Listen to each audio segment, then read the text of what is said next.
Small clouds float slowly across the sky, illuminated by the bright sun, gradually dissolving. Huge numbers of motorists rush along the city's wide roads to get to work on time as quickly as possible. A courier with a smile on his face chats loudly with his friend and shares his plans to leave work as quickly as possible. However, a strange, long-haired man suddenly appears on the streets of the city and immediately attracts attention. This stranger turns out to be a great warrior, nicknamed the Flame Emperor, who accidentally found himself in this world. He stops in the middle of the street and tries to focus on his thoughts, despite the loud noise around him. Then, he suddenly raises his head and looks around in confusion, trying to figure out what to do next. He remembers his past life, in which he stands on a mountain of the bodies of his defeated enemies and looks up at the sky. After a series of victories, the Emperor of Flames decides to abandon his former life and settle near a village in the thick forest. He carefully examines the vastness of the forest from a high point and enjoys a hot drink. However, a girl soon approaches him and,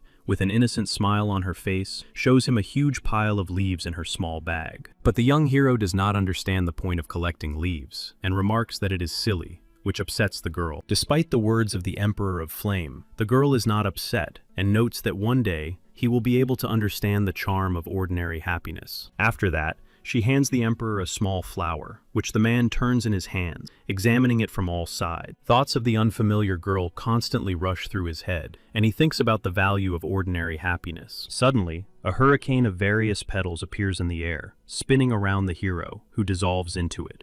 After a while, the man opens his eyes and quickly realizes that he is in an unfamiliar place. Then, the Emperor of Flame, So, begins to look around carefully and sees a huge number of stones in front of him. After a couple of minutes, he notices a hole and decides to head in that direction in the hope of finding a way out of this cave. But at that very moment, a huge monster appears behind him, ready to attack the stranger. Meanwhile, not far from this place, a huge magical portal appears, from which a large amount of energy is seeping out.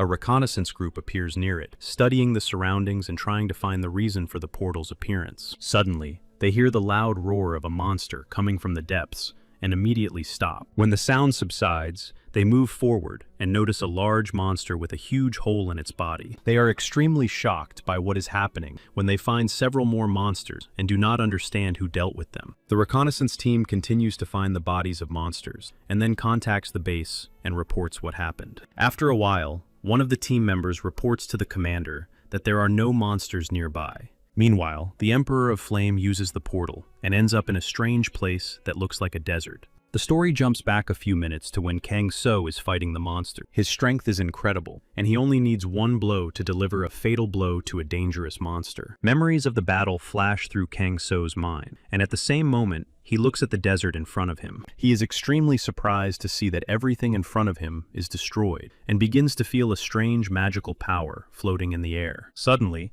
he notices a lone skeleton near a destroyed column and decides to take its clothes for the time being. After that, he looks around and decides to find a safe place and learn more about this world. At that moment, an image of one of the members of the heavenly demon cult appears in his mind, and he assumes that the organization is connected with sinister magic. He creates a small magical sphere and dispels the unpleasant magic around him, deciding that he should act more carefully. After that, the Emperor of Flame tries to focus on the flows of magic and find a safe place nearby. Soon enough, he notices a tall tower in the distance and decides to head in that direction. Meanwhile, in a small restaurant called Spring Pavilion, the loud voices of two people can be heard. In the empty restaurant, a girl sits across from her friend and calls over an employee to order food. The senior restaurant manager, with a smile on his face, immediately approaches the guests with a tray of food in his hands. He then carefully places the food on the table and asks the visitors to enjoy their lunch. A few seconds later, the girl hears the sound of the door opening and looks up to see another visitor.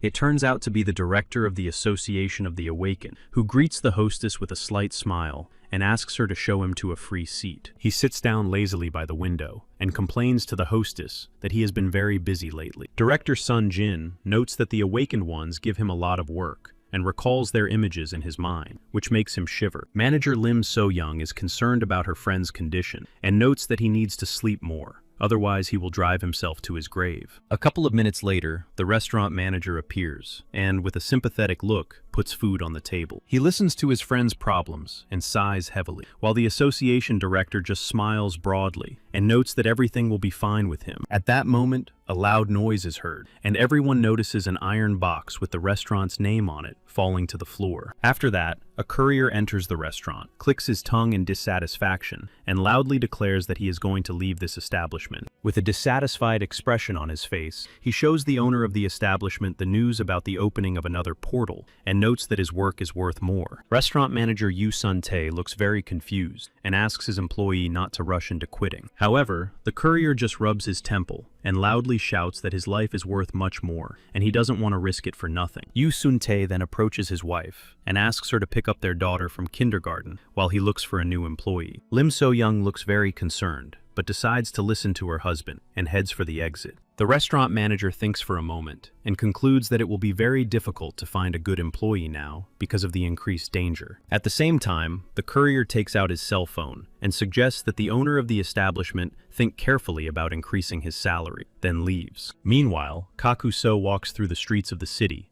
and attracts a lot of attention from people who are surprised by his appearance. The Emperor of Flame notices this and decides to stop to carefully examine the surroundings. He uses his power and begins to see a huge amount of energy inside people, which surprises him. Suddenly, his attention is drawn to a girl who is being held by the hand by restaurant manager Lim So-young and led home. Only the Emperor notices the huge, powerful purple aura emanating from the little girl. He watches her for a while and is surprised that an ordinary person can have such enormous power. Suddenly, a strong wind begins to blow, and Lim So-young holds her daughter tightly by the hands so that she does not fall. However, the wind is so strong that it blows away the fake ears the girl was wearing. Ha-yoon is extremely saddened by the loss of her ears and breaks free from her mother's grasp to catch them. She quickly runs out onto the road where her rabbit ears are lying and does not look around. With a smile on her face, she picks up her ears but does not see a car speeding towards her. At that moment, the sound of car brakes is heard, and the rabbit ears fly up again due to the strong wind. All the people around, including Lim So-young, watch in horror, not knowing how to save the little girl. But at that moment, Kang-so runs onto the crosswalk, quickly grabs the girl, and saves her from the car. Ha-yoon slowly opens her eyes and looks at her savior in surprise, not understanding what is happening. Kang-so tries to catch his breath and asks the girl in a calm voice if she is okay. When he sees that she is unharmed, he quickly releases her to her mother, who runs toward her with tears in her eyes. Lim So-young hugs her daughter tightly and then approaches the stranger and thanks him for saving her little girl. Thanks to the power of the Emperor of Flame, the girl looks calm and just smiles at Kang-so. The Emperor of Flame looks at them and notes that he did what was necessary and that there is no need to thank him. At that moment, his stomach begins to rumble treacherously because he is very hungry. After that, Lim So-young becomes a little confused and offers Kang-so to feed him as a reward for his help. At that moment, the Flame Emperor remembers that he ate very little before his teleportation and is clearly hungry. However, he is about to refuse Lim So-young's offer when a girl with a smile on her face approaches him and pulls on his clothes. Senior manager Lim So-young apologizes for her daughter being very clingy and asks the man to be patient. After a while, the Emperor of Flame calmly says that it is time for him to go. However, at that moment, his stomach growls again, and he agrees to go to a restaurant and have a bite to eat. After a while, they arrive at a small restaurant together, and Lim So-young lets the man inside. Kang-sun looks around the restaurant carefully and is surprised to see that there is no one there. At that moment, the father of the family appears and is horrified to learn that his daughter was almost hit by a car. He carefully examines her for injuries and suggests going to the hospital for a thorough examination. However, Lim So-young says that there is no need for that and introduces her husband to their daughter's savior. With tears in his eyes, Yu Sun-tae rushes to Kang-so, shakes his hands firmly, and thanks him for saving his daughter. At that moment, Ha-yoon points to her savior's clothes and notes that dirty people cannot sit at the table. After these words, Kang-so looks at his clothes and notes with regret in his voice that he has nothing else. Then the head of the family gives his daughter's savior clean clothes and offers to take them as a token of gratitude. Kang-so feels awkward about this, but Yu Sun-tae notes that he has not needed these clothes for a long time and that there is no need to worry. After that, the restaurant manager accompanies Kang-so to the bathroom, where the man freezes in surprise. After a while, Kang-so calls the restaurant manager and asks him to explain how to wash with water from the well. After these words, Yu Sun-tae approaches Kang-so and looks at his calm expression with surprise. He notes that there is no well in this house, and does not understand what his daughter's savior is talking about. But everything falls into place when Kang-so points to the toilet, which greatly surprises Yu Sun-tae. At that moment, the restaurant manager understands the situation and explains to Kang-so how the toilet works and what it is for. After that, the Emperor of Flame tries to use the shower, but because he does not know how to use it, the hose falls out of his hand. The noise causes Yu Sun-tae to rush into the bathroom and ask him to turn off the water immediately before the room floods. After several hours of explanations, Kang-so manages to take a shower, but the restaurant manager looks very exhausted. Then he turns to Kang-so and asks him why he doesn't know how to use ordinary appliances. At that moment, the Emperor of Flame thinks about it and decides he doesn't want to tell the whole truth about himself and doesn't know what to say. When the whole family gathers at the table, Yu Sun-tae and Lim Soo-young are surprised to learn that their new acquaintance doesn't remember anything. In a fairly calm voice, Kang-so explains that he remembers absolutely nothing about this world and woke up near the portal. The Emperor of Flame also asks detailed questions about the portals in this world and wants to learn more about them. The restaurant manager then explains that people accidentally end up in the portals and then return but lose their memory. Kang-so listens carefully to the restaurant manager's story and notices that it is very similar to his own story. In addition, Yu Sun-tae notes that people like Kang-sung are called Awakened One, who have hidden great power. The Emperor listens to the story for a while, and then lowers his gaze to his plate of food. He finds the appearance of the food strange, and does not dare to try even a small portion of it. At that moment, he remembers that the color of the dish reminds him of a moment from his initiation into war. He recalls memories of having to drink water mixed with blood. However, he quickly dismisses his thoughts when Ha-yoon addresses him and asks why he is not eating. The girl smiles and begins to twirl the food on her chopsticks, explaining how to use them properly. He then twirls a small portion onto 2 chopsticks, and with a smile on his face, hands it to Kang-so. When the Emperor tastes the food, he feels relieved and realizes that it is incredibly delicious. After that, he begins to eat his portion quite quickly and enjoys every bite. Seeing this, the restaurant owners smile broadly and note that next time they will treat Kang-so to more delicious food. However, Kang-so notes that he liked this portion, and the girl smiles and notes that her savior has gotten dirty. Some time passes and evening begins to fall. Kang-so thanks the restaurant owners for the clothes and delicious food. Suddenly he notices a strange announcement and asks why it is posted at the entrance to the restaurant. Then the restaurant manager, Yu Sun-tae, notes that he is currently looking for a new food delivery person, whom he urgently needs. This notice interests Kang-so,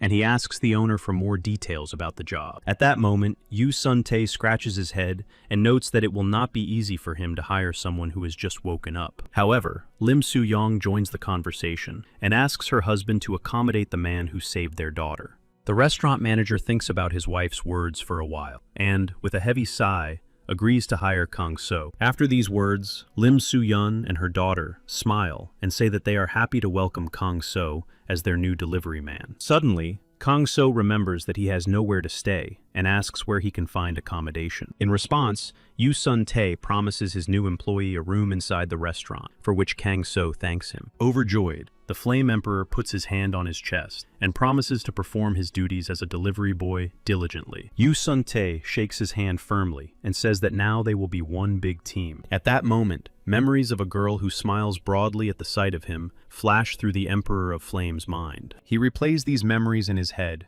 and hopes that he will be able to take her hand again. Several hours pass, and night falls. A huge flock of birds flies in and settles on the wires, looking around. A new day dawns, and the Emperor of Flame decides to meditate in order to concentrate more energy in his body. To his surprise, he notices that he feels better in this world and can completely relax. At that moment, Yu Sun-tae enters his room and asks why Kang-so is sitting in the dark. The restaurant manager is surprised when he realizes that Kang-so does not understand how electricity works and tries to explain everything to him. However, Kang-so says that he does not need to use the light because it is much easier in the dark. These words surprise Yu Sun-tae, and he fears that training the Awakened One will take a long time and sighs heavily. Then he points to the light switch and shows Kang So that he can turn on the light in his room at any time. Seeing this, Kang So comes closer to the switch and examines it carefully, trying to understand how it works. At that moment, Lim Soo-young approaches him and suggests that he not worry about it and asks him to sit down at the table. The Emperor of Flame feels uncomfortable when he sees that the restaurant managers are working and offers his help. He notes that he is ready to help with any work and cannot sit idly by while others are working. In response, Yu Sun-tae smiles slightly and notes that he does not want his new employee to overwork.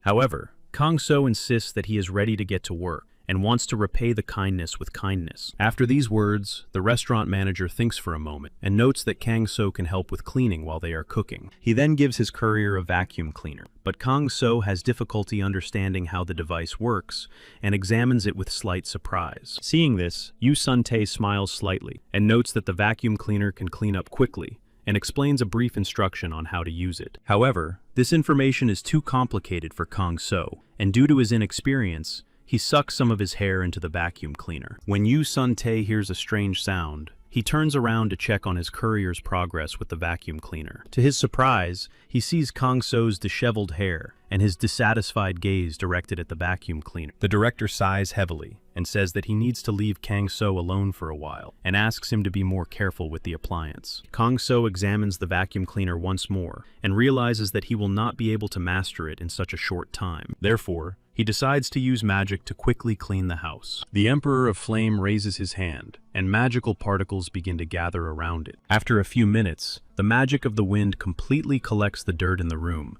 and directs it towards the trash can. After that, Kang So charges his hand with energy once again and forms clumps of pure water in his palm. In a matter of seconds, the water rushes through the room and brings cleanliness and order to the surroundings. When Yu Sun-tae returns, he is surprised to see that the room has never been as clean as it is now. He looks a little confused and asks how the courier was able to clean the room so quickly and efficiently. Kang So smiles slightly and notes that he used magic because he finds it much more convenient than using modern tools. After hearing this, Yu Sun-tae opens his mouth in surprise and then points his finger at the calm Kang So and notes that he is a genius of magic. At that moment, he remembers that he used to work with people who could use magic, but he has never seen anything like this before. He tells his new employee that there are many skilled awakened ones who are incredibly powerful. Yu Sun-tae also notes that Kang So can achieve a lot and become rich if the Hunter's Hotel learns about his powers. At this moment, Kang So's gaze darkens, and he notes that he wants neither wealth nor recognition because it corrupts the soul. He says that he came from another world, which greatly surprises the restaurant manager, who listens attentively to his story. The manager thinks about Kang So's words for a while, and then asks him to tell him more about his past life. The Emperor of Flame begins his story by saying that he had a life of wealth, but decided to settle in a village in the forest. However, after a while, something transported him to this world, and he found himself in the middle of a city that was unfamiliar to him. Yu Sun-tae listens attentively to this story. He looks very concerned about the situation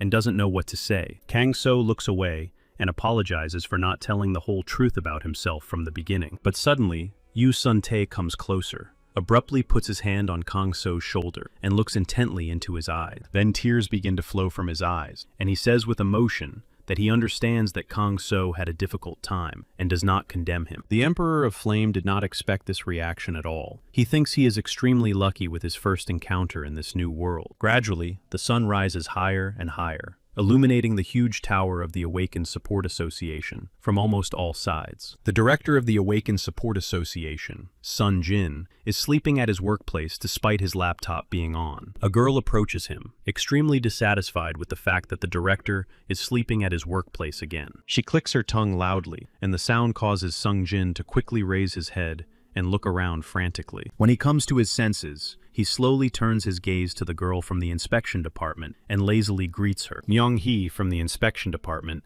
is holding a small document, which she waves in front of the association director. However, Sung Jin doesn't quite understand what is going on and stretches in his chair to regain his composure. After that, he carefully examines the document and asks why Myung-hee has come to him with this piece of paper. At that moment, the girl hands him the document and notes that an order has come from above to stop searching for the Awakened with 0 level. When Sung Jin hears these words, he takes the document in his hands and begins to study it carefully. His gaze becomes gloomy, but he says in a calm voice that this order is pure madness. Then he grabs his head and notes with dissatisfaction that the search for the awakened with 0 level should be a priority. However, Myung-hee shakes her head negatively and says that because of the order, they will have to close the case. She asks her friend to stop working on this case because it is harmful to his health and the awakened may not exist. But Sung-jin completely disagrees with this point of view and notes that he has dug through a lot of information that confirms his words. After these words, he points to a folder with documents and notes that the information about the portal cannot be false. An image of the head of the association appears in his mind, and he says that abandoning the case will only harm their organization. Myung-hee looks at her colleague with slight surprise and asks what he intends to do next. Sung Jin-ho replies confidently that he will continue the investigation despite the order he has received. After these words, a smile appears on the woman's face, and she wishes her friend luck and says that she is going to have lunch with her brother. She invites her colleague to join them, but the director of the association notes that he has too much work to do. However, the director decides to ask his colleague where he is going, but the girl notes that she knows nothing about the place. She tries to remember the name in her head, and notes that it seems the restaurant is called Spring Pavilion. After these words, a slight smile appears on the director's face, and he notes that it is a great place with good food. Then he adjusts his tie, wishes his colleague a good time with her brother, and leaves. A few minutes pass, and Myung-hee finds herself in front of the doors of a small restaurant, looking at it with surprise. A couple of seconds later, her brother, who works as a paramedic, approaches her. He looks a little confused when he sees his sister. They quickly find common ground and exchange a few words, and the tension between them quickly disappears. Then they enter the restaurant, and Myung-hee smiles, hoping that it is a very good place. But to her surprise, there is no one inside the restaurant except for a girl who greets her and her brother with a smile and asks them to choose any table. This situation makes Myung-hee a little confused, and she thinks that next time it would be better to take her brother to a normal restaurant. After a while, Myung-jin and Myung-hee sit down at a table and carefully examine the menu. The girl looks a little tense, while her brother smiles as he looks at the menu and asks her to relax. A few minutes later, Myung-jin hands his sister the menu and suggests she choose something. However, Myung-hee orders the same thing, deciding to trust her brother in this matter, after which Myung-jin calls the manager. Quite quickly, Lim So-young takes the man's order with a smile on his face and listens attentively to his wishes. Myung-hee, with a broad smile on her face, tells him about her wishes and praises the place. Seeing this pleasant conversation, Myung-hee feels uncomfortable. She does not understand why her brother is chatting so amiably with the restaurant manager. When the manager leaves, Myung-hee asks in bewilderment why her brother was talking to the girl with such a smirk. However, Myung-jin looks at his sister with incomprehension and notes that he always talks like that. In response, Myung-hee just sighs heavily and decides to make herself some tea while waiting for her order. She takes a few sips and tells her brother that there is now a real commotion around the association. After that, Myung-hee adds that the director of the association must have torn up the document, terminating the search for the special awakened one. At that moment, a strange energy envelops the girl's entire body, and she instantly freezes in place. She quickly turns around and tries to determine the source of the strange energy she felt. Her brother is surprised by this turn of events and asks what has suddenly alarmed Myung-hee. However, all of the girl's attention is now focused on a stranger with long hair standing in the distance. At this moment, Kang-so is playing with Ha-yoon and does not notice that he is being stared at intently. Meanwhile, Myung-hee uses her special ability and tries to find out the source of the strange magic. However, after a while, the source of power completely disappears, and this situation baffles the girl. Myung-hee is quickly distracted from her speculation when Lim So-yeon approaches her with her order. She looks down at her food, but cannot get the thought of the strange aura she felt out of her head. However, the food looks extremely tempting, and the girl decides to put her unnecessary thoughts aside. Soon, Myung-hee winds the vermicelli noodles around her chopsticks and begins to eat her portion. Her brother watches his sister's actions closely and worries about how she will react to the food at this establishment. But to his relief, he sees a satisfied expression on his sister's face as she devours the food. Meanwhile, Kang turns his attention to Myung-hee, who begins to eat her portion quickly. He sighs heavily and realizes that he needs to be able to quickly hide his power to avoid problems. Even from a distance, he can clearly see the auras of two people and realizes that they are very gifted. Due to the tension, Kang so tightly squeezes a teddy bear and does not notice that Ha-yoon is looking at him with dissatisfaction. Several hours pass, and the Emperor of Flame once again begins cleaning the room with his magic. When the cleaning is almost done, he thinks about what to do next and how to hide his power better. Suddenly, he he hears a strange loud noise and immediately runs outside to find out where it's coming from. To his surprise, he sees Yu Sun-tae holding a helmet in his hands and smiling at him. The restaurant manager explains to Kang So that to work as a courier, he needs to use transportation to quickly deliver orders. However, Kang So is extremely skeptical at the sight of the strange vehicle and stares intently at it. Yu Sun-tae notices this look and smiles, saying that he will teach Kang So how to use this vehicle in time. After these words, he points to the motorcycle's handlebars and explains the basics of driving. At this moment, Kang So looks extremely surprised. He cannot believe that there is a vehicle faster than a horse. A few minutes later, Yu Sun-tae throws a helmet at the courier and says that it is time to move on to practice. He then demonstrates how to put on the helmet correctly and notes that it is necessary for safety. Kang So smiles slightly and notes that the helmet looks very similar to a piece of knight's armor. Meanwhile, the restaurant manager starts the engine and invites Kang So to sit behind him. Before setting off, Yu Sun-tae warns Kang So that the motorcycle can reach quite high speeds. For a while, he stares intently at Kang So and hopes that the awakened one will not be too frightened by the new mode of transportation. A second later, the restaurant manager twists the throttle and the motorcycle picks up speed. However, Kang So does not look frightened. He notes with surprise that this mode of transportation is a little slow. For a while, Kang So and Yu Sun-tae race through the empty streets of the city and head towards its center. At this moment, the Emperor of Flame notes that the vehicle is very loud, and this may attract unwanted attention. Some time passes, and the heroes find themselves in the center of the city, among the tall, multi-story buildings of an elite complex. Seeing this, Kang So asks how people can live here if a portal could appear in this area, which surprises Yu Sun-tae. Quite quickly, a smile appears on the restaurant manager's face, and he explains that monsters only threatened humanity in the past. Yu Sun-tae talks about the old days, when the first dangerous monsters appeared and destroyed all living things in their path. He then points to the protective field and notes that a similar barrier keeps the monsters at bay. In addition, the restaurant manager explains that the crystals that create the protective fields can be obtained from the bodies of monsters. When talking about this, Yu Sun-tae looks very inspired, and Kang So is surprised that his friend is not afraid of dangerous monsters. The restaurant manager continues his story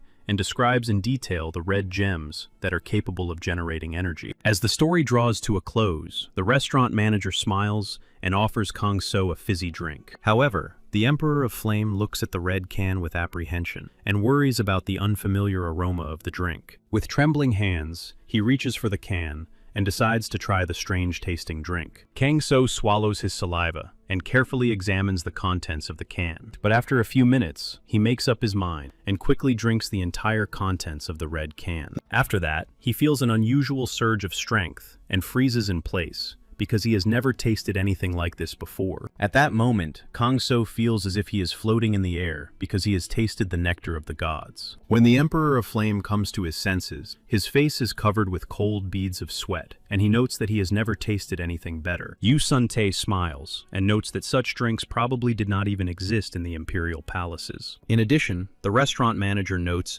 that this drink has healing properties, which surprises Kang So even more. After a while, Yu Sun-tae notes that it is time to go home and is about to get on his motorcycle. However, Kang So stops him and asks him to let him get to customers without using a motorcycle. This suggestion surprises the restaurant manager, and he notes that there are many other modes of transportation. But Kang So interrupts the manager and says that he wants to deliver orders on foot. At these words, Yu Sun-tae is stunned and doesn't know what to say to such a statement. The restaurant manager starts waving his hand from side to side and says that orders must be delivered quickly, otherwise they will lose their marketable appearance. However, Kang So says that with the help of magic, he can move much faster than any motorcycle. After these words, Yu Sun-tae folds his arms in front of him and carefully considers the proposal. A minute later, he jumps on his motorcycle and suggests a race, saying that if Kang So wins, he can use magic for deliveries. At this moment, Kang So looks serious and promises that he will definitely win this race and show Yu Sun-tae his true speed. The restaurant manager puts on a helmet and says that he will wait for Kang So near the restaurant if he is late. After these words, he twists the throttle, and his motorcycle rushes forward at full speed. The Flame Emperor recalls his past, in which he often used the magic of flight and speed. A magic circle begins to form around his feet, increasing his ability. After that, Kang So instantly takes off and heads towards the restaurant at tremendous speed. Despite his speed, the Emperor of Flame remains unnoticed by other people because his movement is concealed by magic. Even the men on the roof he flies past pay no attention to him at all. Several hours pass, and Yu Sung-tae arrives at his restaurant and looks around. He slowly gets off his motorcycle and is surprised that he doesn't see Kang Sung anywhere. Then he takes off his helmet and thinks that he was driving too fast and got too far away from his friend. He then approaches the restaurant door and hopes that Kang So has not gotten lost in the city streets. However, to his great surprise, he sees his entire family with Kang So, who has been waiting for him for 10 minutes. He is extremely surprised by this turn of events and allows the courier to use magic to deliver the food. Lim So-young smiles and notes that her husband had no chance against magic in the first place. After these words, Yu Sun-tae approaches Kang So and offers to take an exam to determine his magical power. At this moment, Kang So thinks that he doesn't really need this exam, but still agrees to the director's proposal. Ha-yoon sits on the shoulders of the Emperor of Flame and loudly proclaims that her uncle is the strongest wizard of all. Several days pass, and the bright sun illuminates the huge tower of the association where they help the awakened. Restaurant director Yu Sun-tae and Kang So approach the doors and prepare to enter the building. When they go inside, the director looks excited and notes that after passing the tests, Kang So may have a new life. Despite his positive attitude, Yu Sun-tae looks a little anxious because he is afraid of losing his new employee. After a while, the emperor receives a form and, together with the restaurant director, begins to fill it out. At the sight of various questions, the director is overcome with panic and hopes that the association will not find out the truth about Kang So. Before moving on, the Emperor of Flame asks how exactly the test to determine the level of abilities is conducted. Yu Sun-tae explains with a smile that there will be 2 magic spheres on the test that must be touched. He also notes that if the spheres are weak, they will begin to emit a large amount of energy and strike the owner with it. Kang So listens carefully to Yu Sun-tae's story and asks if there are any other tests besides this one. The restaurant director thinks for a moment and replies with a smile that this is the only test to determine ability level. After these words, Kang So heads to the next room and hopes that the association will not find out about his true power. At that moment, memories of ordinary days in the company of a stranger come to his mind, and he hopes that his life will be the same. Suddenly, the Emperor stops and looks up, carefully examining the floors of the tower. Yu Sun-tae, with a smile on his face, encourages his friend and wishes him success on the exam. After a while, Kang So finds himself in an elevator and tries to figure out how it works. On the 20th floor, he is met by the head of the department, Park Soo, who greets him with a smile on his face. They exchange a firm handshake, and Park Soo asks Kang So a few questions about his well-being. The Emperor of Flame is extremely surprised by this approach and notes that there are many interesting people in this world. For a while, they walk together through the huge complex where Park Soo gives him a tour. The Awakened One notes that there are many interesting things in this world, and Park Soo smiles and notes that Kang So has not seen everything yet. When they approach the right office, the Emperor of Flame feels uneasy because he senses a powerful aura. Park Soo pays no attention to this and tells the hero how the test to reveal his abilities will proceed. Soon the doors open, and Park Soo hands the girl a sheet of paper with information about Kang So. She carefully studies the document, then sets up 2 energy spheres and asks the man to approach them. At her command, Kang So touches the energy spheres, but tries to restrain his power so as not to reveal his secret. In a matter of seconds, the test comes to an end, and the girl checks the results of the experiment. All the instruments show that Kang So's result is low, which greatly surprises Park Soo, who expected more. At this moment, the girl explains the details to the awakened man, and Kang So thinks and listens to her carefully. Several hours pass, and the sun gradually sets below the horizon, but still illuminates part of the association's huge tower. It gets dark very quickly, but the director of the association, Sung Jin-ho, is in no hurry to leave his workplace. He heads towards Park Soo and finds him in a far from good mood. Then, with a smile on his face, he knocks on the workstation and attracts attention, and then asks about the new awakened one. When talking about this, Park Soo looks dejected, although he tries to smile, and explains that the Awakened One has not shown good results. In response to these words, the director of the association pats his colleague on the back and notes that maybe everything is not so bad. Park Soo, with a dissatisfied look on his face, scratches his nose and notes that the Awakened One will be of no use. He shows information on his computer screen about Kang So, who has been awarded the penultimate rank of magical power. The director of the association carefully studies this information and notes that it is strange for an awakened one to have such low power. Park Soo smiles and notes that the era of the great awakened ones is long gone, and there is no point in hoping for such a thing. At that moment, he sees the director of the association become extremely dissatisfied and look at him with apprehension in his eyes. Sung Jin-ho very slowly begins to talk about how one should not underestimate the awakened and speak ill of them. After that, he grabs his colleague firmly from behind and shouts in his ear that he needs to work hard to achieve results. The next day, the Emperor of Flame wakes up in a small room provided to him by the association. He feels exhausted and notes that even a good night's sleep in this place did not help him fully recover. After saying this, Kanso tries to stretch his arms and thinks that it would be nice to start meditating. However, he quickly dismisses this thought from his mind because he feels that he is being watched closely and does not want to reveal his secret. At this moment, the Emperor of Flame begins to carefully analyze the structure of the association in his mind. He transports himself into his imagination, where he divides the Tower of Association into several zones. When Kang So realizes the full scale of the building, he feels uneasy and folds his arms in front of him. In this state, he tries to remember everything Park Soo told him during several weeks of training. During this time, he remembers several illustrations from books where brave heroes defeat dangerous monsters and save the world. In addition to this, he now knows that there was a cataclysm associated with portals in the past, and this thought does not leave his head. After several hours of reflection, Kang So concludes that another incident involving high-level portals could destroy humanity. In his mind, the entire world is currently built on blocks that will scatter in different directions at the slightest problem. In such a world, everyone will revere him as a true hero and god if they learn of his abilities. These thoughts make the Emperor of Flame feel uneasy, and he promises that no one from the association will learn of his true power. Thoughts of his new acquaintances from the restaurant and the beautiful girl rush through his mind, and he wants to stay with them. Suddenly, Kang So catches himself feeling a strong aura and pushes the extra thoughts aside, preparing for someone to come in. A few seconds later, he hears a light knock on his door and Park Soo's voice asking for permission to come in. The man looks very tired and notes that he had to work all night to finish sorting through the documents. Seeing this, Kang So smiles and offers to make his supervisor a cup of coffee to help him continue working. Seeing his protege making coffee, Park Soo smiles and notes that Kang So is a quick learner.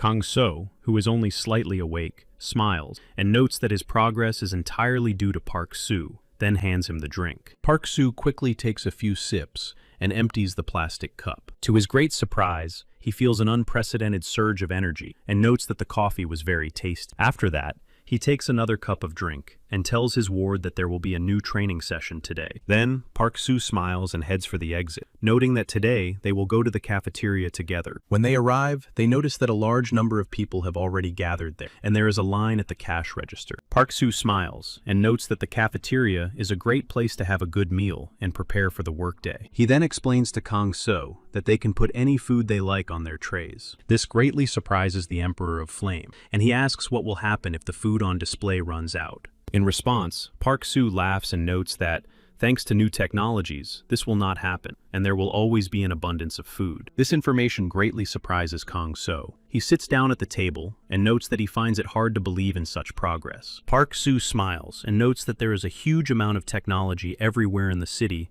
that makes people's lives noticeably easier. When they both sit down at the table, they begin to enjoy their meal and discuss recent events. After that, they leave the dining room together, and Park Soo asks him how he likes the local cuisine. At that moment, Kang So looks pleased and notes that he really enjoyed the cuisine and the tour of the dining room. After that, Kang So asks if there are any other plans for the rest of the day. Park Soo thinks for a moment and realizes that there is one more place he should tell him about. But he says with confusion that he doesn't have much time because of work and won't be able to give many details. This information does not upset Kang So, but it is unpleasant for the department head to realize that he is not coping with his responsibilities. After a while, they go downstairs, and Park Soo says that now there will be a short visit to the gym. After these words, they enter a spacious hall where a huge number of people are training hard. Park Soo notes that thanks to his status, Kang So can come here at any time to keep his body in shape. But his face flashes with surprise when he hears Kang So say that he is not interested in this place and that there is no point in coming here. In response, Park Soo points out that visiting the hall is completely free, but Kang So assures him that with his rank, there is no point. For a while, the Emperor of Flame looks around and thanks his mentor for the tour. The department head is a little shocked by what is happening and does not know what to say to Kang So's words. When they leave the hall, Kang So smiles and thanks Park Soo once again, then heads for the exit. Yu Sung-tae and his wife are waiting for him at the exit of the tower and are very happy to see him. With a slight smile on his face, Kang So tells them that he passed the test and will receive the penultimate rank. After saying this, he shows his new ID on his smartphone screen to Lim Soo-young. However,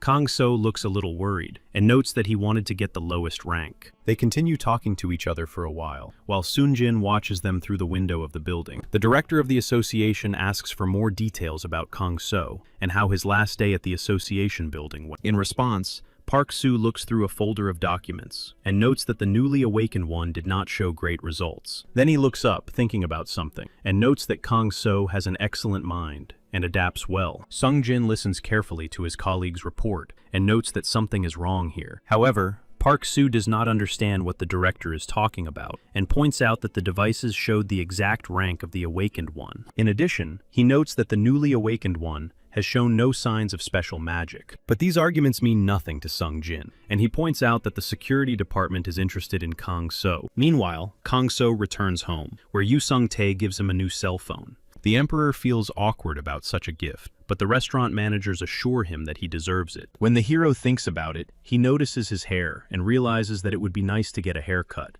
After these words, Lim Soo-yeon's eyes light up, and she says it's a great idea. At this sight, tears begin to roll down Yu Sun-tae's face, and he says he is going to take care of some personal business. However, in reality, the director has no business to attend to. He just doesn't want to listen to his wife's stories about fashion. Meanwhile, Lim Soo-young looks extremely excited and tells Kang So that she will find him a suitable haircut. The next day, they all go to the barber shop, where Kang So gets a new hairstyle. At the sight of his courier's new look, Yu Sung freezes in place and doesn't know how to comment on the new image. When they return, they notice that everyone around them is looking at Kang So. One of the girls comes closer and asks the awakened man to take a picture with her because she thinks he is an actor. However, Yu Sun-tae explains to the girl that Kang So is just a regular guy, and there is no point in taking a picture with him. After hearing this, the girl looks extremely confused, but still wants to take a few photos. After a while, Yu Sun-tae manages to chase the girl away and notes that Kang So's new haircut is causing a lot of problems. At that moment, the Emperor of Flame thinks about this and agrees that he doesn't need such attention. After that, he turns to the restaurant manager and thanks him for diverting unwanted attention away from him. The next day, a huge number of guests come to the restaurant, and Kang So tries to serve them quickly. Most of the visitors are girls, who look at Kang So with smiles on their faces. They find him very attractive, so they try to get his attention. However, Kang So himself does not notice this, and simply does his job, once again taking orders from restaurant customers. With each passing minute, there are more and more customers, and among them are only girls who have come to see Kang So. Due to the huge influx of customers, Lim So-young has to turn away other girls because of a lack of seats. But even so, the girls want to get into the restaurant, even if they have to eat standing up, just to see the delivery man. Suddenly, a young girl named Kim Ji appears among them and says that she came to the restaurant because of the advertisement. She talks about her cooking skills and quickly passes Lim So-young's interview. The restaurant owner quickly gives the girl permission to work because the restaurant is short-staffed. At that moment, Kim Ji notices Kang So and looks him over carefully from head to toe. However, when she meets his gaze, she freezes and doesn't know what to say because of the tension in the air. At that moment, Lim So-young approaches her and gives her several tasks to do in the kitchen. She then gives Kang So several addresses where orders need to be delivered. Kang So quickly puts on a motorcycle helmet, and Kim Ji smiles and wishes him a safe trip. Meanwhile, Yu Sun-tae welcomes the new employee and tells the girl what dishes need to be packed. After finishing her work, the girl looks around and notes that there are many more people in this restaurant than she expected. However, she is quickly distracted from these thoughts by Kang So's voice, who has returned after delivering the orders. The girl quickly turns around and asks how he managed to deliver all the orders so quickly. In response,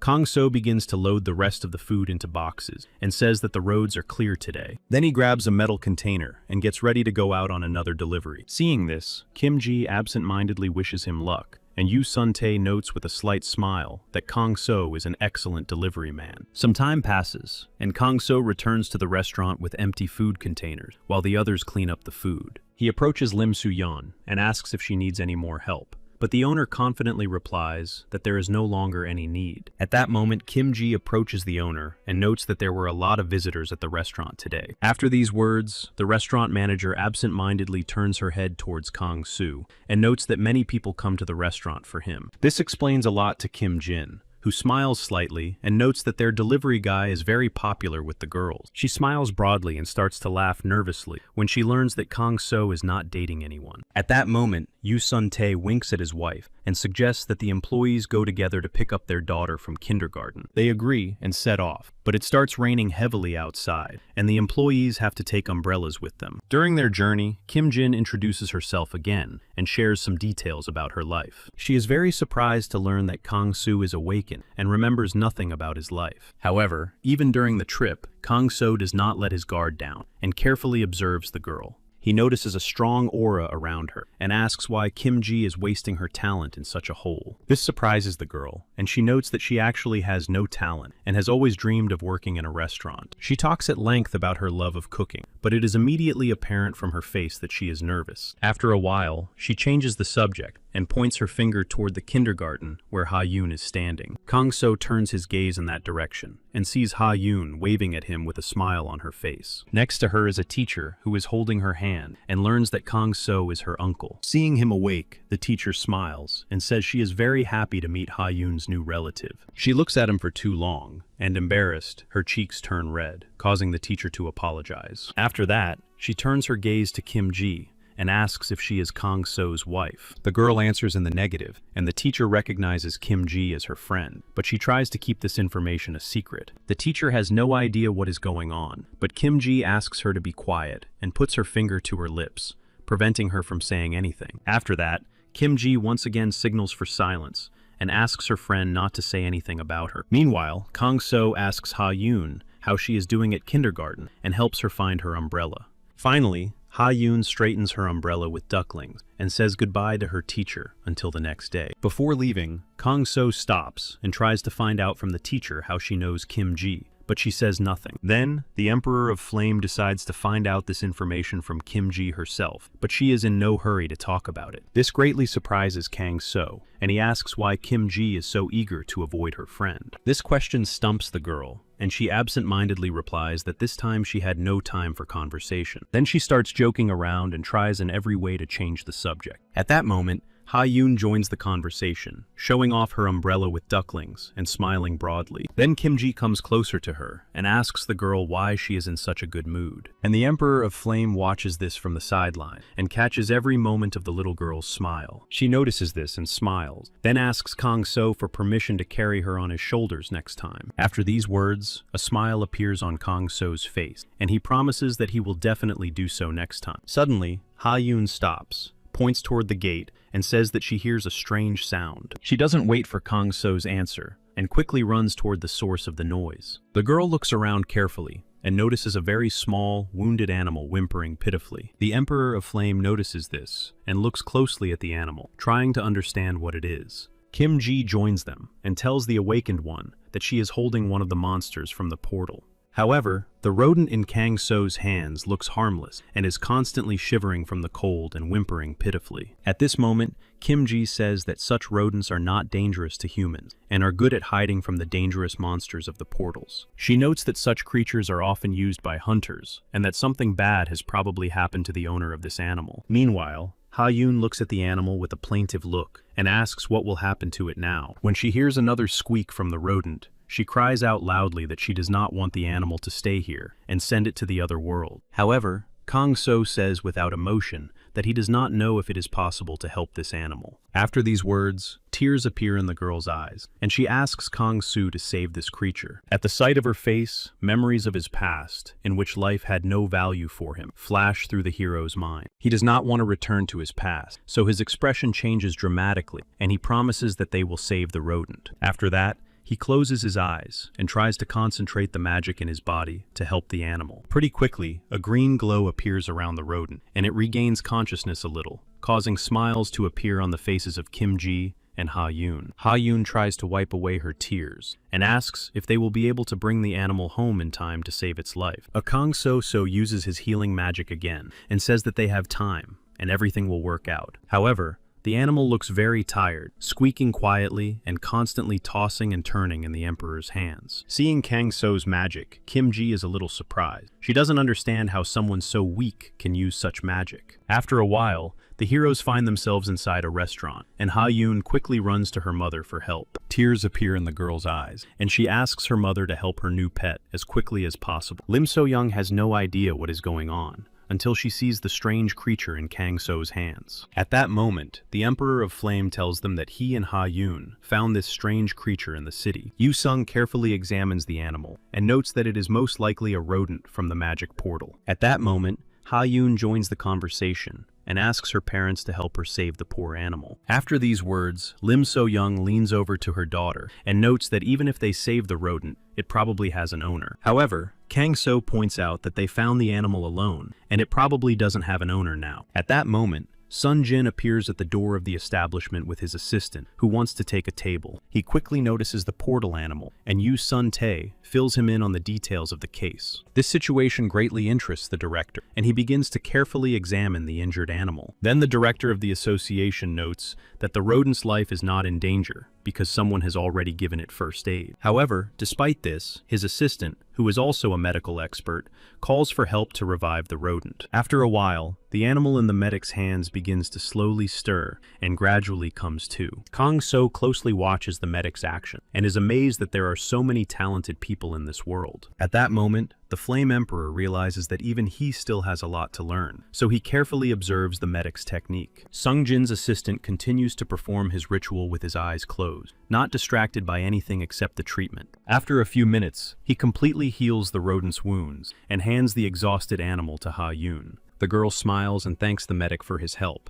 and the director of the association puts his hand on his shoulder and also praises him for his excellent work. At that moment, the animal begins to squeak loudly, which makes the medic feel awkward, and Sun Jin laughs loudly because of the awkwardness of the situation. After that, Ha Yun gently places the animal in her hands and very carefully scratches its belly. At the same time, Sung Jin teases his friend and notes that his colleague will one day be able to treat people's wounds just as skillfully. A few hours pass, and the father of the family notices that Ha Yun has managed to make a small house for the animal. Yu Sun Tae watches this scene with surprise and asks Ha Yun if she knows what to feed her pet. The girl decides to pour some milk into a small bowl, and to her delight, the animal begins to gradually lap it up. Seeing this, the father of the family praises his daughter and notes that Ha Yun has excellent intuition. However, suddenly the animal jumps up and stops drinking milk. It slowly looks around as if trying to find something. Suddenly, it begins to rush from side to side and tries to attract attention with its squeak. Kang So notices this strange behavior and looks at the magical rodent with slight confusion. When the magical beast notices Kang So's gaze, it tries even harder to attract attention and leads the hero to the exit. Seeing this, the Emperor of Flame explains to the restaurant manager that he needs to follow the animal because it may be important. Meanwhile, the magical beast is already standing near the front door, looking expectantly at its savior. It keeps squeaking, and Yu Sun Tae, seeing this, agrees that it may be extremely important. However, he asks the Emperor of Flame to be careful and not to risk his life in case of danger. Kang So thinks about these words and notes that he is very concerned about the animal's anxiety and cannot ignore it. The restaurant manager just smiles absently and notes that he understands the Emperor of Flame's feelings perfectly. At that moment, Ha Yun approaches Kang So and says that she wants to go with him. However, the girl, who has awakened with a slight smile on her face, refuses and notes that this journey may be too dangerous. Suddenly, Kang So notices a strange aura around the animal, which is saturated with dark magical energy. Quite quickly, the Emperor of Flame notes that he needs to get ready for the journey and asks his friend not to worry about him. After these words, he leans over to the magical rodent and asks it to take him to the necessary place. Quite quickly, Kang So puts on his shoes and gets ready to leave, saying goodbye to Ha Yun and Yu Sun Tae. Using his special technique, Kang So moves very quickly through the city and covers hundreds of kilometers in a matter of minutes. Suddenly, he notices a surge of dark energy on the outskirts of the city and quickly heads in that direction. When the Emperor of Flame reaches the place, he sees a dark magical portal in front of him and goes inside. Meanwhile, a special squad of the Awakened Association is trying to fight off the reanimated dead. The squad commander tirelessly swings his sword, huge drops of sweat visible on his face from the fatigue of battle. His team is no better off, exhausted from hours of battle and struggling to hold back the onslaught of monsters. The squad's chief spellcaster tries to use his staff, but he lacks the strength to create a protective barrier. Seeing this, the squad commander becomes confused and thinks that his team cannot survive here. The members of his squad also understand this. They look at each other and mentally prepare themselves for the last seconds of their lives. Only one spellcaster has not lost hope of creating a barrier, but his hands are constantly shaking, and he can barely hold his staff. Suddenly, a strange sound of wind fills the battlefield, and the squad is greatly surprised by this sight. Gradually, the roar of the wind grows and takes on the shape of blue magical energy, which quickly destroys the dead. At this moment, the squad spellcaster, with tears in his eyes, notices that his staff is beginning to glow and does not understand what is happening. A few minutes later, the group finds itself surrounded by defeated enemies and cannot believe that all this is real. They look around carefully, hoping to see their savior, but only notice the bones of fallen skeletons. At this moment, the team's spellcaster suggests that they were most likely saved by the unknown awakened one that rumors speak of. Meanwhile, the Emperor of Flame breaks through the hordes of undead and tries to completely clear the caves of enemies. His power is so great that he destroys several skeletons at once with a single blow. However, in a matter of seconds, the undead rise again and appear behind him. But Kang So's reaction is very quick, and he turns sharply to finish off the remaining dead. When he hits another undead, he is surprised to notice a dark magic crystal in their head. At that moment, he realizes that all the power of the undead is in their heads, and prepares for battle with the dead, who are back on their feet again. The Emperor of Flame finds a small blade, and enhances it with magical power, to make it easier to fight the undead. In a matter of seconds, he finishes off the remaining monsters, and soon finds himself near a gate from which dark energy seeps. Without much trouble, he opens the strange gate,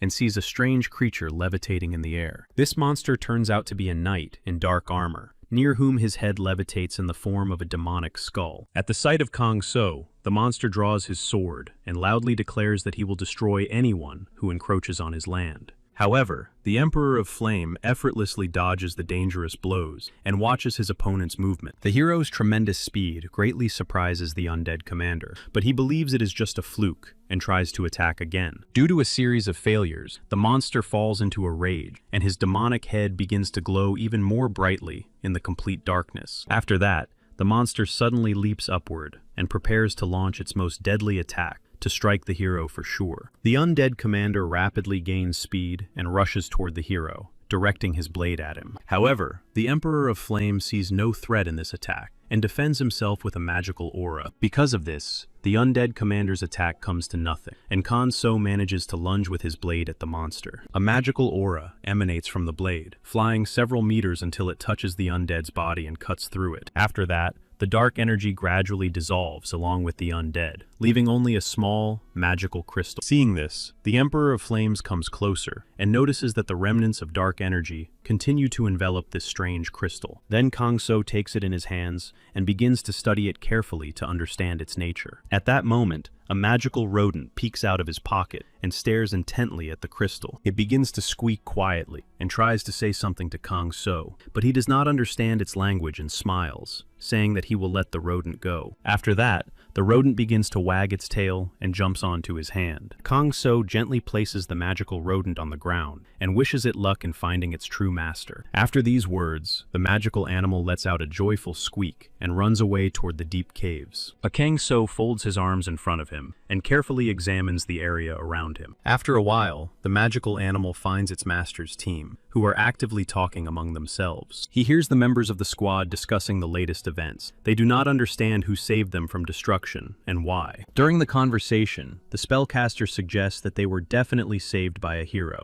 but he does not understand where their savior is now. Suddenly, the spellcaster hears a familiar squeak and looks around carefully to understand the source of the sound. The others also pay attention and recognize Karangi, who was the pet of their dear friend. At the sight of the animal, tears appear on the spellcaster's face, and he apologizes to the rodent for not being able to help his friend. At this moment, the team looks sadly at their fallen comrade and promises that his sacrifice will not be in vain. However, the rodent does not lose hope and tries to attract his master with his squeak, but the latter remains lying on the ground near the stone. Suddenly, the ground beneath the seeker's feet begins to shake, and small stones begin to fall from the ceiling. Seeing this, the squad leader orders them to gather the magic stones as quickly as possible and head for the exit. Soon, the team exits the portal and carries the wounded on their shoulders. A rescue team is already waiting for them at the exit. Karangi, a small animal, also runs out of the portal, looking very upset after the loss of his beloved master. Finally, he turns around and watches intently as the magic portal gradually closes. After a while, it starts to rain, and the rodent tries to find shelter among the city streets. Finally, he finds a small canopy that protects him from the rain,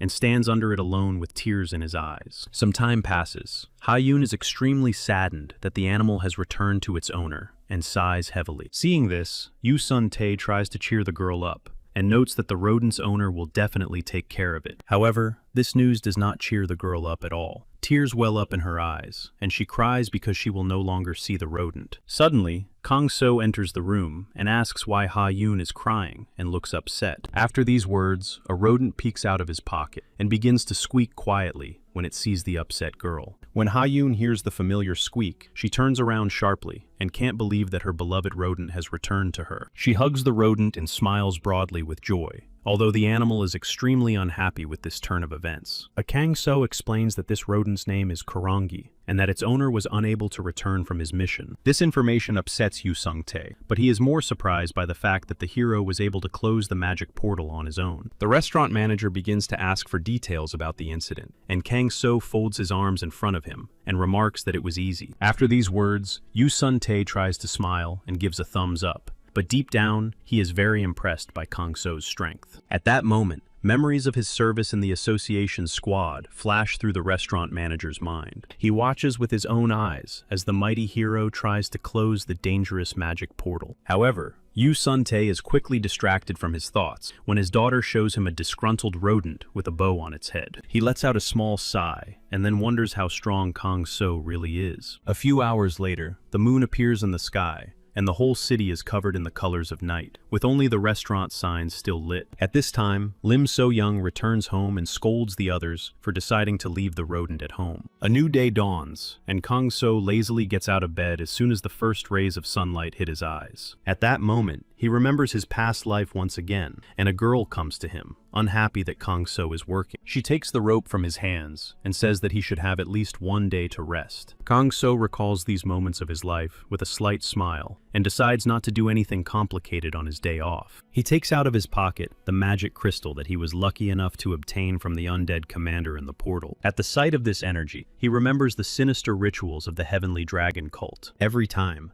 the dragon cult sacrificed people during their rituals to gain enormous power. The Emperor of Flame tries to push thoughts of the past aside and attempts to cleanse the crystal of negative energy. After that, he leaves his room and meets Yu Sun-tae, who is working in the kitchen again. Kang-so notes that today is a day off, but the restaurant manager says he cannot afford to leave the food unprepared. He asks his courier to take his daughter to the library, and after a while, Kang-so and Ha-yoon find themselves at the doors of a large building. When they go inside, Kang-so is surprised to see a huge collection of different books in a convenient format. He puts Ha-yoon down on the floor and invites her to choose any book she likes. Meanwhile, he sits down at a small table and enjoys the comfort of the place. At that moment, Ha-yoon finds a suitable book for herself, but unfortunately, she cannot reach the top shelf. Then she turns to the young man who looks after the library and asks him to get her a book with various fairy tales. The young man is very friendly and carefully hands Ha-yoon the fairy tales, for which the girl thanks him from the bottom of her heart. At that moment, Kang-soo notices the situation and notices that the young man has a very pure aura around him. After helping the girl, the young man sighs heavily and begins to arrange the books in alphabetical order. Suddenly, the girl approaches the young man again and remarks that he looks very tired. Surprised, the library worker opens his mouth in astonishment and suddenly hears Kang-so's voice asking Ha-yoon not to disturb the workers. However, the young man says very confusedly that the girl is extremely kind and she is not interfering with his work at all. Then Kang-soo comes closer and thanks the library worker for his patience. He also notices that the young man looks tired and,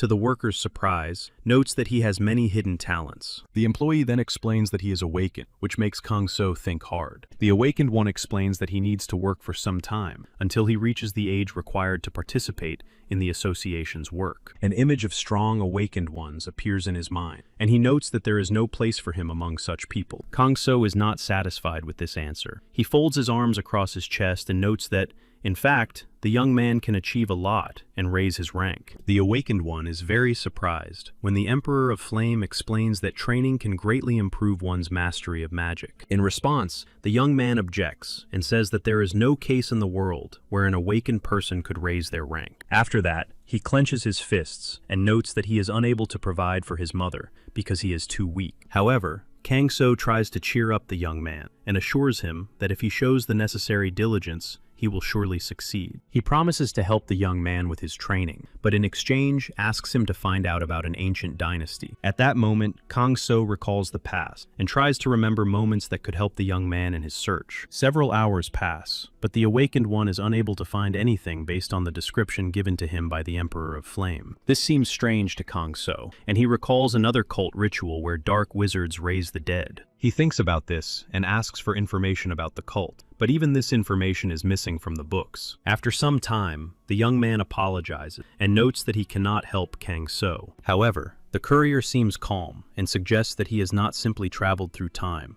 but has ended up in a completely different world. He ponders this idea and, at the same time, leafs through a large book in search of useful information about the world. After that, he carefully observes what Ha Yun is doing and thanks the library employee for his help. But the young man begins to wave his arms frantically and notes that, unfortunately, he was unable to help the hero. In response, Kang So asks the young man not to worry, then gets up from his chair and says that it is time for him and Ha Yun to go home. Upon returning home, Kang So sits in the lotus position and begins to meditate to put his thoughts in order. At that moment, memories of his past life come to him. He is standing in front of his mentor, who takes an object out of a box. This object looks like a small mirror, and young Kang So examines it closely. The mentor gently pats the child on the head and says with a smile that, when the time comes, Kang So will be able to return home. Meanwhile, a strange stranger approaches the store and pulls a small mask over his face. With a smile on his face,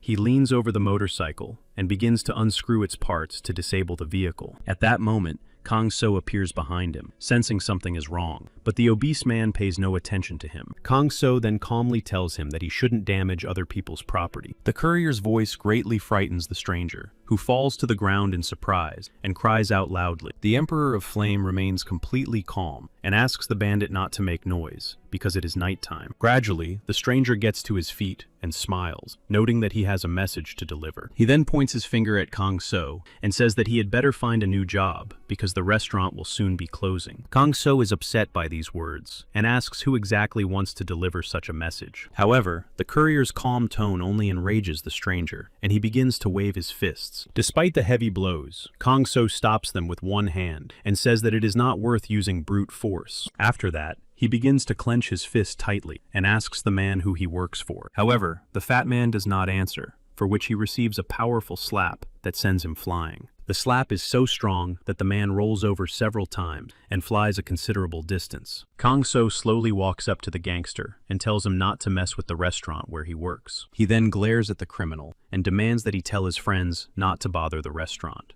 The fat man quickly gets to his feet and runs away, promising never to bother Kang So again. The next day, the gang leader looks extremely irritated and fiddles with his phone. Suddenly, his assistant runs up to him and reports that his 6 men have returned from their mission. He then sees the overweight man, who can barely stand on his own 2 feet, and is leaning on his friend. He falls to his knees and apologizes for the failure of the mission, but the gang leader does not really believe his story about Kang So. However, the overweight man asks his leader not to get involved in this matter, and notes that this courier is very strong and dangerous. But the gang leader continues to ignore these words and calls his henchman a pathetic weakling. After that, he turns to his right-hand man and says that they need to teach this courier a lesson. Then he types a few messages on his phone and summons the members of his gang. The next day, Kang So delivers another order and sees a gang of thugs smiling at him. However, the courier pretends not to understand the situation and takes the food out of the containers, asking for payment. This infuriates one of the gangsters, who starts clenching his fists and says that the courier is about to lose his legs. After saying this, he hits the food container with all his might, sending it flying several meters away. Kang So carefully examines the gangsters and notices an overweight man who, in a panic, begins to apologize to him. At that moment, a member of the gang punches Kang So in the chest with all his might and demands that he lie down on the ground and accept his fate. After these words, he is about to strike again, but the courier catches the gangster's hand before the blow is completed and squeezes his wrist tightly. Then he sharply tilts his wrist down, causing the gangster's face to contort in pain. The criminal starts screaming loudly in pain and promises that the courier will pay for this. But at that moment, a strange aura begins to appear around Kang So, causing the other gangsters to look very frightened. The next day, bright rays of sunlight illuminate the walls of the Spring Pavilion restaurant. Kang So returns from work, and Yu Sung-tae notes that the courier is a little late this time. The Emperor of Flames points to the plates, and, to the director's surprise, notes that this time, the customers have washed all the dishes. Yu Sung-tae carefully examines the dishes and remarks that he has never seen such respect for plates from customers before. At that moment, Kang So mentions the name of the gang leader he encountered and asks for details about this person. Yu Sun-tae's face shows a look of dissatisfaction, and he notes that this person used to work for him and was a terrible courier. In response, Kang So crosses his arms and notes that he has already gotten to know the former employee very well. After these words, beads of sweat begin to form on the restaurant manager's face, and he asks what happened. This emotion quickly turns to real horror when Yu Sun-tae learns about the gang's attack on Kang So. The story flashes back a few minutes to when the Flame Emperor is fighting the former courier's gang. The gangsters try to attack at the same time, but with a single movement of his hand, Kang So throws them all in different directions. All the criminals are moaning in pain, and the fat man watches this scene in horror, not knowing what to do. At that moment, the Emperor of Flame approaches him and demands to know who is behind the attack. Out of fear, the gangsters don't know what to say, so Kang So begins to concentrate energy in his fingers and offers to tell the criminals everything. After several blows, the gangster, writhing in pain, says that the gang leader was supposed to watch everything from a distance. This information is enough, and Kang So lets the gangster go and looks around carefully. At this moment, the fat man begs for mercy and promises that they will never cause trouble again.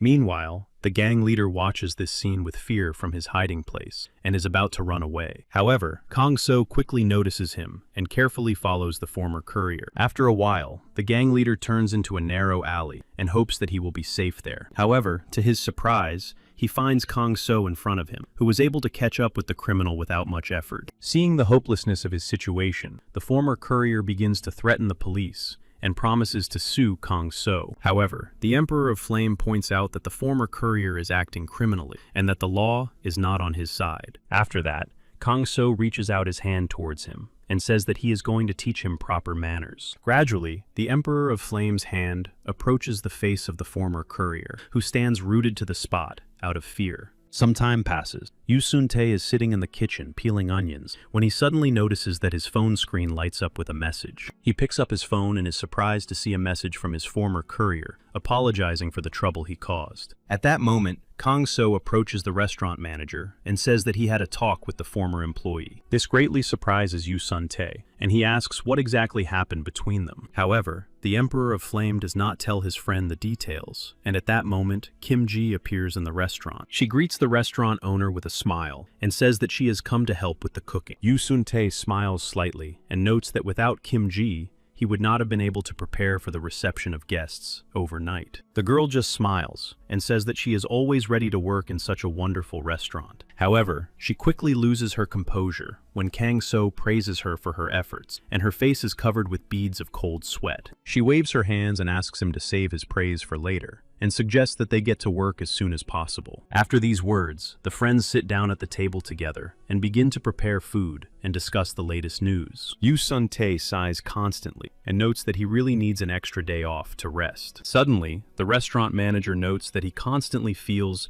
that the kindergarten workers have a strange energy, He smiles and says that it seems rather strange, and he doesn't understand why. However, Kim-ji confirms his guesses and quickly says that the best awakened ones work in such places. But she quickly changes the subject when they start asking her where she got this information. The story moves to a wide highway where an expensive car is speeding along at full speed. In the back seat is the aristocrat Kim Ho, who is extremely unhappy that he has to attend the party instead of his sister. However, the secretary states that Kim Ho often does nothing, and that this is a great way to prove himself, and then begins to sort through papers. These words hurt Kim Ho's pride, but he agrees with them, and notes that he has no choice anyway. After these words, the secretary looks at the aristocrat, and notes that a lot depends on the upcoming meeting. However, Kim Ho pays no attention to these words and looks intently out the window. He sees an elderly man in the clearing who is a master of magical artifacts. At the sight of him, the aristocrat feels uneasy, and the secretary notes that it is very important for Kim Ho to enlist his support and attention. After these words, Kim Ho looks at his assistant in surprise and notes that it is impossible to work with this old man. However, the secretary immediately reminds Kim Ho of his sister, whom he imagines to be a real devil. These thoughts frighten him, but his assistant notes that the aristocrat is capable of finding an approach to any person. After that, the driver opens the car door, and the secretary tries to push Kim Ho out of the car. With a dissatisfied expression on his face, the aristocrat gets out and heads towards the artifact master. He clears his throat slightly and introduces himself fully, then expresses his hope for strong cooperation in the future. However, this treatment greatly annoys the master, and he demands that Kim Ho immediately get out of his sight. The aristocrat is extremely surprised by this turn of events. He looks discouraged and does not know what to do next. At that moment, the master's assistant approaches him and apologizes for his mentor's rudeness. After a short conversation, Kim Ho returns to the secretary and notes that the negotiations did not go very well. However, the assistant is not satisfied with this answer and asks the aristocrat to try again to find common ground with the master. Meanwhile, Kang-so and Kim-ji are having fun together and hope that Ha-yoon is having a great time with the other children. At that moment, the Emperor of Flame recalls a recent conversation with Ha-yoon and makes a small toy especially for her. The girl looks closely at the wooden rabbit and thanks Kim Ho for the gift with a big smile on her face. Some time passes, and Kang-so's gift is broken because the other children were careless. Ha-yoon starts crying when she sees the broken rabbit, and her friend notes that the children should have been more careful. After a while, Ha-yoon can't take it anymore and starts crying, which attracts the attention of those around her. Her friend shows the other children her fist and promises to beat up anyone who causes Ha-yoon trouble again. At that moment, the artifact master approaches Ha-yoon and his granddaughter and tries to find out what happened. With a smile on his face, he asks Ha-yoon not to be upset and asks the girl to show him what is broken. He carefully examines the broken shovel and notes that this item was made with great love. After these words, he calls his assistant over and asks him to pay attention to this delicate work. Then, with the same ease, he uses streams of magic to repair the child's toy. The artifact master performs several manipulations and promises Ha-yoon that he will soon fix everything, which makes the girl smile. He makes a few movements and repairs the shovel, then gives it back to the girls, who are indescribably delighted. At that moment, the aristocrat stands nearby and watches what is happening intently. Suddenly, a small smile appears on his face, and he notes that now he knows exactly how to approach the artifact master. After that, he gives some instructions to his secretary, and the girl bows and quickly leaves. A new day dawns rather quickly. Kang-so heads to the bakery to buy his favorite pie. He opens the door quite carefully and greets the owner with a slight smile on his face. The baker, Hunim, also smiles at the sight of his regular customer and asks him to choose whatever he likes. Kang-so goes inside and looks around carefully, but to his surprise, he doesn't see his favorite treat anywhere on the shelves. Then he turns to the salesperson and asks where his favorite pie is, which is always on display. The baker smiles and gives him the last piece of cake, noting that all the others have been sold, but there is always a piece for Kang-so. The courier sincerely thanks the baker for such an unexpected gift and pays for his purchase. After that, Kang-so says goodbye and tells the baker that he is always ready to wait for him at the neighboring restaurant and leaves. Suddenly, the courier notices a girl and holds the door open so she can enter without any problems. The girl quickly chooses her order and pays with a card, and the baker thanks her for her purchase, but looks embarrassed. Gradually, the sun sets below the horizon, and the last rays of sunlight continue to illuminate the Spring Pavilion restaurant. Kang-so returns from his walk and carefully puts his favorite pie in the refrigerator. At the sight of the pie, the rodent Karangi looks very hungry and ready to pounce on the food at any moment. However, Kang-so stops him and notes that there is enough pie for today and suggests eating it tomorrow. Night falls, and the Flame Emperor quickly lies down on his bed and falls asleep instantly. After a while, the rodent wakes up from the smell of the fragrant pie and runs towards the kitchen. He quickly jumps into the open refrigerator, hoping to get a piece of the pie. But to his great surprise, Karangi notices that someone has already eaten the pie, and only crumbs remain. At that moment, Kang-so appears behind the rodent and catches his pet at the scene of the crime. The next day, Kang-so tells this story, and Yu-sung just laughs and notes that many magical rodents love sweets. Ha-yoon gently strokes her pet and notes that she believes her dear rodent could not have eaten the pie alone. At that moment, the restaurant doors open, and everyone turns their attention to the new visitor. The visitor turns out to be the baker, Hyun-nim, who greets his friends with a smile on his face. Yu Sun-tae notices several bags in his friend's hands, and the baker smiles and says that he has brought some gifts. When he opens one of the bags, Kang-so notices his favorite pie and can't take his eyes off it. All this seems very strange to Yu Sun-tae, and he decides to ask what the real reason for the baker's visit is. Hyun-nim becomes very nervous, but then collects his thoughts and says that he needs advice. Looking very upset, he says that he likes one of his regular customers, but the baker doesn't know how to confess his feelings. Yu Sun-tae tries to cheer up his friend and says that he should just tell her how he feels. However, this is not an option for the baker, who notes that he is too indecisive and worried about his appearance. Suddenly,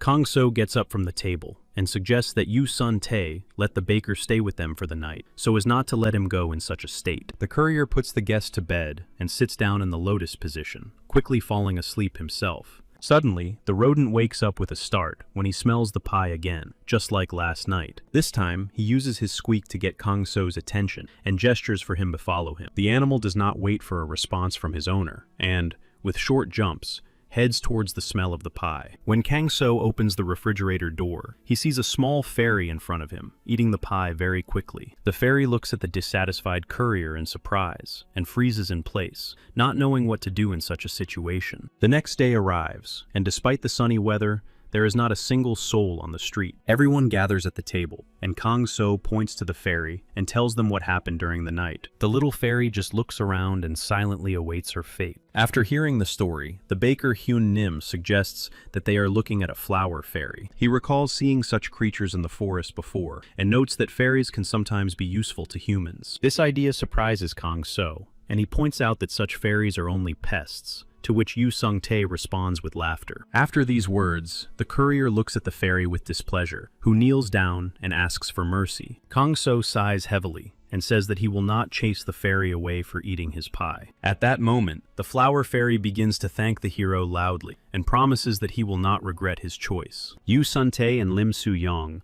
are lost in thought and realize that they have no idea why they might need a fairy. Then the baker asks for the fairy to be given to him, because he has several ideas about how this creature could help him in his work. At this moment, Kang-so folds his arms in front of him and notes that this is a responsibility and offers the baker training as a reward. After these words, Lim So-young smiles and notes that any girl would be delighted with a muscular body. The baker thinks about it and says that it would be a good idea, although it is not difficult for him to keep the fairy with him. After that, Kang-so and Hyun-nim begin to discuss training, and Lim Soo-young suggests that her husband also take part in it. A few days pass, and the weekend arrives. Lim Soo-young and her employees decide to go to the mall. Kang-so is surprised by the invitation, and asks the restaurant manager why they are all gathered there today. The girl smiles, and says that today is Yu-sung's birthday, and she wants to give him a suitable gift. She then turns to Kim-ji, and asks her and Kang-so to help her choose a suitable gift. After hearing this, Kim-ji looks very excited and starts asking the manager if he has any ideas. Then she turns her head towards Kang-so and thinks that any meeting with the courier is a great joy for her.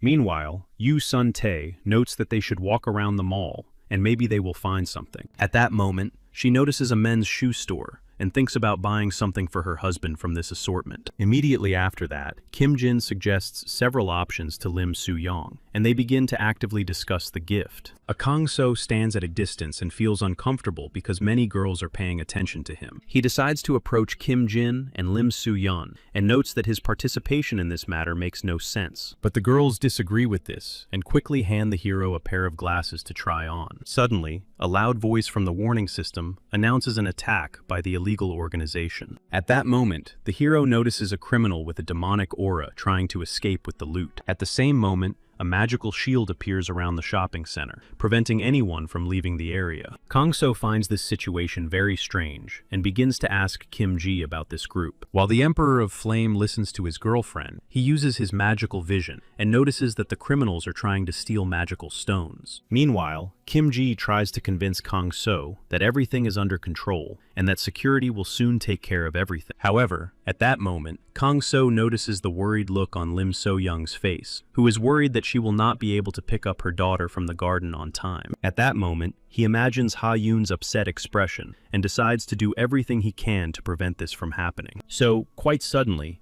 he says he needs to go to the bathroom and asks the girls not to leave the safe zone. After saying this, Kang So immediately makes a quick dash and heads to the area where he last saw the criminals. When he goes down to the lower floors of the shopping center, he notices seriously injured security guards. Kang So gives them first aid and hopes that it will be enough until the rescue team arrives. Gradually, he makes his way forward and notices a slightly open door from which several voices can be heard. The courier looks closely and notices a man with a sword giving orders to other criminals. Kang So acts with extreme caution and quietly enters the room with the criminals. In a few seconds, he strikes several blows and neutralizes all the criminals in the room at once. The hero looks around carefully and decides to make sure once again that all the criminals have been neutralized. After that, a smile appears on his face, and he thinks that it is time to return. Meanwhile, a special group led by Myung-hee gathers together and tries to figure out the situation. Myung-hee quickly gives all the necessary orders and instructs them to follow her. After that, together with a squad of agents, she jumps down and rushes towards the place where the gangsters were spotted earlier. She quickly finds herself near the building and prepares to storm it. Together with the squad, she bursts into the building, but what she sees shocks her and her comrades into silence. Myung-hee quickly looks around and notices that someone has already neutralized all the criminals before her squad arrive. A few hours later, the whole family returns home. Yoo Sun-tae stretches his shoulder and notices that it has been acting up lately. Kang So smiles slightly and points out that today is a very important date for the restaurant manager and asks him to get ready. Yoo Sun-tae doesn't understand anything, but suddenly the doors open in front of him and he sees his wife and daughter congratulating him on his birthday. At that moment, the courier takes out some firecrackers and also joins in the congratulations. At the same moment, the restaurant doors open and the baker and Kim Ji appear, holding gifts in their hands. At the sight of this, tears well up in Yoo Sun-tae's eyes, and he thanks everyone for coming to congratulate him. So, Yoo Sun-tae's birthday passes in a happy and cheerful company, despite the late hour outside the window. The next day, the restaurant manager carefully examines the calendar and notes that today is a very important date for the city. Kang So quickly cleans the vegetables and asks Yoo Sun-tae to tell him more about this holiday. Suddenly, a young man appears at the restaurant door and says that he has come in response to the advertisement. Yoo Sun-tae quickly looks over his documents and is surprised that his new employee is an awakened one. However, he accepts him for the job without any problem and tells him that he needs to clean up the main hall before the guests arrive. Meanwhile, Kim Jin is in the passenger seat of her car, which is heading to the city's main holiday celebration. The girl clicks her tongue in dissatisfaction, and her secretary notes that this is a very important event, and her presence is necessary. In response, Kim Jin replies that she understands the seriousness of her situation perfectly well, and then sighs heavily. At one point, the girl begins to complain about her outfit, but the secretary notes that she needs to get used to the color of her clan, Red Flame. Kim Jin sighs again and begins to quickly paint her lips, using a small mirror. Due to her nerves, the girl's hand jerks sharply, and she smears her face with lipstick. However, the secretary is prepared for such turns of events, and hands her mistress a wet wipe. A few minutes later, the car arrives at a place where a large crowd has already gathered. The secretary quickly gets out of the car, opens the door for his mistress, and helps her out. Meanwhile, the families of Yoo Sun-tae and Kang So are walking around a large fair with their new employee. The young man points to one of the stalls and notes that Kang So can do well in this competition. After these words, the courier turns around and notices a man throwing darts to win a prize. Seeing this, Kang So shields Ha-yoon, because he thinks that hired assassins are training in this place. However, the young man reassures his friend and notes that this is just a place where you can win a prize by throwing darts. Meanwhile, Ha-yoon looks around the shop and points to one of the toys she really wants. The toy turns out to be a cute bear whose face is partially decorated with colorful hearts. At that moment, Kang-so kneels in front of Ha-yoon and learns of her great desire to get this bear. After making her request, the girl looks very confused and says that she can do without the stuffed toy if they don't win. However, Kang-so smiles and promises that they will definitely win her the teddy bear. He then turns to the young man and invites him to participate in the competition to win the prize. The new employee is very surprised by this request and points out that he has no talent for this. Then Kang-so stands up and explains how to throw darts correctly in order to consistently hit the target. After his explanation, he approaches the salesperson and buys one ticket to participate in the contest. Meanwhile, the young man hesitantly picks up 3 darts and freezes in place because of his indecision. However, Kang-so encourages him and notes that if the guy follows his advice, he will definitely win the contest. After his colleague's words, the young man is filled with confidence and begins to aim at the right ball. He quickly makes his first throw and, to his surprise, hits the right target and the ball bursts. A couple of minutes later, the young man wins the competition, his eyes shining brightly, and he thanks his colleague for his guidance. He discusses some techniques with Kang-so, while Ha-yoon hugs a teddy bear with a big smile on his face. Suddenly, a loud sound comes from the loudspeaker, announcing that the Great Magician's concert is about to begin. When Ha-yoon hears this, he quickly runs to the concert venue and asks his family to hurry up so they can get good seats. Seeing this, Kang-so smiles and notes that such a young creature has a lot of energy, and he envies that. Meanwhile, several criminals discuss a plan to eliminate an important person who will be attending the performance. One of the gangsters puts on a special ring and says that with its help, magical intelligence will never detect them. After all the preparations, they take up their weapons and try to find their target in the crowd. They look through the sights of their rifle and prepare to open fire as soon as the opportunity arises. Very soon, the criminals find their target, who turns out to be the influential aristocrat Kim Ji. Meanwhile, Ha-yoon is delighted with his new gift, and, with a smile on his face, can't wait for the magician's performance. The young man is also looking forward to the performance, but Kang-so is extremely skeptical. After a while, an old magician appears and performs several tricks with a dove that flies out of his hat. Kang-so looks annoyed at this, but the young man notes that the most interesting performance is about to begin.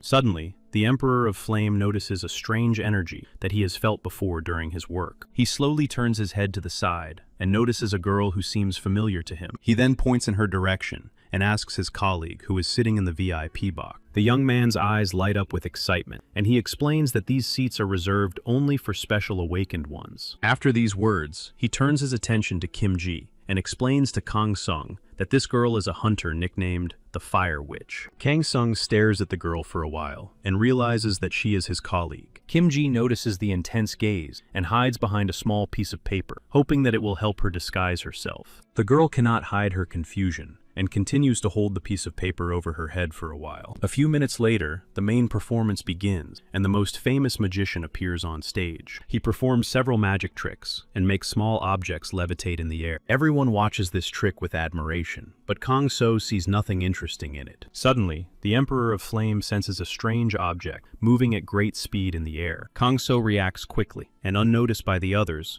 quickly deflects the magic bullets. Because of his technique, one of the bullets flies off near the place where Ms. Kim's bodyguards are standing. Seeing this, the bodyguards immediately report the danger and call for reinforcements. Meanwhile, several more magic bullets are aimed at Kim Ji to end her life. However, the bodyguards quickly raise a barrier and stop the dangerous projectiles. But this proves to be insufficient for the magic bullets, and they easily penetrate the magic barrier. Seeing this, Kim Ji uses her power and creates a reinforced version of the magic barrier around herself. After that, the girl turns to her bodyguards with a dissatisfied tone and demands that they find the shooters. Meanwhile, people panic and leave the event, and the sound of gunshots further increases the panic among the crowd.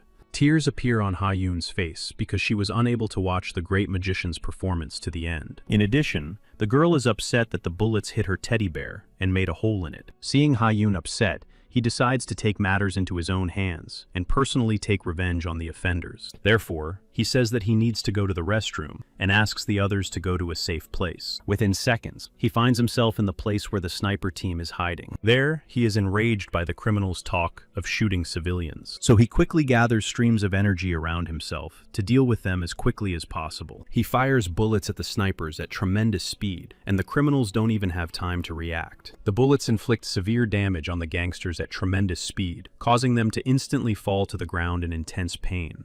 Kang-so watches his enemies suffer and tells them that they shouldn't have disrupted the concert. His face becomes serious when the gangsters curse him despite their injuries. One of them crawls closer and loudly says that their boss will definitely punish Kang-so. However, the Emperor of Flame sees no threat in these words and notes that he will deal with even the criminal's boss. After that, he quickly jumps off the roof of the building and goes to his friends who are waiting for him. The story moves to a kindergarten, where a teacher is playing with children, but suddenly her phone starts ringing. She looks at the phone screen and realizes that the call is from the Association of the Awakened. So the teacher apologizes to her children and tells them she needs to step away to talk. She then moves away from the children and listens to instructions from her superiors on improving the children's safety. The teacher discusses the safety improvement plan for a while and promises that the children will be safe in her care. After a while, the children begin to get bored, so they follow their teacher and try to eavesdrop on the conversation. The girl notices this and informs her superiors that she can no longer talk because the children are waiting for her. After that, she returns and suggests that the children play an interesting game. With a smile on her face, she suggests making beautiful gifts for their families out of materials at hand. After hearing their teacher's words, the children begin to use cardboard and scissors to create an interesting gift. Ha-yoon asks her teacher for advice and consults with her for a while about a gift for her parents. At that moment, the girl remembers that Jong-hoon has no close relatives and decides to check on him. However, the children around her do not understand why Jong is trying to make a gift, since he has neither a mother nor a father. The other children agree with her and ask their teacher about it. The girl doesn't know what to say and tries to comfort Jong-hoon, who is about to cry. Ha-yoon notices her classmates teasing and loudly says that they shouldn't make fun of the boy just because he doesn't have parents. She stands up for the boy, much to the surprise of the teacher, who doesn't know what to do in such a situation. After her words, the other boys start crying and say that they don't want to be without their parents. The teacher tries to put everyone in a positive mood and suggests that everyone apologize to Jong-hoon. Through their tears, everyone apologizes to the boy, and he feels a little better. He quickly wipes his red eyes and says that it's no big deal and he's used to it. Ha-yoon smiles, pats him on the shoulder, and suggests that the boys exchange gifts with each other. After these words, Jong looks at the girl gratefully and says that her words inspire him greatly. Meanwhile, the secretary goes to her commander with a report on the events that have taken place. She looks very serious because she is worried about her boss's special and fiery temper. An image of the great Kim Hae, nicknamed the Warrior of Fire, who managed to prevent the destruction of humanity, appears in her mind. When she approaches the office, she exhales heavily and tries to gather the courage to knock. After a while, she enters Kim Hae's office and reports all the information about what happened to him. The head of the department looks very concerned and asks the secretary to show him all the documents related to the case. After a while, he clenches his teeth in anger and asks why all the criminals have not yet been identified. Then he slams his hand on the table with all his might and demands that the association do everything in its power to find those who ordered the murders. However, the secretary notes that this seems unlikely at the moment and points out that everyone is already looking for clues. After these words, Chief Kim Hae calms down and begins to carefully study the documents related to the case. He also learns that his daughter has decided to get a job at a small restaurant where his old acquaintance Yoo Sun-tae works. The secretary adjusts her glasses and asks what to do about this situation. In response, Kim Hae clenches the paper in his hands and asks her to keep an eye on his daughter, but not to get involved in the restaurant's affairs. As the report comes to an end, the secretary bows and says it's time for her to start work. As soon as the secretary leaves the office, Kim Hae enters the code for his safe, which consists of several digits. As soon as the safe opens, he takes out a small item that his daughter gave him on Family Day. Meanwhile, Kang-so is cleaning outside and meets a young man who has been delivering newspapers all this time. Seeing his colleague, the courier smiles and notes that the young man has become much more resilient and stronger during this time. After these words, the awakened young man thanks Kang So for his praise and promises that he will become even stronger in the future. However, at that moment, Kang So thinks about the attempted assassination at the concert. Due to his excessive thinking, the courier accidentally breaks his broom, which makes him feel awkward. After that, he notices the young man's inner energy and thinks about how it could be awakened. After a while, the young man goes about his business, and Kang So thinks about finding a way to develop the awakened one. That is why he asks Yu Sun Tae to keep him company late at night, and asks him about the awakened ones. Kang So exhales heavily, and asks what the director would do if he knew how to increase the power of the awakened ones. Yu Sun Tae thinks for a while, and suddenly replies that he would definitely share such information, which surprises Kang So a little. The Emperor of Flame does not understand how such information can be shared, but the restaurant director just smiles, and pours a drink with a smile. Then his gaze becomes serious, and Yu Sun Tae says that he is willing to do anything for the safety of his family. These words make the Emperor of Flame think seriously, and he becomes lost in his own thoughts. At that moment, he realizes that there is no worse fate for him than to experience loneliness once again, and he does not want to lose his new friends. So Kang So silently downs a whole glass in one gulp and quickly puts it on the table. Then, with a confident look, he declares that he will find a way to increase the power of any awakened person. Late that same evening, he takes out a clean notebook and begins to write detailed instructions on how to develop his abilities. A few hours later, Kang So finishes his long work and exhales heavily from exhaustion. However, he is satisfied with the work he has done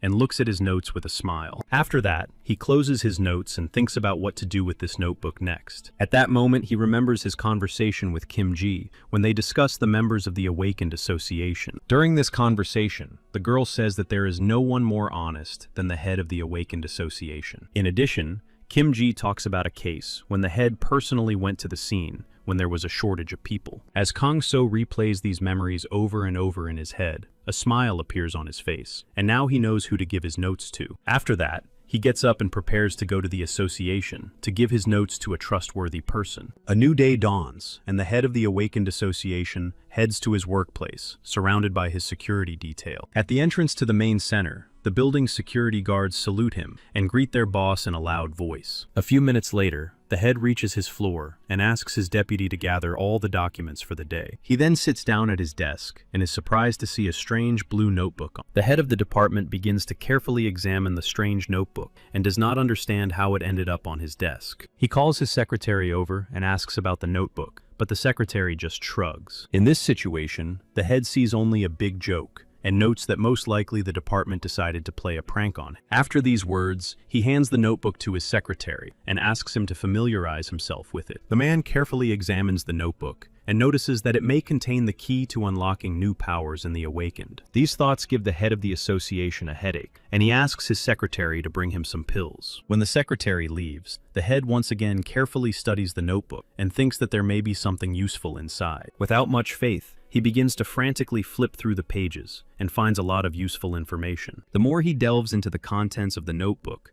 the more he begins to believe that it will help the Awakened one. The notebook becomes so interesting that the head does not stop reading it, even when drinking his tea. After a few hours, the head finishes reading the notebook and tries to think about the information in his head. A huge number of thoughts come to him, but at the moment he thinks that all the information in the notebook is true. After thinking, he leans back in his chair and decides to flip through the pages of the strange notebook again. To his surprise, he finds a strange symbol at the end of the page and assumes that it is a message from the Zero Awakened One. A slight smile appears on his face, after which he asks his secretary to call Li Xin to headquarters. After a while, the sun rises above the huge tower and illuminates it from all sides. Li Xin arrives at the main office and asks why he was called to the department so urgently this time. The head of the department begins to laugh and says that the hunter will not believe him if he tells him the truth. After these words, the head of the association hands the hunter a notebook with the words, "Awakened Energy Control," written on the cover. Seeing this inscription, Li Xin skeptically takes the notebook in his hand and begins to carefully study its pages. At one point,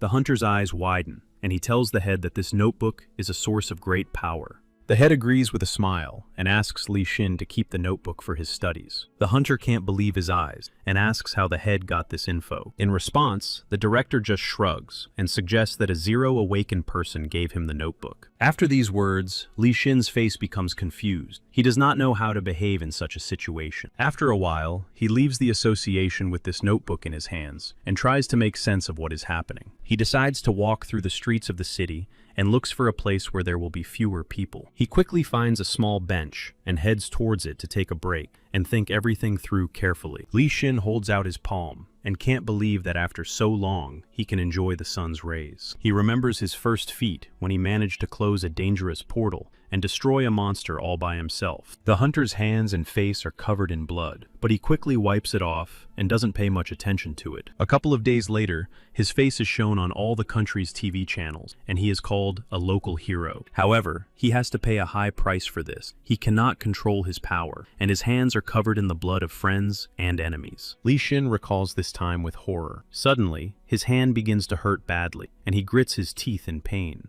When he decides to examine his hand, he notices that it is turned red and is covered with a strange magical energy. Li Xin then follows the instructions in the book strictly and very quickly manages to stabilize his energy. At that moment, the hunter replays the words from the notebook in his head and decides to find the owner of the notebook by any means necessary. Suddenly, he is distracted from his thoughts when he notices a strange courier emanating an unusual energy. Li Xin watches closely as the courier quickly lays out food on the table and is amazed at his speed. The smell of food intoxicates the hunter's thoughts, and he decides to go to the nearest restaurant for a bite to eat. He takes out his phone and uses a mobile app to quickly find a suitable restaurant. When Li Xin finds a suitable place, a smile appears on his face, and he hopes that the food will help him relax and take his mind off things. Some time passes. Kang So and Kim Ji are standing near the restaurant door, discussing the latest news with each other. Suddenly, Kang So senses a huge energy approaching and tries to listen to his feelings. A second later, Li Xin appears at the restaurant door, looking for a suitable place. At the entrance, he is immediately greeted by Lim So-young, who offers the new visitor several free seats. At that moment, Li Xin recognizes Kim Ji and is surprised that an aristocrat is working in such an ordinary place. At the same moment, Yu Sun-tae peeks out from behind the counter and asks Kim Ji how she knows the new customer. The girl smiles awkwardly in confusion and says it's a very long story. Then she quickly makes up a story that Li Xin is her cousin and asks him not to pay attention to it. Meanwhile, Li Xin takes a seat and watches Kim Ji's reaction with a smile on his face. The girl quickly approaches him with slight irritation and asks her friend not to reveal her identity. This request surprises Li Xin a little, but he has nothing against her personal life and promises to play along with Kim Ji. After that, he tells his friend that he has come across something very interesting that will turn everything related to the awakened upside down. However, Kim Ji is not concerned about this information and once again urges Li Xin not to reveal her identity. Meanwhile, Lim So-young requests a small portion of the dish and notes that she is prepared to bring another portion on the house. The dish turns out to be so delicious that a tremendous force completely envelops Li Xin's body and is about to burst out. At that moment, the hunter realizes the danger and worries that because of him, many people in the restaurant may die. Therefore, he quickly gets to his feet and tries to control his magic. But to his surprise, he notices that his magic has subsided, and Kim Ji approaches him and asks him to leave the establishment. At this moment, Kang So is standing nearby, preparing to use his power again if Li Xin loses control again. He looks closely at the hunter and realizes that he is a high-level specialist. Kang So is extremely surprised when he sees a huge aura around Li Xin and is slightly afraid of interacting with it. However, Li Xin himself does not notice Kang So's piercing gaze and has a casual conversation with his sister. Suddenly, he receives an urgent call from the association, demanding that he report to the base immediately. After the call ends, Li Xin sighs heavily and tells his friend that he urgently needs to go on a mission. When Li Xin leaves, Kim Ji sighs with relief and doesn't notice Kang So standing behind her. Surprised, she turns around abruptly and asks with a smile on her face why Kang So is staring at her. Meanwhile, Li Xin is at the association and asks why he was called this time. The head of the department explains that many strange organizations have appeared recently and simply asks Li Xin to investigate. However, Li Xin only thinks about his strange encounter with Kang So and assumes that he is a zero awakened. Meanwhile, the head of the inspection department, Myung Hee,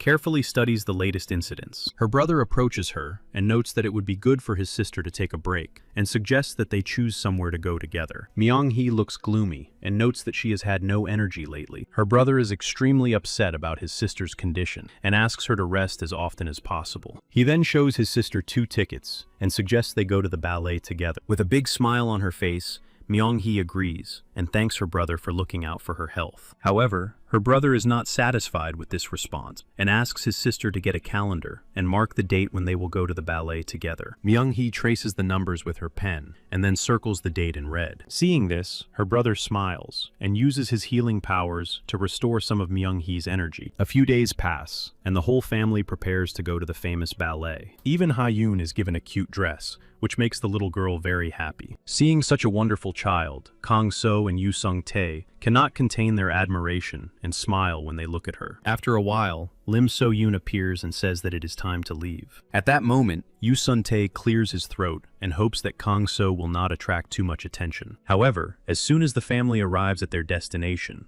a huge number of eyes fall on Kang-so in his costume. Yoo Sun-tae looks at his courier in confusion and thinks that Kang-so will always be the center of attention. However, Kang-so himself pays no attention to the stares of others. All his thoughts are focused on the strange, magical flow. He constantly looks around, trying to find its source, but to no avail. Suddenly, Kang-so notices Kim Ji in the doorway, who looks very confused because of the attention from the Emperor of Flame. The girl turns away and hopes that Kang-soo will not be able to reveal her true identity. However, the courier has long known Kim Ji's secret and decides not to demonstrate his power unnecessarily and ignores the girl's presence. Suddenly, he begins to feel an ominous aura again, and this inner feeling greatly disturbs him. Meanwhile, Mr. Asmodeus and his assistant celebrate their imminent victory. The man waits for his assistant to pour him a glass of wine and enjoys the fact that his plan will soon come to fruition. Then he turns to his minions and orders them to begin the plan to destroy the theater. Then, he uses his magic blade to open a portal and teleport. A smile constantly flashes across his face, because Asmodeus is completely confident in his powers and his plan. When he and his assistant pass through the portal, they find themselves on the roof of a tall building, from where it is very convenient to observe what is happening. However, at that very moment, the Emperor of Flame appears behind them, intent on thwarting the plan to destroy the theater. At the sight of the stranger, Asmodeus freezes in place, not knowing what to do in such a strange situation. After a while, he comes to his senses and takes a fighting stance to fight Kang-so. However, the Emperor of Flame is incredibly fast for Asmodeus,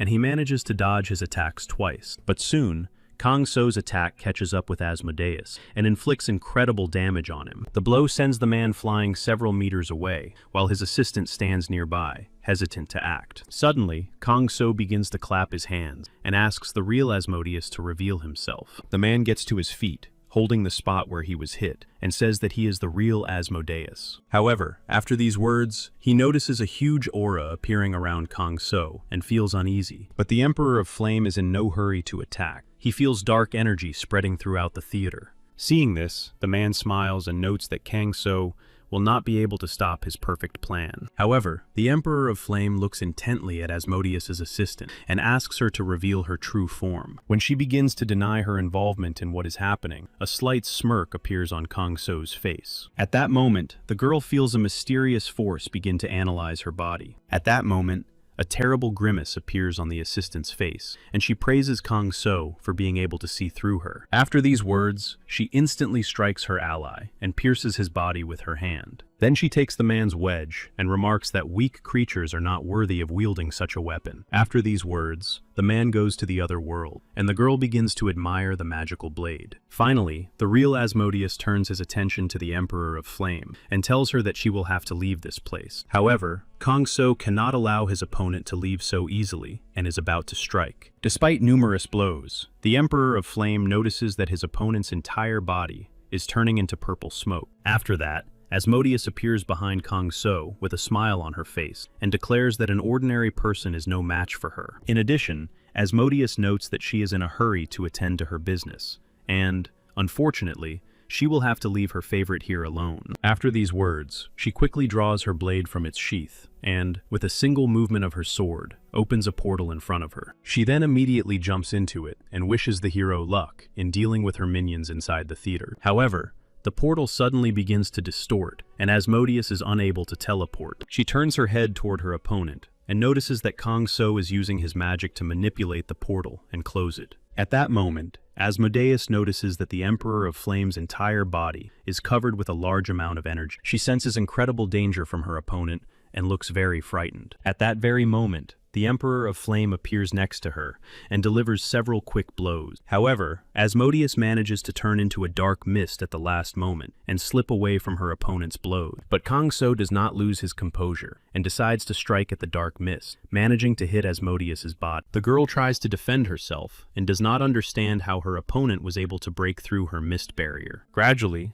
her misty defense begins to dissipate, and panic is evident on her face. At that very moment, Kang So gathers energy in her leg for the decisive blow. After that, Asmod's body flies several meters to the side, and she suffers significant damage. Her strength quickly leaves her, and she falls to her knees, clutching her shoulder, which is throbbing with pain. However, a satisfied smirk suddenly flashes across her face, and she stabs her body with her blade. Kang So looks surprised at this, and does not understand what his opponent is up to. The girl just smiles, and at that moment, a huge stream of dark energy begins to ooze from her body. In an instant, the girl's body disappears into a dark, magical mist. Suddenly, Kang So notices that the man is still alive and slowly crawling towards him. Before passing away, he tells Kang So how the theater will be destroyed. The Emperor of Flame carefully considers this information and tries to think about his next steps. Meanwhile, people are sitting in the theater, enjoying the wonderful performance of the two actors. Seeing this, Ha-Yoon's eyes light up,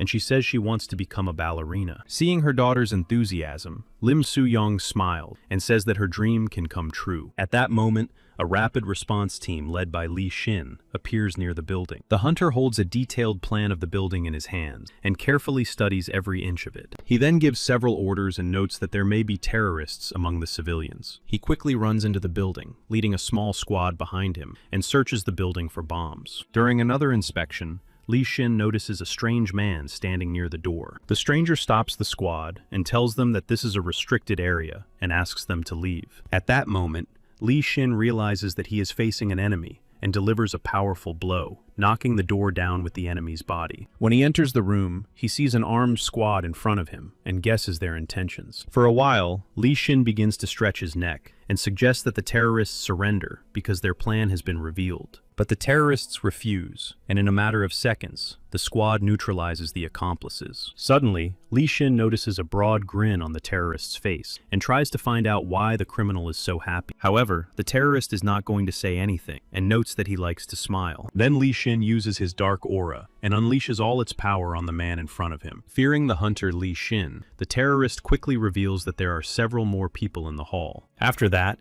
the hunter releases the terrorist and orders the squad to immediately move to the main hall. However, the doors to the room are blocked, causing Lee Shin's face to break out in a cold sweat. Meanwhile, the Yu Sun-tae family, along with the head of the family, tries to leave the theater building as quickly as possible. At this moment, the restaurant manager thinks about what is happening and worries that something might have happened to Kang So. Suddenly, in the middle of the hall, a man in a suit loudly proclaims that he is ready to make a sacrifice to the great deity. After these words, there is a huge explosion that sweeps away several chairs in front of him. All the people in the main hall begin to panic and scream, unable to move because of fear. At this moment, Yu Sun-tae shields his family from small fragments with his body and tries to calm them down. At that moment, Kang Sung runs to their aid and tells them that they need to leave the building. Several people block the exit and announce that no one will get out of there alive. However, at that moment, a powerful blow from the other side knocks the door down, and the terrorists scatter in different directions. After that,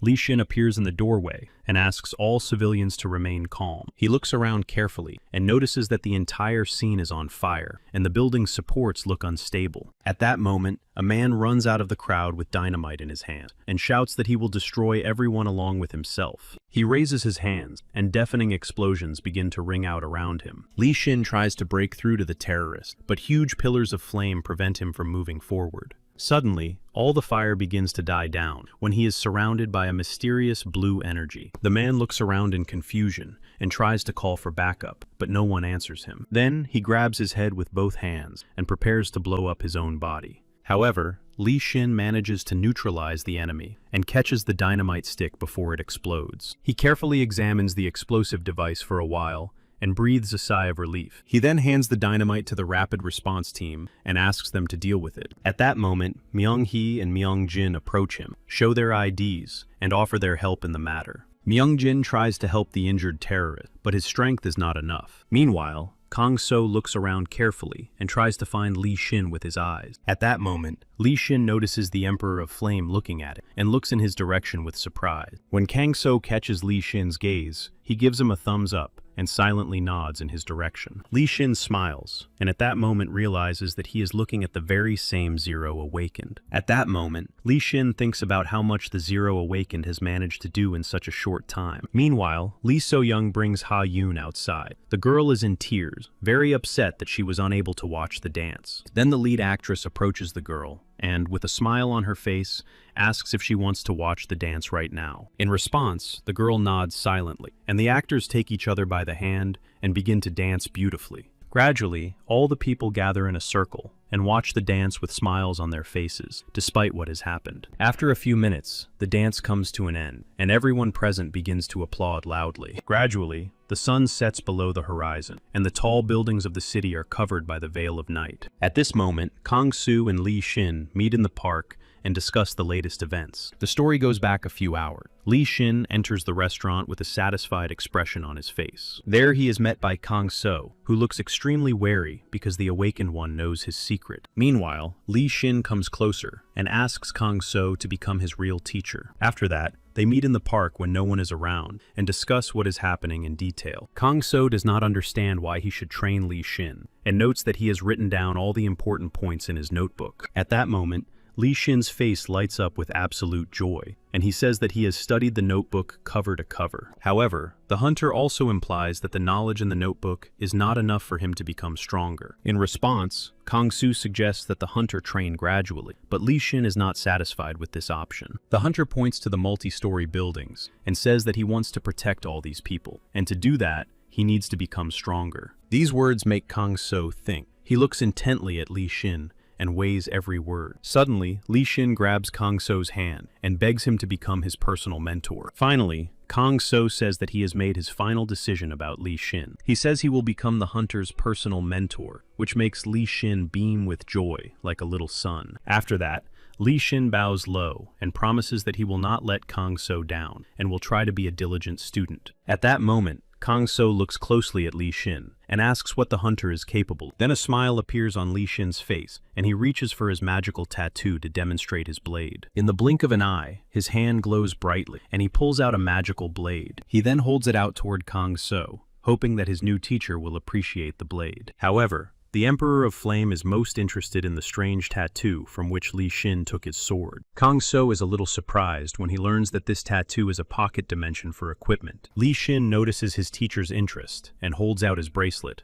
which can create a similar mark. Seeing this, Kang-so very carefully takes the item from the hunter's hands and begins to study it thoroughly. The Emperor of Flame is extremely surprised that such a small thing can contain so many valuable items. In response, Li Shin explains that this small device is capable of creating a portal to a personal dimension that one can enter oneself. Kang-so listens attentively to his student's explanation and says that he will definitely try this item. After that, the Emperor of Flame closely watches how Li Shin moves with his blade. Kang-so abruptly says that this demonstration is enough, and Li Shin stops abruptly. After that, the hunter turns to his teacher and waits for his comments on his technique. Kang-so stands silently for a while, and then notes that Li Shin's sword technique is not so bad. After these words, the Emperor of Flame extends his hand forward and asks Li Shin to give him the blade so that he can show him a couple of techniques. Without asking any questions, the hunter hands Kang-so the hilt of the blade and explains how to remove the sword from its magical sheath. The Emperor nods silently and, with a single movement of his hand, draws the blade and then fills its edge with enormous energy. After that,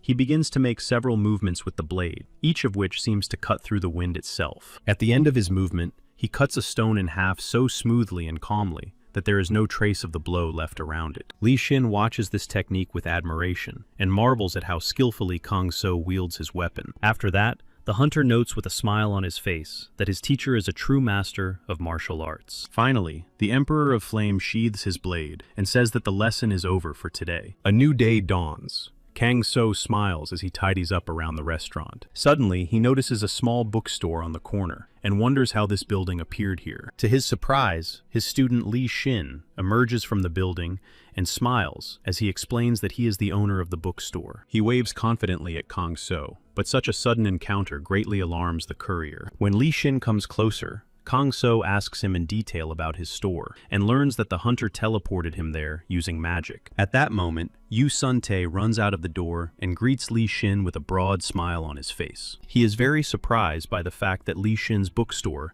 is now located opposite his restaurant. However, he quickly recovers and actively discusses the latest events with the hunter. After a while, Ha-yoon comes out of the restaurant door and tries to find her father. She points at Li Xin in surprise and says that she has seen this man somewhere before. In response, Yu Sun-tae smiles and points out that the hunter's shop will now be located opposite their restaurant. After these explanations, the restaurant manager continues to discuss the latest events with Li Xin. After a while, Lim Soo-yeon appears at the restaurant door and invites the hunter to share a meal with them. After Li Xin agrees, everyone sits down at the table and begins to eat. Lim So-young offers the hunter seconds, but he politely declines and notes that he has eaten too much. Yu Sung-tae silently drinks tea and wonders how Kang So was able to make acquaintance with one of the strongest awakened ones. At that moment, at the table, Li Xin asks if Kang So managed to use his gift from yesterday. After these words, the Emperor of Flame notes that he has not had time for that yet,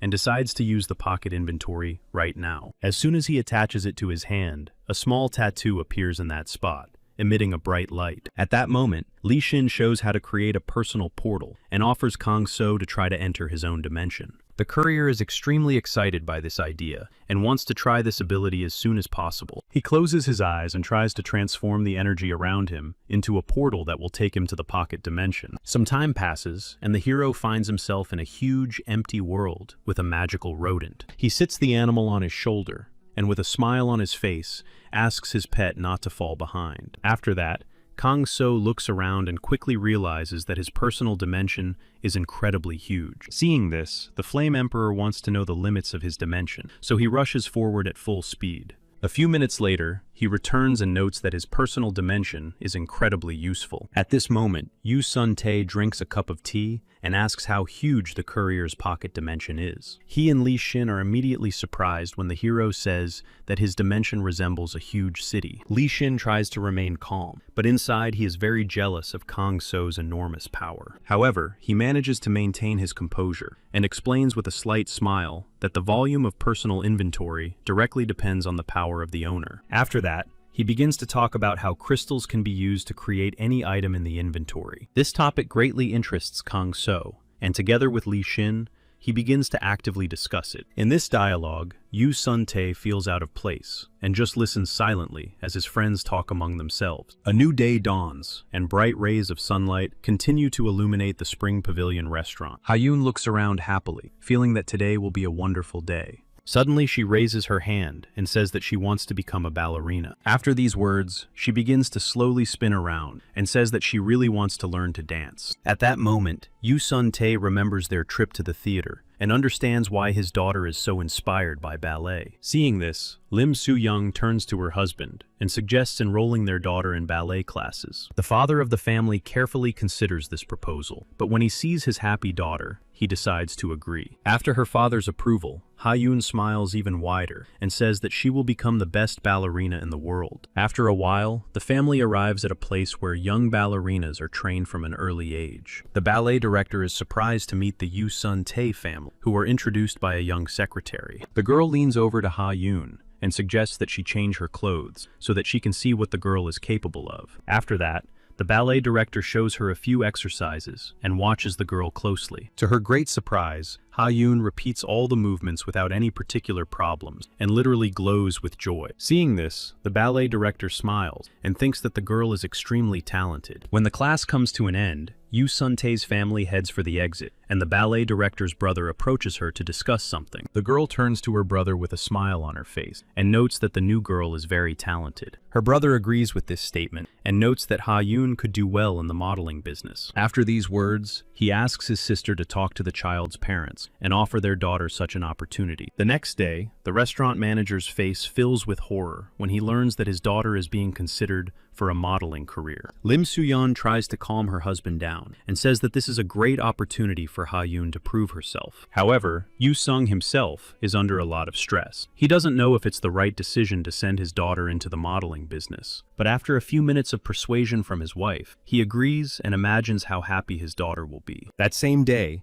late at night on one of the city streets, two dangerous men meet. The men sit across from each other in a bar and drink expensive wine, but one of them is extremely frightened by what is happening. An elderly man with a mustache looks at his glass of wine and asks his colleague if he wants to tell him something. Suddenly, the elderly man named Mullen's gaze becomes serious, and he demands that Nevis tell him everything he knows. This look makes Nevis extremely uncomfortable, and he chokes on his wine out of surprise and fear. When he finally clears his throat, he tells about an incident that happened during a theater performance. Mr. Mullen listens attentively to his subordinate's story and notes that it is a very interesting one. However, he continues to stare intently at his subordinate because he is completely sure that he is hiding something from him. At this moment, Nevis looks very frightened because he is afraid that his master will send him to an icy hell. He quickly raises his glass and tells Mr. Mullen that he has nothing more to add. At that moment, his heart begins to beat wildly, and his body begins to tremble treacherously. Seeing this, Mr. Mullen smiles slightly and notes that the newly awakened one is causing a lot of trouble. At that moment, Nevis tries to look anywhere but into his master's eyes because he is afraid of provoking his anger. After a while, Mr. Mullen says with a slight smile that he knows Nevis is hiding a demon and demands that he hand it over. After these words, Nevis is speechless, but then tells Mr. Mullen where to find the fugitive. The next day, the whole family gathers to go to the modeling agency. Suddenly,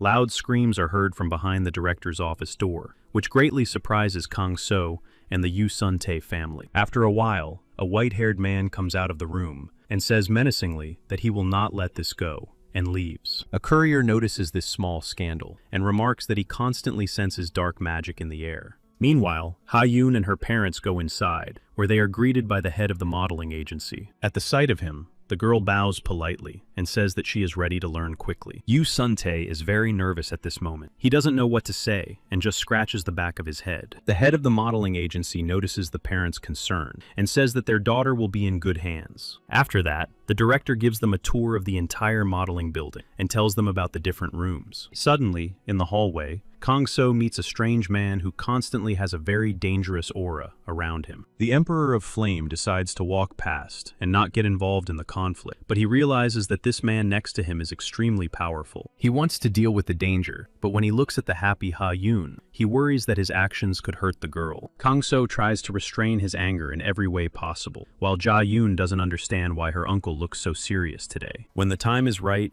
Kang-so teleports to his own dimension. He carefully examines the dark magic crystal in his hands and thinks about what he can do with it. After some thought, the Emperor of Flame decides to use the power of the crystal to create a small structure around himself. In a matter of seconds, a dome of glass and stone appears in the center of the lifeless desert. Kang-so carefully examines the new building and notes that there is still a lot of work to be done here. Then he turns around and creates a small room with shelves on which magical stones appear. When Kang-so looks at these objects, he remembers his last battle, where he saw exactly the same flow of energy. At that moment, he is struck by the thought that real demons with incredible power are hiding among humans. The hero worries that if the demons decide to reveal themselves all at once, it will lead to global Armageddon. This thought haunts Kang-so for a long time, and he tries to carefully consider his next steps. After a while, he returns to where he is met by Yoo-sun-tae, who is in tears because of his concern. Kang-so reassures his friend that everything is fine, and asks Yoo-sun-tae not to worry if he disappears again for a while. After that, the Emperor of Flames sinks back into his thoughts and wonders what to do with dark magic next. Suddenly, he approaches the restaurant manager and asks him not to rush into signing the agreement with the agency. Yoo-sun-tae agrees with this idea and notes that his daughter may change her mind at any moment. A few hours later, Yoo-sun-tae's family arrives at the modeling agency, where Ha-yoon is offered a large contract. The head of the agency promises that everything will go smoothly and that Ha-yoon will become a celebrity. At this moment, Kang So watches the signing of the contract from the sideline and wholeheartedly cheers for the girl. However, he begins to feel a strange magical aura and decides to follow her trail. After a while, he reaches the office where a real scandal is raging between the actor and the producer. The man gets tired of arguing with the actor and suggests going upstairs to discuss everything without prying eyes. This conversation seems very suspicious to Kang So, and he decides to follow these people. At that moment, he remembers Li Xin's words during a grueling training session in the park at night. The hunter's face is covered in sweat, but he ignores his fatigue and talks about the demons hiding among humans. Li Xin also tells the hero that people are constantly disappearing from the modeling agency and asks him to be careful. This information confuses the Emperor of Flame, but he believes his student's words and promises to be cautious. The story returns to the present. Kang So carefully follows the people and soon finds himself on the roof of a building. When the producer reaches the roof, he looks at the actor with a slight smirk and waits for him to speak. The actor continues to pressure his producer and notes that he is not going to play secondary roles. At that moment, the aura around the producer becomes gloomy, and he says that he is tired of living among people. Claws appear on his fingers, and he quickly grabs the actor by the head and strikes him several times. In his other hand, the monster gathers energy and prepares to deliver a fatal blow to send the man to the other world. However, behind the monster appears Myung-hee from the inspection department, who urges the man to surrender. She repeats her demands several times and warns that a special squad will be here soon. However, this information does not scare the monster. He easily pushes the man aside and heads towards Myung-hee. His speed is too fast, and the girl does not have time to react to block the blow. When the fist is a few centimeters from her face, the girl realizes that her situation is critical and tries to quickly come up with a plan. She puts her hands in front of her to soften the blow, but still suffers severe damage to her hands. Seeing the girl's weakness, the monster smiles even wider and says that her end is near. At that moment, Myung-hee tries to block the blow with a knife, but the monster is much faster, and the girl realizes that her plan has failed. She decides to counterattack the monster, but when she strikes, smoke appears where the monster was standing. At that moment, the monster appears behind the girl and is about to send her to the other world with one blow. It strikes her hard with its claws, but the girl is still conscious and tries to get to her feet, despite the intense pain. Seeing this, the monster grins again, and this time decides to pierce his opponent's heart with his hand. But at that moment, his hand bursts into a strange blue flame, and he has to change the direction of his attack. From the sharp pain, the monster grabs his hand and quickly looks around to understand how he was hit.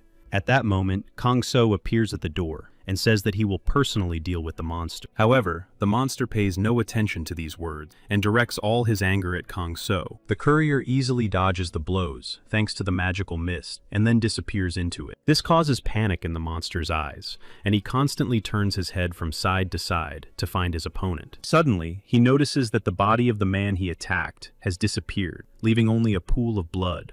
The monster is enraged by being led around in circles and demands that Kang So give him a fair fight. Meanwhile, the Emperor of Flame carries the wounded people and tries to find a safe place for them. He urges people not to move because their wounds may reopen. Meanwhile, the monster uses its keen sense of smell to locate its escaped prey. After a while, the monster begins to smell the metallic scent of blood near the staircase exit. When Kang So realizes this, he goes out to the monster and says that he is enough to destroy such a vile creature. At the sight of its prey, the monster grins and tells the man that he will surely regret his decision.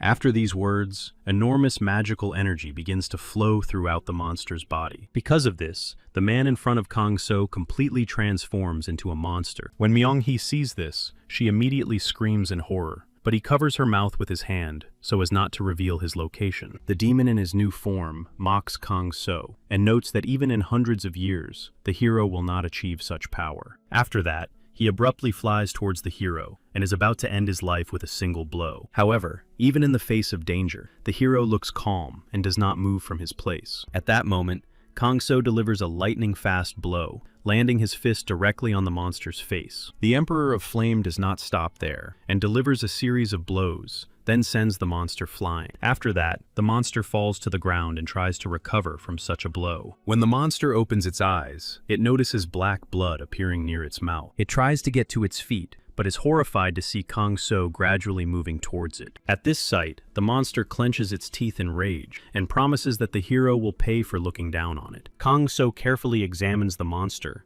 and realizes that the battle is already decided. However, the monster has no intention of giving up. He wipes the blood from his face and tries to gather the last of his energy. Kangso notices this and begins to feel a new aura around the monster's body, even stronger than before. The monster transforms again, his eyes becoming completely dark and filled with rage toward the human race. Soon, its hands grow several times in size and turn purple. However, Kangso closely observes the process of transformation into the true form of the monster, and before him appears a huge monstrous wolf that growls loudly. His entire body is covered with a powerful essence of shadow flame and filled with incredible strength. After that, in a matter of seconds, the monster appears behind the hero and is about to deliver a deadly blow. However, despite the enormous force of the blow, Kangso stops this attack with a single movement of his fingers. Then, with the same hand, he twists the monster's arm and breaks it in several places. Due to the intense pain, the monster lets out a piercing scream, and streams of black blood pour from its mouth. At that moment, Kangso is behind the monster and strikes another deadly blow. The monster notices the hero, but looks severely weakened and unable to compete with Kangso in speed. The monster is sent flying by the powerful blow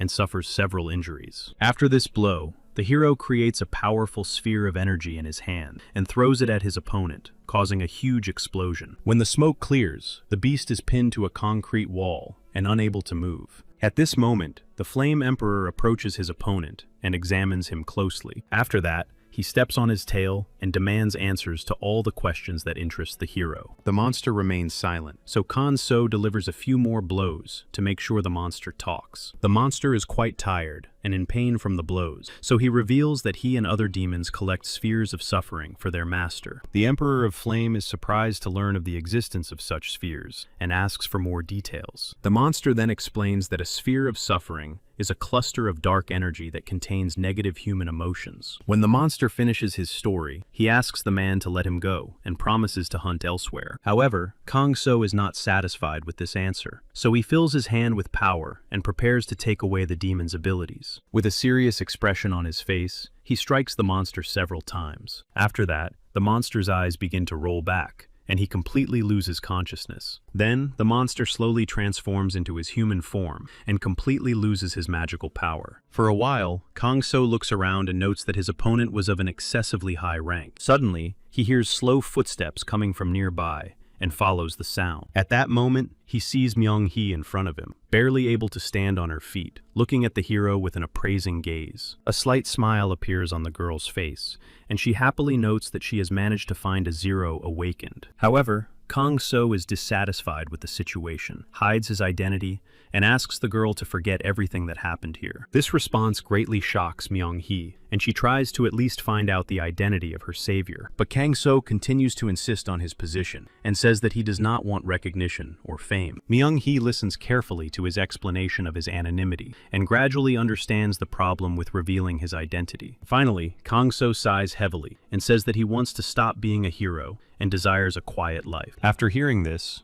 Myung-hee notices that the stranger and Li Xin have very similar views on life. She thinks about these words and promises to keep the appearance of the Zero, awakened one, a complete secret. At that moment, the girl remembers Li Xin's difficult life and does not want the same for another awakened one. However, Myung-hee notes that the appearance of a high-ranking hunter would greatly help the association and says that it is always possible to change one's mind. But despite these words, she asks him not to take everything to heart and regretfully says that she understands the stranger's fears. Kangso nods and apologizes for the fact that now, because of him, Myung-hee will have to get out of this situation. The girl just smiles and notes that she owes her life to the awakened one and that this story is just a trifle. After these words, Kangso lowers the visor of his cap over his eyes and wishes the girl luck in her difficult task. A few minutes later, a whirlwind appears in his place, in which the silhouette of the Zero awakened one dissolves. The girl watches this spell with surprise and realizes that she will remember this encounter for a long time. After that, she calls headquarters and reports on the situation with the monster. A few hours later, the monster is chained in iron chains and tries to break free. It tries to break the chains in various ways, but because the monster has completely lost its strength, it is no longer able to deal with the chains. In a rage, the monster hits the iron table with all its might and shouts insults at Kangso. Suddenly, the lights in the room begin to flicker and then go out completely. The complete darkness lasts only a few seconds, and the monster exhales heavily and tries to come up with an escape plan. The monster closes his eyes and does not notice that his old acquaintance appears next to him. When the monster decides to open his eyes, he is horrified to see Mr. Mullen in front of him. The man slightly adjusts his tie and calmly remarks that pawns cause a lot of trouble. The demon begins to panic and says he will do anything and asks to be left alive. However, these words are meaningless to Mr. Mullen. He grabs the demon by the head and begins to recite a spell. The demon wants to say something, but Mullen silences him with a gesture and demands silence. With the help of magic, Mullen looks into the past, but he is unable to establish the identity of the mysterious awakened one. This magic drains a lot of energy from the demon, and he looks very exhausted after it. However, he still continues to beg Mr. Mullen to spare his life. But Mullen ignores the monster's words and delivers a single blow that sends the monster to the other world. After that, a slight smile appears on his face, and he says that he does not need useless pawns. Then he pulls his cane out of the demon and carefully cleans it of bloody traces. For a moment, he freezes to assess the results of his work, and then disappears into the portal. Shortly after the energy flash, the body of the dead monster remains alone in the room. At that moment, the head of security bursts into the security room and reports an intrusion into the prison zone. However, to his horror, he sees several wounded employees and does not understand how this is possible. A new day dawns, and the sun's rays brightly illuminate the buildings of the Association of the Awakened. Baek-ho clutches his head and complains of a terrible headache that has been plaguing him all day. After that, he calms down and explains to the director of the association that he has failed to see the demon right in front of his nose several times. In addition, the man states that Ms. Myung-jin was seriously injured while detaining a dangerous demon. In response, the director of the association sighs heavily and says that very difficult times have come. Baek-ho agrees with his boss and notes that too many strange events have occurred recently. Suddenly, the deputy director is very surprised to learn that the demon that attacked Myung-hee was of high rank. In addition, Sung-jin points out that at the time of the fight, Myung-hee had already suffered several dangerous injuries that made it impossible for her to fight. At this moment, Baek-ho realizes that there was most likely an awakened zero-level demon in the area. He is very surprised by this and suggests gathering more information to find out exactly how the fight happened. The director of the association notes that Myung-hee definitely saw a zero-level awakened being, but for some reason is hiding it. A new day begins. A light breeze ruffles several flags, and the sun gradually peeks out from behind the horizon. A man slowly walks along the sidewalk and notices a flag. Seeing this flag on the streets of the city, he remembers that today is a day of remembrance for the victims who lost their lives due to the opening of the gate. It was several years ago, but the man remembers the terrible monsters in great detail, as if it happened yesterday. The monsters destroy everything in their path, so on that day, there were many wounded, and even more who passed away. However, humanity is now moving forward and managing to build new buildings with better protection systems. Night falls, and Baek-ho slowly makes his way to the city center to meet his brother. After a while, he finds the right restaurant and slowly opens the glass door. His brother Kim-hae has been sitting at the table for a long time and greets his brother with a slight smile. He smiles broadly and notes that his brother is always late, even on a day like this. Baek-ho smiles and notes that he will always be late because Kim-hae loves to drink and therefore arrives early. After these words, Baek-ho takes a bottle of sake and pours it into a bowl for his brother. Some time passes, and Kim-hae enjoys the food at this establishment more and more each time. Baek-ho also feels comfortable and notes that he hasn't spent this much time with his brother in a long time. After saying this, he drinks the rest of the broth in one gulp and enjoys the aftertaste of the food. Gradually, Baek-ho and Kim-hae become drunk from the alcohol they have drunk and begin to talk heart to heart. They laugh very loudly as they tell old stories related to their childhood. Several hours pass, and Kang-so, along with Lim Soo-young and Ha-yoon, return to the restaurant after their walk. When Lim Soo-young opens the door of the restaurant, Emperor of Fire senses an incredibly strong aura coming from inside. He quickly goes inside and sees an emaciated man who introduces himself as a friend of the family. Baek-ho greets Ha-yoon with a smile and notes that she has grown a lot since he last saw her. At that moment, Lim Soo-young approaches him and tells him that Ha-yoon now works at a modeling agency. For a while, everyone chats in a friendly, family atmosphere and discusses recent events. Suddenly, Yu-sung remembers Kang-so and decides to introduce him to his old friend. The restaurant manager talks a lot about Kang So and notes that his new delivery boy is a very talented young man. After these words, Kim Hae smiles broadly and says that it is a great pleasure for him to meet such a wonderful person. When Kang So shakes hands with Kim Hae, he feels a very calm, but at the same time very strong aura. At that moment, the Emperor of Flame tries to hide his aura, worried that the stranger will discover his true power. Suddenly, Kim Hae's face becomes serious, and he asks his friends if they will accompany him to the House of Rest. When everyone agrees, he thinks for a moment and suggests leaving right away. After a while, the heroes find themselves in front of a huge building that contains the history and memory of past generations. Everyone dresses in black and heads towards the main entrance. At the sight of Ha Yoon, a smile appears on Kim Hae's face, and he notes that the girl looks beautiful even on such a sad day. After these words, Kim Hae gathers his thoughts and says that it is time to go inside the building. The whole family heads inside the building together. They are silent and decide not to say anything to each other for now. When they go inside, they immediately notice the disturbing and gloomy atmosphere that hangs in the air. Lim Soo-young and Kim Hae approach the memorial where their parents' photos are displayed and silently look at them. Seeing these old photos, they feel incredible pain but try to hold back. Ha Yoon begins to worry when she sees tears in her mother's eyes, but Lim Soo-young begins to smile and asks her daughter not to worry. She then suggests that her daughter greet her grandfather and grandmother, and Ha Yoon bows low before the photographs of her relatives. Seeing this, Lim Soo-young and Kim Hae have tears in their eyes, but this time they smile. On the way home, the family decides to go to the playground, where Lim Soo-young spends some time with her daughter.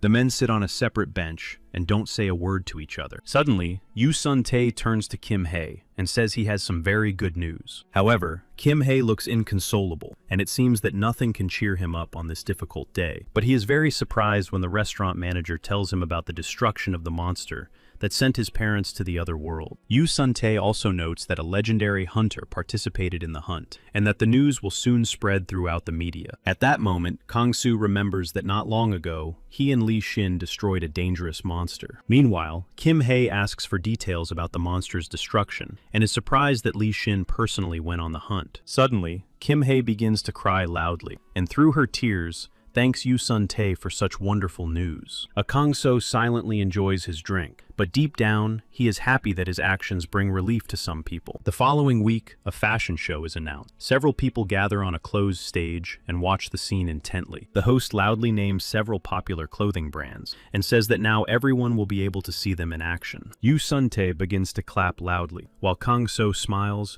and can't wait to see Ha Yoon on the catwalk. After a while, several children come out in expensive outfits and show them to the audience. Suddenly, Yoo Sun-tae notices his daughter and points at her, leaning slightly on Kang-so. When the courier turns his gaze in that direction, he sees the beautiful Ha Yoon in a rather cute outfit. At that moment, Yoo Sun-tae starts taking several photos quickly and says loudly that his daughter is a real star. When Ha Yoon sees the camera, she turns slightly in its direction and smiles a little. Seeing this, Kang-so feels uncomfortable. He feels like the little girl is giving him unprecedented strength. The next day at kindergarten, all the children ask Ha Yoon how her first modeling gig went. At that moment, Jong-hoon approaches her and says that he wants to give his friend a small gift. He hands her a handmade paper crane and says that it is a small gift for her first performance. At that moment, Ha Yoon looks at the paper crane with delight and cannot take her eyes off it. She carefully takes it in her hands and promises to cherish this gift. After these words, Jong-hoon feels awkward and turns away to hide his emotions. However, he quickly blushes and decides to run away because he is embarrassed by his facial expression. Night falls, and the moonlit sky slightly illuminates the bright signs of the Spring Pavilion restaurant. A melodrama is playing on TV about how two young people figure out their relationship. Lim So-young watches the movie very attentively and wholeheartedly roots for the girl, which greatly frightens Yoo Sun-tae. Seeing this, he whispers to Kang-so, asking why this movie is so popular. But to the restaurant manager's surprise, Kang-so recounts the plot of the movie in great detail. This continues for several minutes, and then the courier expresses his possible assumptions about what might happen in the movie. Yoo Sun-tae listens to Kang-so with slight bewilderment and cannot believe that his friend has memorized this information so quickly. At that moment, the phone rings. Yoo Sun-tae picks up the phone and begins to discuss the movie with his girlfriend. Meanwhile, a news report announces that awakened people from other states will soon visit the association. At this moment, Kang-so becomes lost in thought and begins to mutter something under his breath.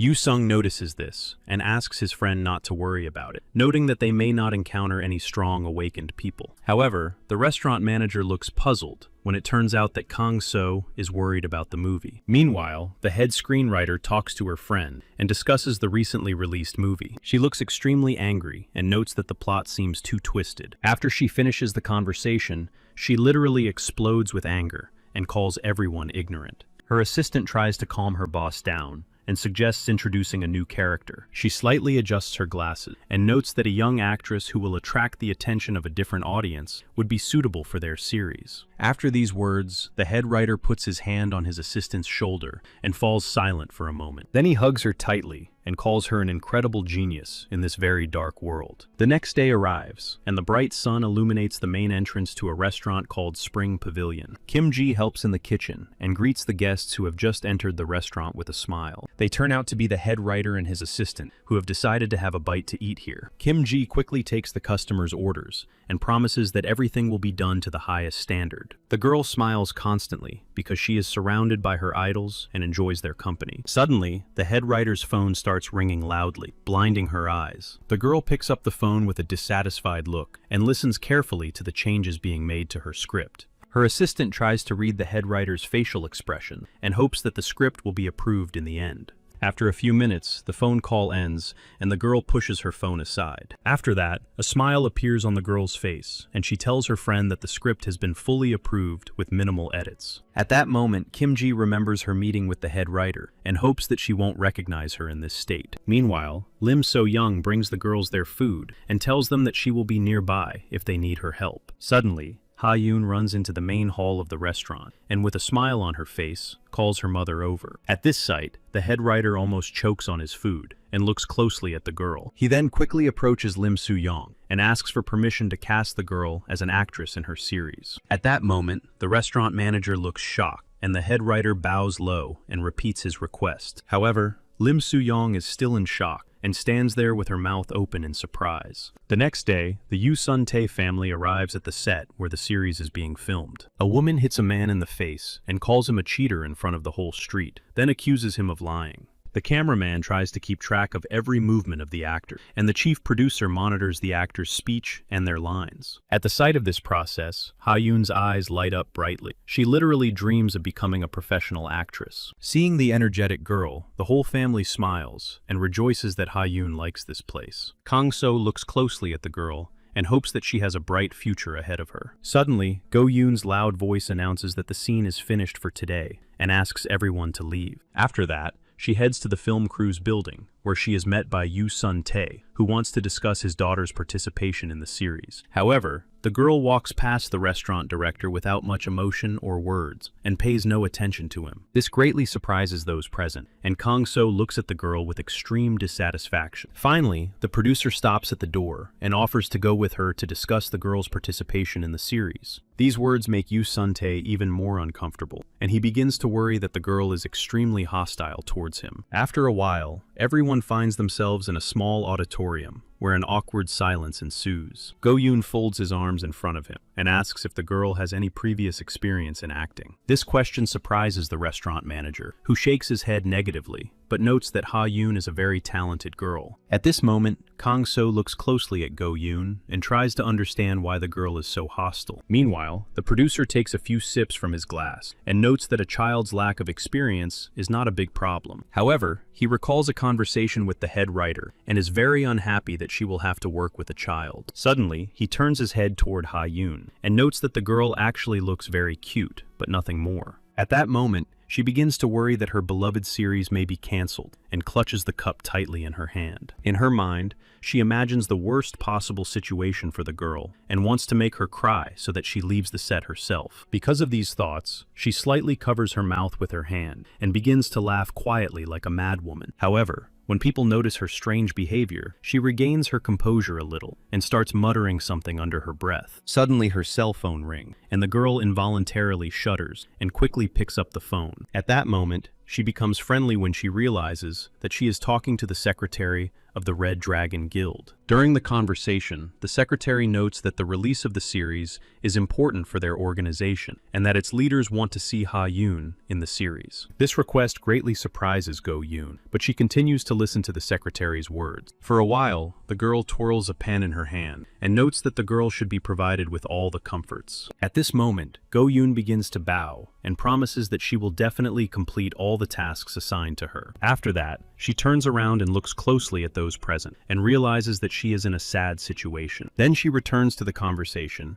and notes that she is already talking to Ha-yoon's parents, and her participation is guaranteed. Finally, the conversation comes to an end. She puts away her phone and exhales heavily due to the responsibility that has fallen on her. At that moment, the girl becomes incredibly friendly and asks if Ha-yoon's parents would like to know. After these words, the girl begins to smile and says that she wants to start her role as soon as possible. At that moment, Ha-yoon replies that it is a very good idea and suggests holding auditions right away. She then hands the girl a small book with a short role written in it, and Ha-yoon begins to read with expression. The producer listens carefully and notices that the girl is quite capable of handling the role, despite her lack of experience. A new day of filming arrives, and Ha-yoon holds the hand of one of the actresses and prepares to play her role perfectly. The recording begins immediately, and the actor plays the role of a surprised man who finally meets his beloved. The actors play their roles to the fullest and try to maintain their characters despite the tense moment. At this moment, it is Ha-yoon's turn, and with a smile on her face,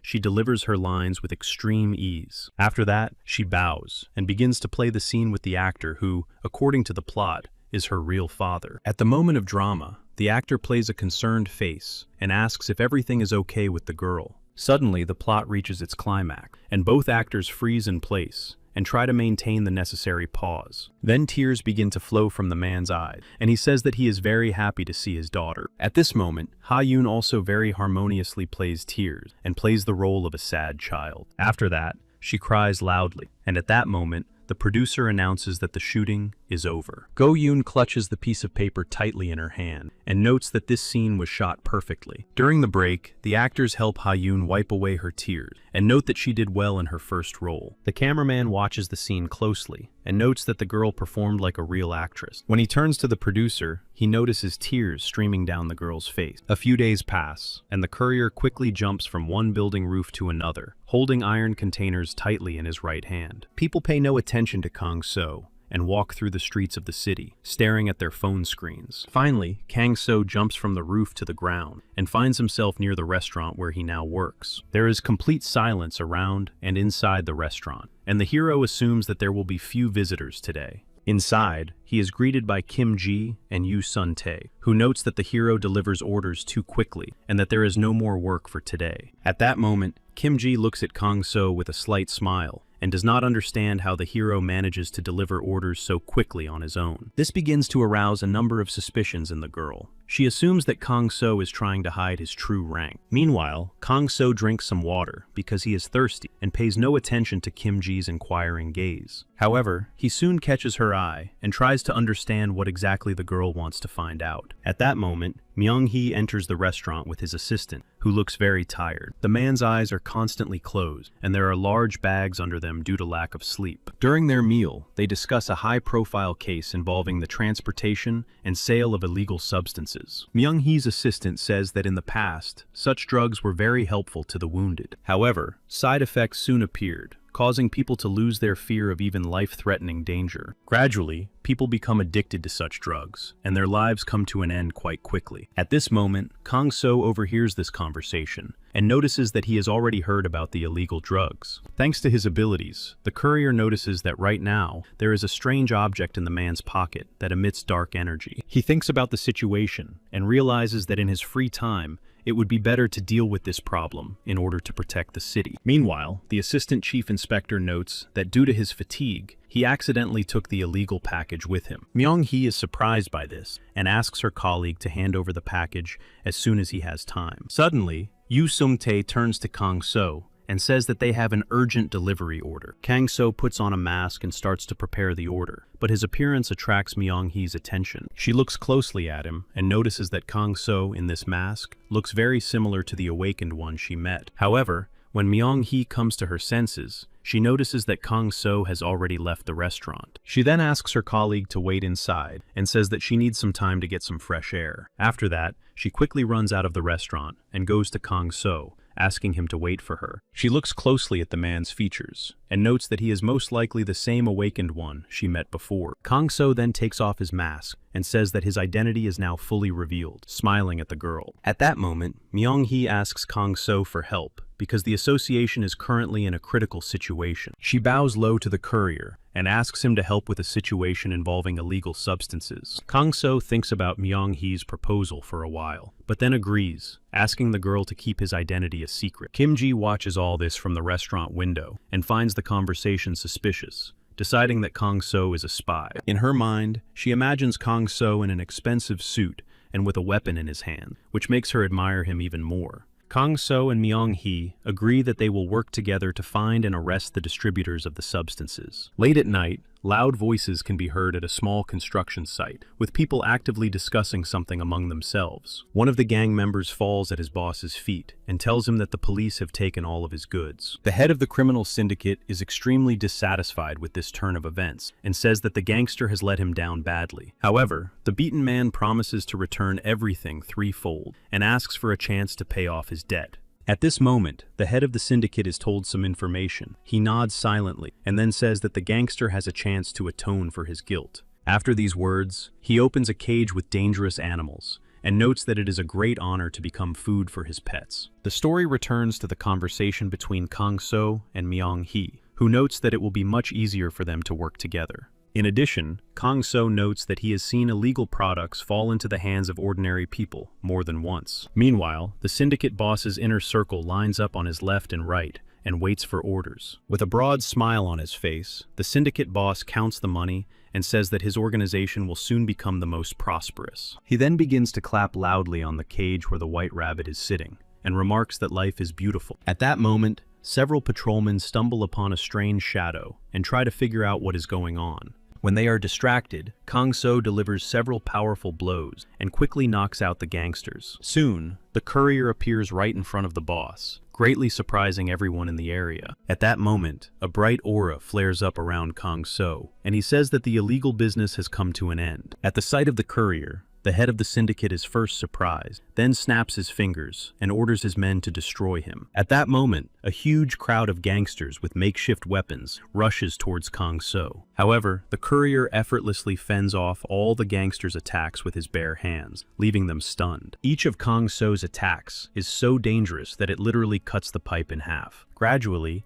Kang So deals with all the bandits and tells them that they shouldn't have chosen this dangerous path. Using his magic, the courier puts all the cartel's servants to sleep and heads towards its leader. At that moment, more bandits appear, but Kang So deals with each of them in a matter of minutes with tremendous speed. Finally, the Emperor of Flame approaches the cartel boss and suggests that he surrender because he has nowhere to run. He looks closely at the boss and tries to understand what this criminal has in mind. The cartel boss looks frightened, and his face is covered in cold sweat from the fear of what he has seen. With trembling fingers, he clicks his fingers, and all the cages with the monstrous dogs instantly open. Gradually, the monstrous dogs approach Kang So and begin to surround him on all sides. But to the great surprise of the criminal gang leader, the courier very quickly finds a common language with the animal, and they become tame for him. After that, Kang So finds himself a few centimeters away from the head of the syndicate and asks if he has any more tricks up his sleeve. Out of fear of the hero,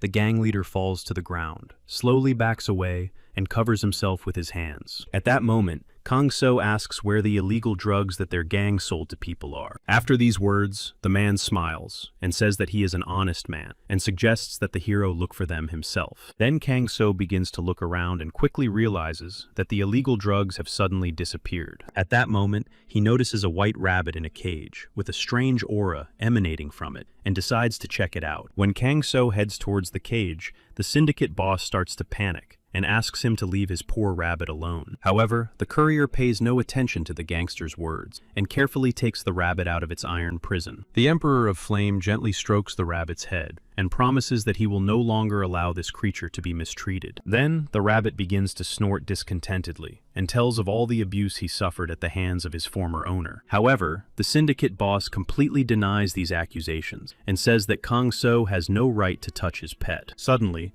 the rabbit's eyes begin to glow bright red, and a magical portal appears above it. A huge number of bags of illegal substances begin to pour out of it onto the head of the syndicate boss. A few hours later, Lim So-young sits down opposite Kang So and says that they need to have a serious talk. She notes that a second animal, in the form of a rabbit in the house, is too much, and urges him not to bring any more animals into the house. After these words, the courier apologizes and promises never to bring new pets again. Meanwhile, Ha-yoon plays with the rabbit and says that she is looking at one of the most wonderful creatures in the world. That same evening, several police cars surround a small construction site where a gang of criminals is located. The head of security reports to Myung-hee about the successful arrest and says that everything went perfectly. The girl is very happy to hear the positive news about the case and asks her to keep her informed of all developments. The next day, a huge crowd gathers in front of the Spring Pavilion restaurant to attend the movie premiere. The family accepts everyone's congratulations and says that the screening of the film will begin soon inside the restaurant. Ha-yoon smiles and hopes that all viewers will enjoy her acting in this series. Everyone begins to applaud loudly and congratulate Ha-yoon on her triumph and first role in the series. Suddenly, Lee Shin looks at his watch and says that the screening of the series will begin soon. After these words, Yu Sung-tae opens the restaurant doors and asks all visitors to go inside so as not to miss the premiere. At that moment, Kang So is overcome by a strange feeling, as if he senses a powerful force. He raises his head and looks up at the night sky, where the source of the dangerous force is coming from. Meanwhile, on board an international flight from America, there is an awakened level 0. The man looks extremely worried, constantly fidgeting with the fingers of both hands. Joseph's gaze is fixed straight down. He is very bored and constantly wonders when the plane will arrive. With tears in his eyes, he remembers that the director of the association took all his games away from him, and now he has nothing to do. He taps the table impatiently and shouts loudly that it's unfair, while his assistant tries to calm him down. The girl smiles and points out that Joseph is representing his country first and foremost, so he must look presentable. Deep down, Celia smiles slyly, hoping that she will be able to lure several hunters from Korea to her side. Joseph looks at his assistant with incomprehension and asks her to behave appropriately while they are visiting. At that moment, a small flock of monsters notices the plane and heads in its direction. At the same moment, the commander appears and announces that he will ensure the safety of his passengers. In response, Joseph just smiles and says that this is uninteresting and creates a small ball in his hands. As soon as the awakened one does this, the entire plane is surrounded by a powerful force field. After that, Joseph performs several manipulations with his hands and, as if it were a toy, twists the monster and thus sends it to the other world. After the destruction of their comrade, the monsters become even more ferocious and try to break through the energy shield. The awakened one pays no attention to this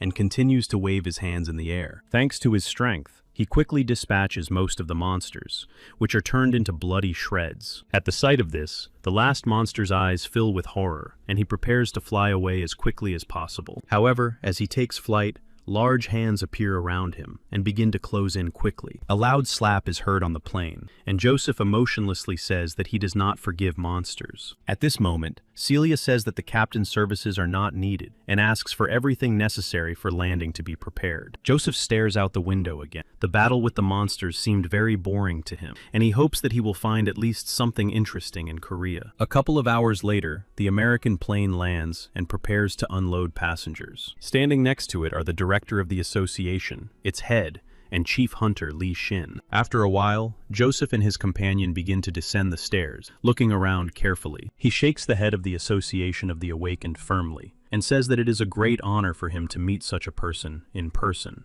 After that, the Awakened turns to Lee Shin and expresses his hope that great achievements await him. In response, Lee Shin thanks Joseph for the compliment and notes that it is a great honor for him to meet such a person. Suddenly, a sly smile appears on Joseph's face, and he asks how often Lee Shin plays games. This question stumps the Awakened one, and he does not know how to respond. The next day, a huge number of cars fill the highway and rush about their business. Li Xin sits in his car and thinks about his conversation with the awakened man from America. The image of Joseph with a mocking smile constantly pops into his head, and Li Xin can't get rid of it. He tries to understand why Joseph told him about games and what it means. However, Li Xin soon realizes that Joseph wanted to challenge him to a battle, which makes him furious. His personal driver tries to find out from his boss the reasons for the change in behavior, but the awakened man asks him not to pay attention to it. After that, Li Xin asks the driver to stop near the Spring Pavilion restaurant and confidently heads in that direction. Meanwhile, in front of the store, Kang So opens the cover and sits on it, while Ha Yun stands nearby and rehearses a theatrical scene. She puts on an important expression, sticks a mustache on her face,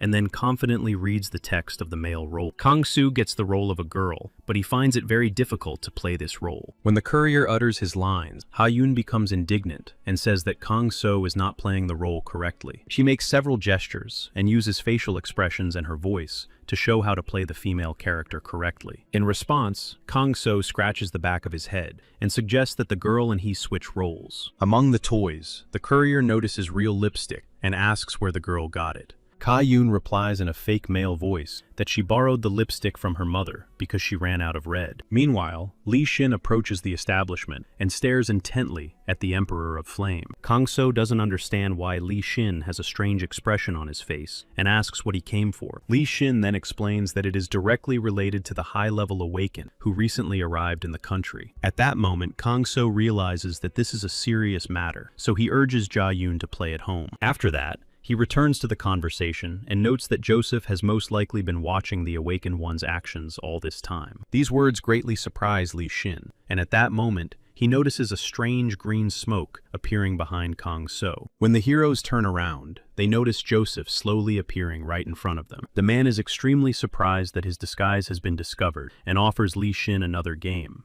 However, Li Xin is extremely skeptical and does not understand why Joseph wants to challenge him to a fight. Then Joseph comes closer and is about to explain his idea about the fight. However, he stops abruptly and barely manages to hold back his laughter when he sees Kang So's painted face. For a while, he silently stares at the courier's face and doesn't say a word. Then, with a smile on his face, he turns to Li Xin and asks if Kang So is his girlfriend. Such a dismissive attitude towards his mentor angers Li Xin, and he agrees to play the game with Joseph. He clenches his fist tightly and loudly declares that he is ready to show what his strength is capable of. After that, Li Xin calms down a little and asks about the rules of the selection match. However, Joseph folds his arms in front of him and says that the beauty of such competitions is precisely that there are no rules. Before the fight begins, Kang So suggests that Li Xin and his opponent go to the Dead Lands, where they will not harm the population. After a while, Joseph and Li Xin meet each other, surrounded by sand and ruined houses. Li Xin carefully examines his opponent and warns that he will not hold back in this place. After these words, he stares intently into Joseph's eyes and waits for his response. The American awakened in response only smiles and says that he has not participated in interesting battles for a long time. Suddenly,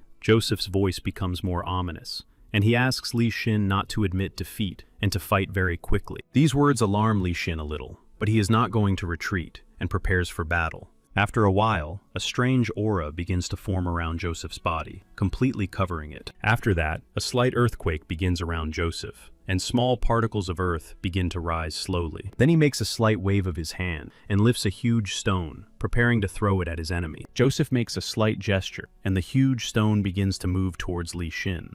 At the sight of the huge stone, the awakened Korei takes out his blade and fills it with a particle of his power. After that, he cuts a path for himself with his blade and heads to attack Joseph. However, Joseph stands in one place and does not particularly hurry to dodge his opponent's attacks. At the moment of impact, a strong force field appears around Joseph that cannot be broken through with a normal blow. Li Xin looks very surprised and does not understand how he can break through this absolute defense. Meanwhile, Joseph begins to use his telekinesis magic and completely covers Li Xin's body with it. The green glow completely immobilizes the awakened body and prevents it from moving. At the same moment, Joseph clenches his fist tightly, as if he were holding a soft toy in his hands. Li Xin begins to feel that someone's invisible force is tightly squeezing his body and causing him significant damage. At that moment, the awakened Korai unleashes his inner power and not only removes the magic from himself, but also destroys the barrier. Seeing this, Joseph freezes in place and cannot believe that someone is capable of removing his control magic so quickly. At the same moment, Li Xin makes a quick strike, but at the last moment, Joseph manages to create several plates from his shield in front of him. However,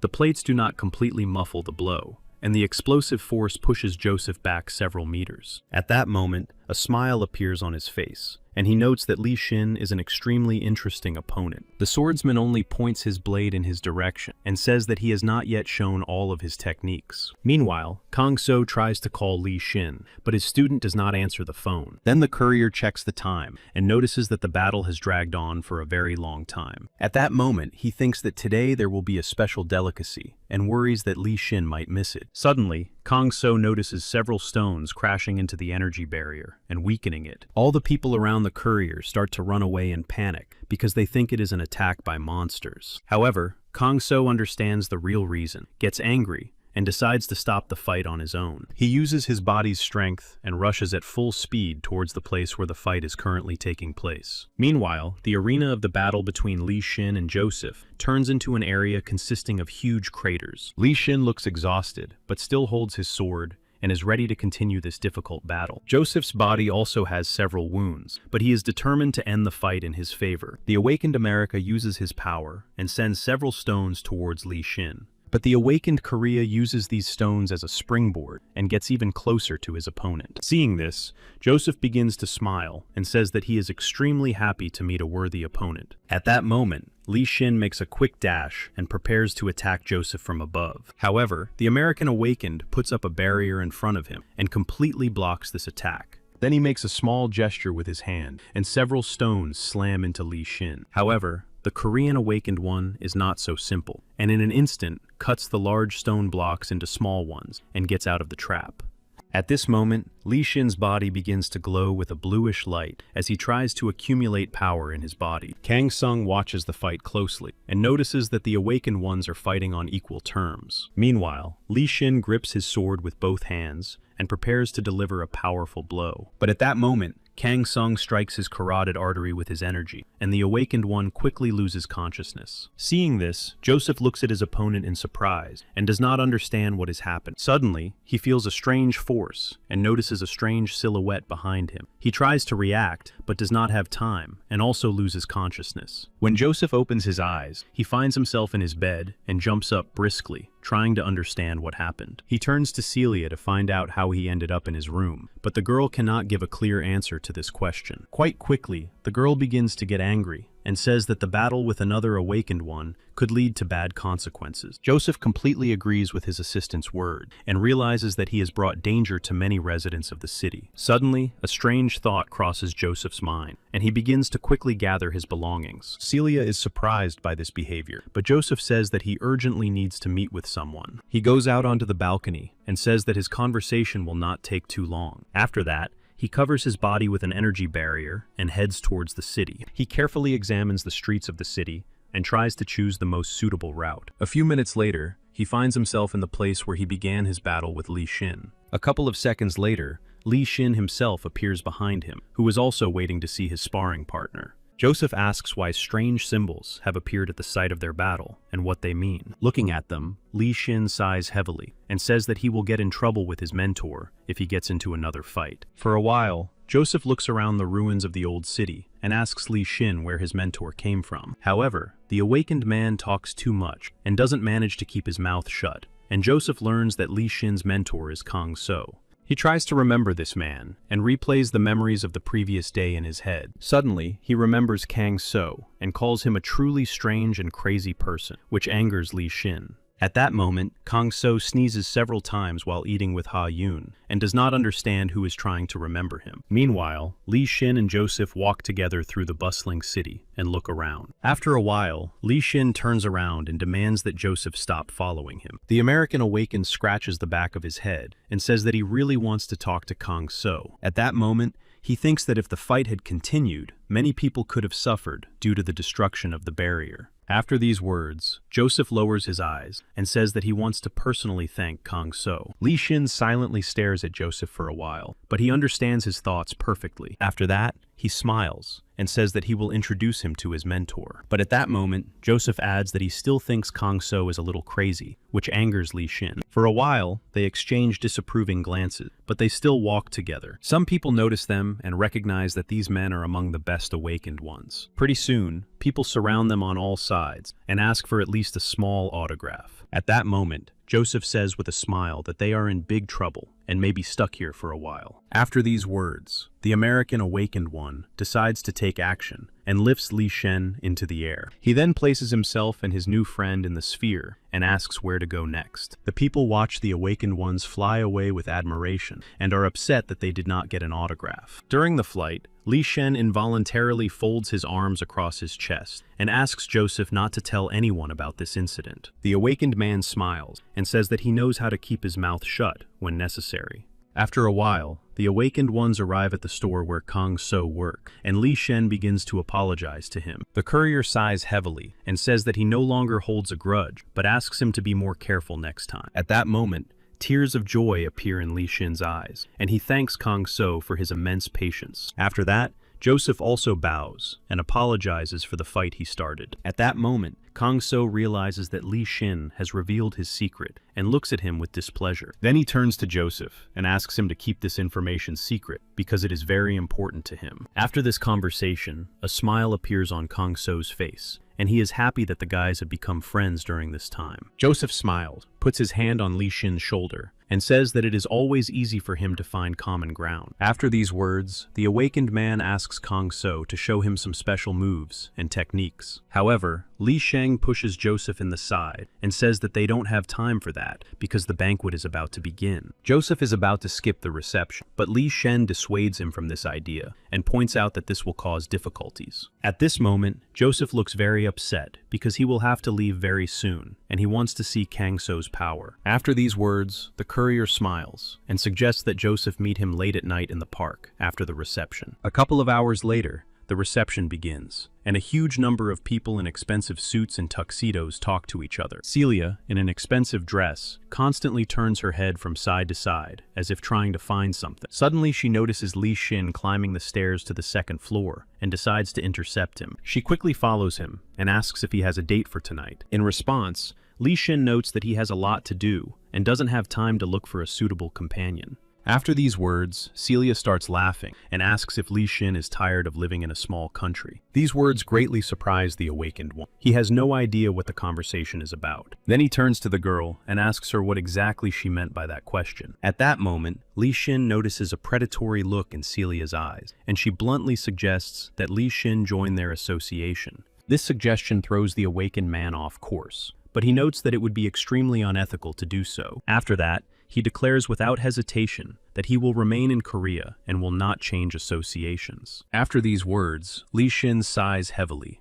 and hopes that the girl will leave him alone. Celia folds her arms in front of her and remarks that she has encountered a very idealistic person. After these words, her voice becomes more ominous, and she begins to make direct threats. Li Xin turns pale and silently looks at her. At that moment, he recalls his conversation with Joseph before the banquet. The story goes back a few hours. Joseph warns Li Xin that they will try to recruit him. He also warns his new friend that Celia is a very dangerous person and a skilled manipulator, and asks him to be careful. The story returns to the banquet. Joseph finds Celia and asks her to stop using dirty tricks. He looks at the girl with extreme dissatisfaction and demands that she leave Li Xin alone immediately. However, Celia pretends that she does not understand what is going on and asks Joseph not to interfere. Joseph then issues an ultimatum and promises to become the awakened Korea if the girl continues to harass Li Xin. After these words, Celia looks confused and points out that Joseph has no advantage in becoming the awakened Korea. However, Joseph points out that he is not interested in material possessions and, among other things, he likes local games. After these words, Joseph issues a final warning and promises to keep his word if necessary. This greatly shocks Celia. She realizes that Joseph is not bluffing and cannot take such a risk. For a while, she remains lost in thought and does not get distracted by extraneous things. Finally, she sighs heavily and says that America could destroy Korea at any moment. Celia begins to panic and says that Joseph cannot abandon the country now. The American awakens, smiles, and says that he knows one important fact about Li Xin. With a smile on his face, he says that his powers are much weaker than Li Xin's. He warns that in the event of a diplomatic conflict, Li Xin could single-handedly destroy an entire continent. After these words, Celia's face is covered with beads of sweat, and she doesn't know what to do. Then she turns sharply toward Li Xin and assesses his abilities. In conclusion, Joseph says in an involuntary tone that it would be better for Celia to think now than to start acting. At this moment, paranoid thoughts fill her head, and she doesn't know what to do in such a situation. Finally, she sighs heavily and promises that she will no longer cause anyone any trouble. The girl hurriedly leaves, and Joseph smiles and asks how Li Xin is feeling now. In response, the awakened Li Xin thanks his friend for his help and suggests that they go meet Kang So right away. After a while, the heroes meet in a completely deserted place where there is not a single soul. Li Xin tells Kang So how Joseph was able to save her from a very peculiar lady who was trying to recruit him. After hearing this, Kang So thanks Joseph for his timely help and notes that the American awakened one is a good guy. Joseph begins to stretch his neck and says that he is always happy to help a good person. Suddenly, he freezes in place and asks why they gathered here. Kang So smiles and says that there are fewer people here, and, as a reward for his help, offers to teach him a technique. Some time passes, and Joseph masters his new magical ability without much trouble. He thanks Kang So for the gift, and promises that he will never forget such a kind gesture. Suddenly, Joseph says that now he wants to stay in Korea even more to learn interesting things. However, Li Xin notes that this is not the best idea, because it is not so easy to change your place of residence. For a while, the guys talk to each other about various topics related to the association of the awakened. An hour later, Kang So returns home and is surprised to see Yu Sun Tae sitting alone at the table. The restaurant manager wants to go on vacation and asks if Kang So can stay here as the manager for a week. But suddenly, Yu Sun Tae has another idea and suggests going on vacation with them. The Emperor of Flame is surprised by this proposal and asks where they are going. The restaurant manager tells him that they have a free trip from the studio that filmed the series. A few days pass, and bright rays of sunlight illuminate the huge building of the Red Dragon Guild. The clan leader looks at the photos with a dissatisfied expression and does not understand why they all have ruined faces. Then he bangs loudly on the table and says that he cannot allow his daughter to be with someone he does not know. He looks at the ruined photos again and decides to meet Kang So in person. The clan leader's body begins to shake with anger, and he promises to destroy Kang So if he harms his daughter in any way. Then the secretary asks what will happen if the director's daughter wants to marry him. At that moment, the clan leader is overwhelmed with various emotions. He grabs his nose and tries to calm himself down. Finally, the director decides that the best way to be sure of his daughter's choice is to meet him in person. After some time, the whole family finds themselves on a paradise island where they have everything they could wish for. At the sight of the sea, Ha Yun's eyes light up, and she enjoys the view, her mouth wide open in amazement. The girl walks closer to the sea and spreads her arms wide to feel the sea breeze with her whole body. Her parents look at their daughter with love and are happy that they have chosen a great place for their long-awaited vacation. Kang So is also happy to be in a new place and says that it is very beautiful and comfortable here. Suddenly, a loud male voice is heard, rising a little higher up the steps so that it can be heard and seen clearly.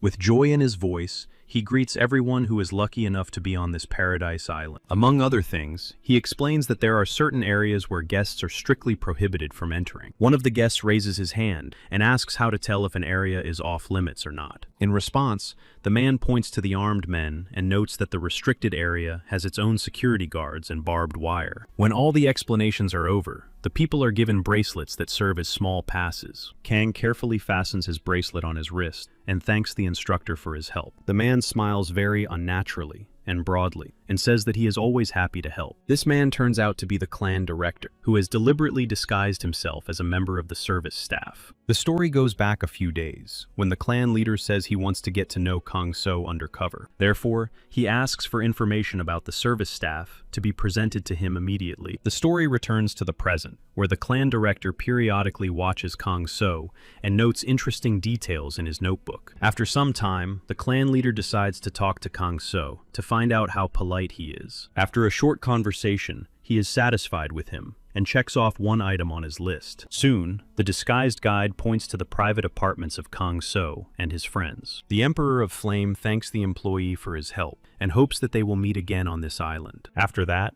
the clan leader leaves, but not before making a few more notes in his notebook. Yu Sun-tae finds this all very suspicious and assumes that they are not who they seem to be at first glance. The disguised clan leader calmly walks towards the center of the island and disappears behind high fences. While the leader is out of sight, Kang So tries to focus on his feelings and determine why this man has such a familiar aura. Suddenly, the young hero remembers that he has had similar feelings when looking at Kim Ji. He sinks into his thoughts and assumes that the man in front of him was the disguised head of the Red Dragon. After a while, Ha-yoon approaches Kang So and asks him to show her where the rodent and hamster are now. The courier fulfills the girl's request and teleports her to his world, where life is already in full swing. When the rodent and the rabbit hear familiar voices, they immediately run out to their friends. At the sight of her pets, Ha-yoon is filled with joy and prepares to catch the rabbit in her arms. She also picks up the rodent in her paws and, with a smile on her face, begins to tell them about what has happened to her recently. While walking through the forest, the hero notices a strange bush with golden berries. He hides a few and decides to taste them because he understands their benefits. At that moment, Ha-yoon approaches him, also eager to try the berries. When the girl tastes the berries, she experiences a feeling of true euphoria and enjoys their taste. After a while, the girl begins to twirl her finger in the air and says that the distant future is wonderful. Such clever sayings scare Kang So a little, and he assumes that the berry only has a temporary effect. However, the girl is behaving very strangely, and the hero decides to keep a close eye on her. At that moment,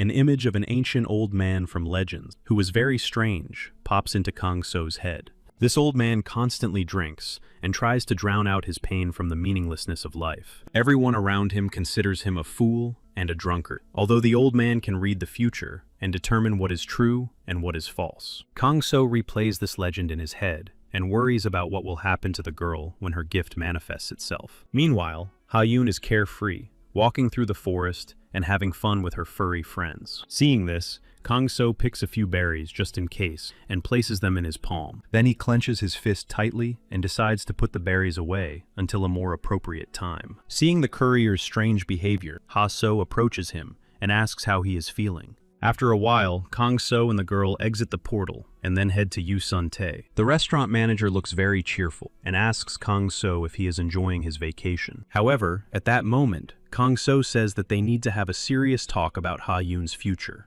Yu Sung is horrified to learn that his daughter's abilities are beginning to awaken at such an early age. In addition, Kang So notices that Ha-yoon has a very rare ability to predict the future. This news greatly upsets the restaurant manager, who had hoped that his daughter would be able to enjoy her childhood for as long as possible. After thinking about it, he looks up at Kang So and asks how this process can be stopped. In response, Kang So suggests doing the opposite and hands his friend a golden berry. Yu Sun-tae looks closely at the berry, and Kang So explains that it is better to teach the girl how to use her abilities. In addition, he notes that golden rosehip berries are very good for maintaining balance in the body, but it is important not to overuse them. Suddenly, tears appear in Yu Sun-tae's eyes, and he thanks his friend for always helping him. Suddenly, the girl's eyes light up with a scarlet glow, and she says that Kim Ji is somewhere nearby. When the hero follows her, the girl points to a huge building and says that Kim Ji is watching them from there. Kang So is surprised by this information, but with his special vision,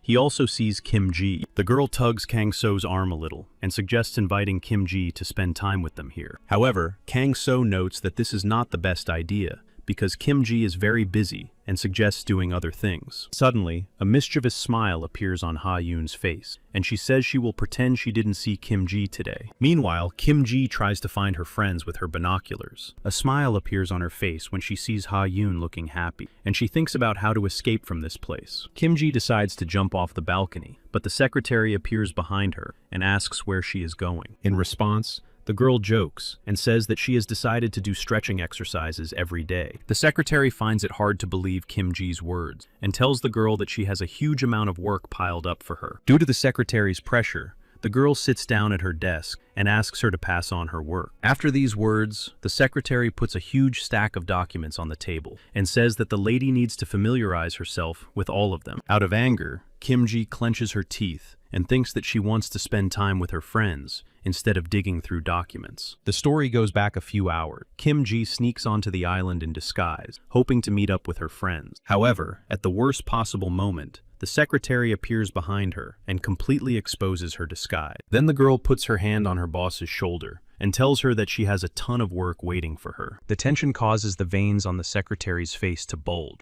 and she asks Kim Ji not to try to escape from her. After that, she grabs the girl by the collar and drags her into the Red Dragon clan's house. The story returns to the present, where the secretary sighs heavily and says that Kim Ji is very similar to her father. She is surprised when she hears this phrase from the secretary and finds it hard to believe the truth of this statement. But when the secretary tells her that her father is also on the island undercover, she rises from her desk in surprise. Meanwhile, the Yu Sun Tae and Kang So family find themselves in a spacious buffet and try to find a suitable place. When they choose a place, a waiter approaches them, who is actually the head of the Red Dragon House. The head of the house closely watches Kang So's action and decides to conduct a small experiment. He deliberately knocks over a glass so that water spills out and gets on his shirt. The waiter apologizes to the customer and asks him to forgive his clumsy hands. He pretends to be very distracted and inattentive and tries to throw Kang So off balance. But this is not a problem for the hero, and with a smile on his face,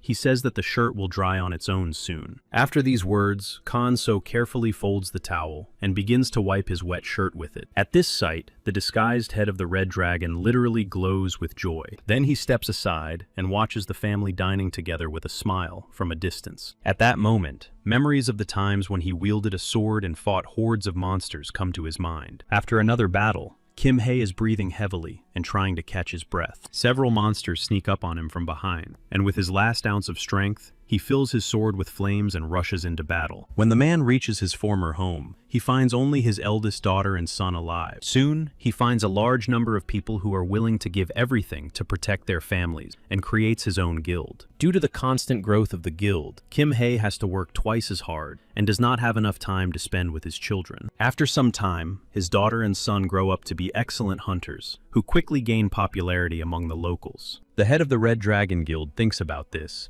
and regrets that he didn't have enough time for his family. He continues to serve the table where Kang So and his friends are sitting, and notices that the courier is actively helping the girl. Suddenly, Kang So picks up a knife and, with unmatched precision and speed, carefully cuts the meat into pieces. Seeing this, the guildmaster cannot believe his eyes and opens his mouth wide in surprise. In his mind, such movements with a knife can only be compared to those of an experienced warrior who has honed his skills over many years. When he examines the plate, he also notices that there is not a single trace of the knife blade. For a while, the guild leader stares at the plate and thinks that this guy is not so simple. Suddenly, he feels someone's hand on his shoulder and slowly turns around in surprise. To his great surprise, Kim Hae sees his daughter behind him, who asks her father to step aside for a few words. Kim Ji's gaze at that moment looks incredibly stern, which immediately makes the head feel uncomfortable. When they enter the back room, Kim Ji asks why her father is here in disguise. The head tries to think of an excuse and says that he was studying the service sector on the island from the inside. Kim Ji doesn't really believe him and points out that her father was only hanging around one table, the Yu Sun Tae families. At that moment, her father clears his throat and says that his words are the absolute truth. And at that very moment, he feels his daughter's incredibly heavy gaze as she stares intently at him.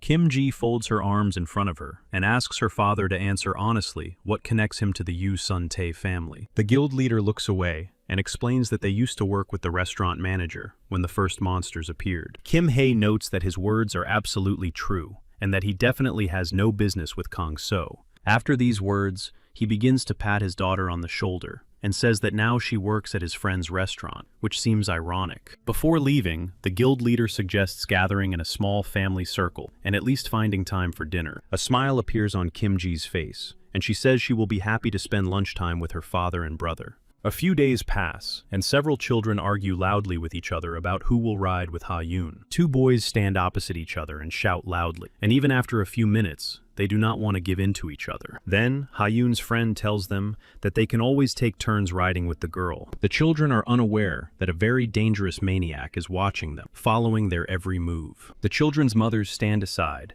and discuss the latest events and TV series with smiles on their faces. At that moment, the maniac sees the perfect opportunity to take action and smiles broadly. He falls to the ground right in front of the girl and pretends to be in incredible pain. Then he beckons the girl over and asks her to help him somehow. Ha-yoon notices this conversation and, thanks to her gift of prophecy, realizes that this is a dangerous man and runs to her friend. Meanwhile, the girl reaches for the stranger's injured leg to give him first aid. However, Ha-yoon immediately stops her and says that the man is only pretending to be sick. She then takes her friend by the hand and leads her as far away from the stranger as possible. The man then slowly gets to his feet. He is so huge that his shadow completely covers the girls. He smiles broadly and says that he is ready to take the girls away by force. At that moment, a small animal jumps out of Ha-yoon's pocket and attacks the man, causing him to lose his balance and fall. The mothers also manage to come to their daughter's aid and try to figure out what is going on. Ha-yoon points her finger at the stranger and says that this man tried to kidnap her friend. Meanwhile, the man grits his teeth in anger and tries to get to his feet to run away. Without much trouble, he pushes the girls aside and quickly runs away. The maniac heads towards the deserted neighborhoods and hopes to quickly lose his pursuers in the narrow streets of the city. He curses the little girl who ruined his plan and doesn't understand how a child could have figured out his true intentions. At that moment, a mysterious stranger crashes into him, trying to slow the criminal down. They both lose their balance and fall head over heels to the ground, gathering all the dust around them with their clothes. The criminal clutches his head from the blow and grits his teeth in displeasure, then quickly gets to his feet. However, he notices that the man is holding his arm tightly and won't let him escape. The stranger just smiles and says that no criminal can escape him. This smile enrages the maniac, and veins bulge on his face one after another. After that, the criminal begins to kick the stranger in the back with all his might and demands to be released. When this approach fails, the criminal grabs the stranger by the head and prepares to deliver a fatal blow. This blow is filled with dark energy, causing severe damage to the stranger and sending his body flying several meters away. After that, the criminal dusts off his feet and prepares to go further and find a secluded place. Meanwhile, the stranger tries to get to his feet, but due to the strong blow, everything is blurry before his eyes. However, he notices that another man has appeared in front of the criminal, preventing him from moving forward. When he sees Kang-so, the man turns around and tells him to step aside if he doesn't want to get a deadly blow. The criminal is about to say something else, but Kang-so quickly hits him in the neck and instantly knocks out the maniac. After that, Kang-so approaches the stranger and begins to carefully examine his wounds. The stranger introduces himself as Seo-tae and says that this maniac is very dangerous. However, he stops mid-sentence when he looks at Kang-so and says that they have something to talk about. The courier nods silently and helps the man to his feet after the blow. At that moment, Ha-yoon runs up to them with the other children and their worried parents. The girl looks in surprise at the criminal lying on the ground and tells Kang-so what the maniac was trying to do. The courier listens attentively to the girl and then says that he has only just arrived at the scene. Then he points his finger at Seo-tae and says that it was this man who neutralized the criminal. After that, the mothers, with smiles on their faces, begin to thank Seo-tae tirelessly and do not let him get a word in. The girls also thank the stranger and call him a true knight who came to their rescue. For a while, Seo-tae listens to their thanks and tries to understand why Kang-so gave him all the credit. Suddenly, Lim So-young invites the stranger to her restaurant to feed him a delicious meal as a reward for saving her daughter. Seo-tae thinks about the offer for a while, then agrees and says that there is something very important. Then the stranger says that he has been looking for Ha-yoon's parents for a long time because he has some interesting information for them. After a while, everyone gathers at the restaurant at one table. Yoo Sun-tae asks Seo-tae not to worry and to choose any dish he likes. Seo-tae looks down and tells the father of the family that his daughter is in danger. With a serious expression on his face, he tells them about a fan site for Ha-yoon that appeared after her role in the series. The restaurant manager listens attentively to the stranger's story and notes that technology has come a long way. Kang-so folds his arms and asks for more details about the site. At that moment, Seo-tae shows him a website on his phone where there are a huge number of photos of the girl. He notes that most of these photos were taken without her permission, which is very alarming. Seo-tae himself visits this site because Ha-yoon reminds him of his sister, who passed away a long time ago. The stranger also notes that whoever is taking these photos photos, may be illegally stalking the little girl. Yu Sung-tae is very surprised by this information and thanks Seo-tae for his vigilance. However, the stranger says that he should not be thanked because he showed weakness and did not help the girl in any way. The events move back a few days. So-tae finds Ha-yoon and is about to approach Kang-so to warn him. However, they quickly cross the road and So-tae does not have time to cross at the traffic light. He tries to shout something, but the loud noise of the cars completely drowns out his voice. The next day, he finds Ha-yoon again, this time with her peers at the playground. But for some reason, he doesn't dare to approach the girl and decides to watch from a distance to protect her from danger. Finally, So-tae finishes telling his story and asks the father of the family and Kang-so to keep a close eye on the girl. In response, they both thank So-tae for his vigilance and help in catching another criminal earlier. Yu Sung-tae smiles and says that he will closely monitor his daughter's safety and asks So-tae not to worry about it. After these words, he gets up from his chair and extends his hand towards So-tae as a sign of gratitude. But suddenly, So-tae begins to feel a sharp pain in his heart, grabs his chest with his hand,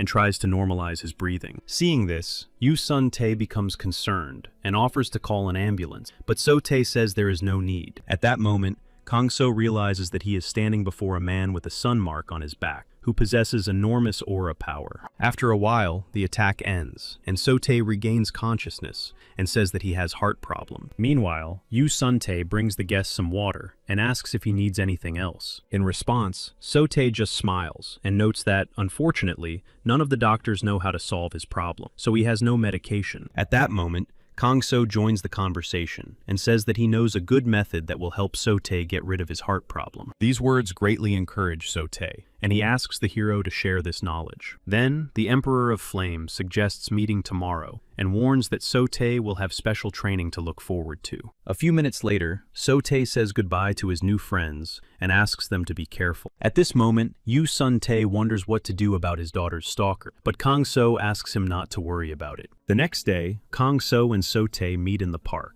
and the man boldly declares that he is ready for any training. So-tae is worried that there may be dangerous monsters here, but Kang-so assures him that all the monsters here have long been destroyed. When his friend wants to know more about this, the hero just jokes and says that he has many friends. At that moment, the courier remembers how a few days earlier, he and Li Shin destroyed a huge number of monsters. However, the hero is distracted from his memories when he hears the familiar voices of the guys, who greet him with smiles on their faces. Kang-so introduces them to So-tae and asks how their intensive daytime training is going. Hyeonim tries to catch his breath and says that the training has been very beneficial for him. The fairy points out with a ringing laugh that So-tae looks much slimmer than the baker, even in his athletic form. So-tae smiles and thanks the fairy for the nice compliment and exchanges a few words with the creature. Suddenly, the young man asks what kind of training So-tae is waiting for, but the man has no answer to this question. In addition, So-tae says that he has no idea why he was called to this place. At this moment,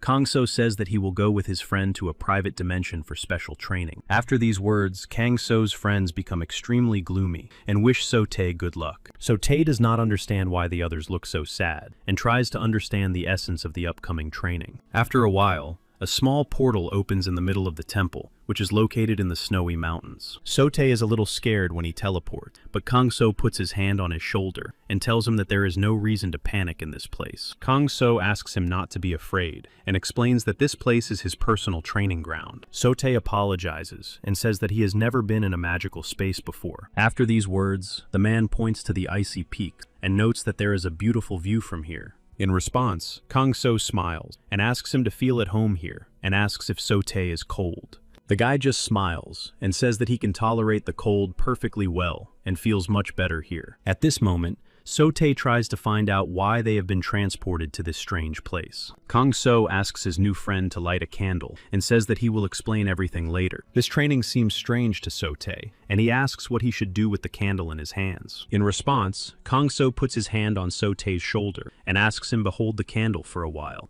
he begins to perform a strange ritual. After a while, the Emperor of Flame concentrates a large amount of energy in his hands and turns it into a sphere.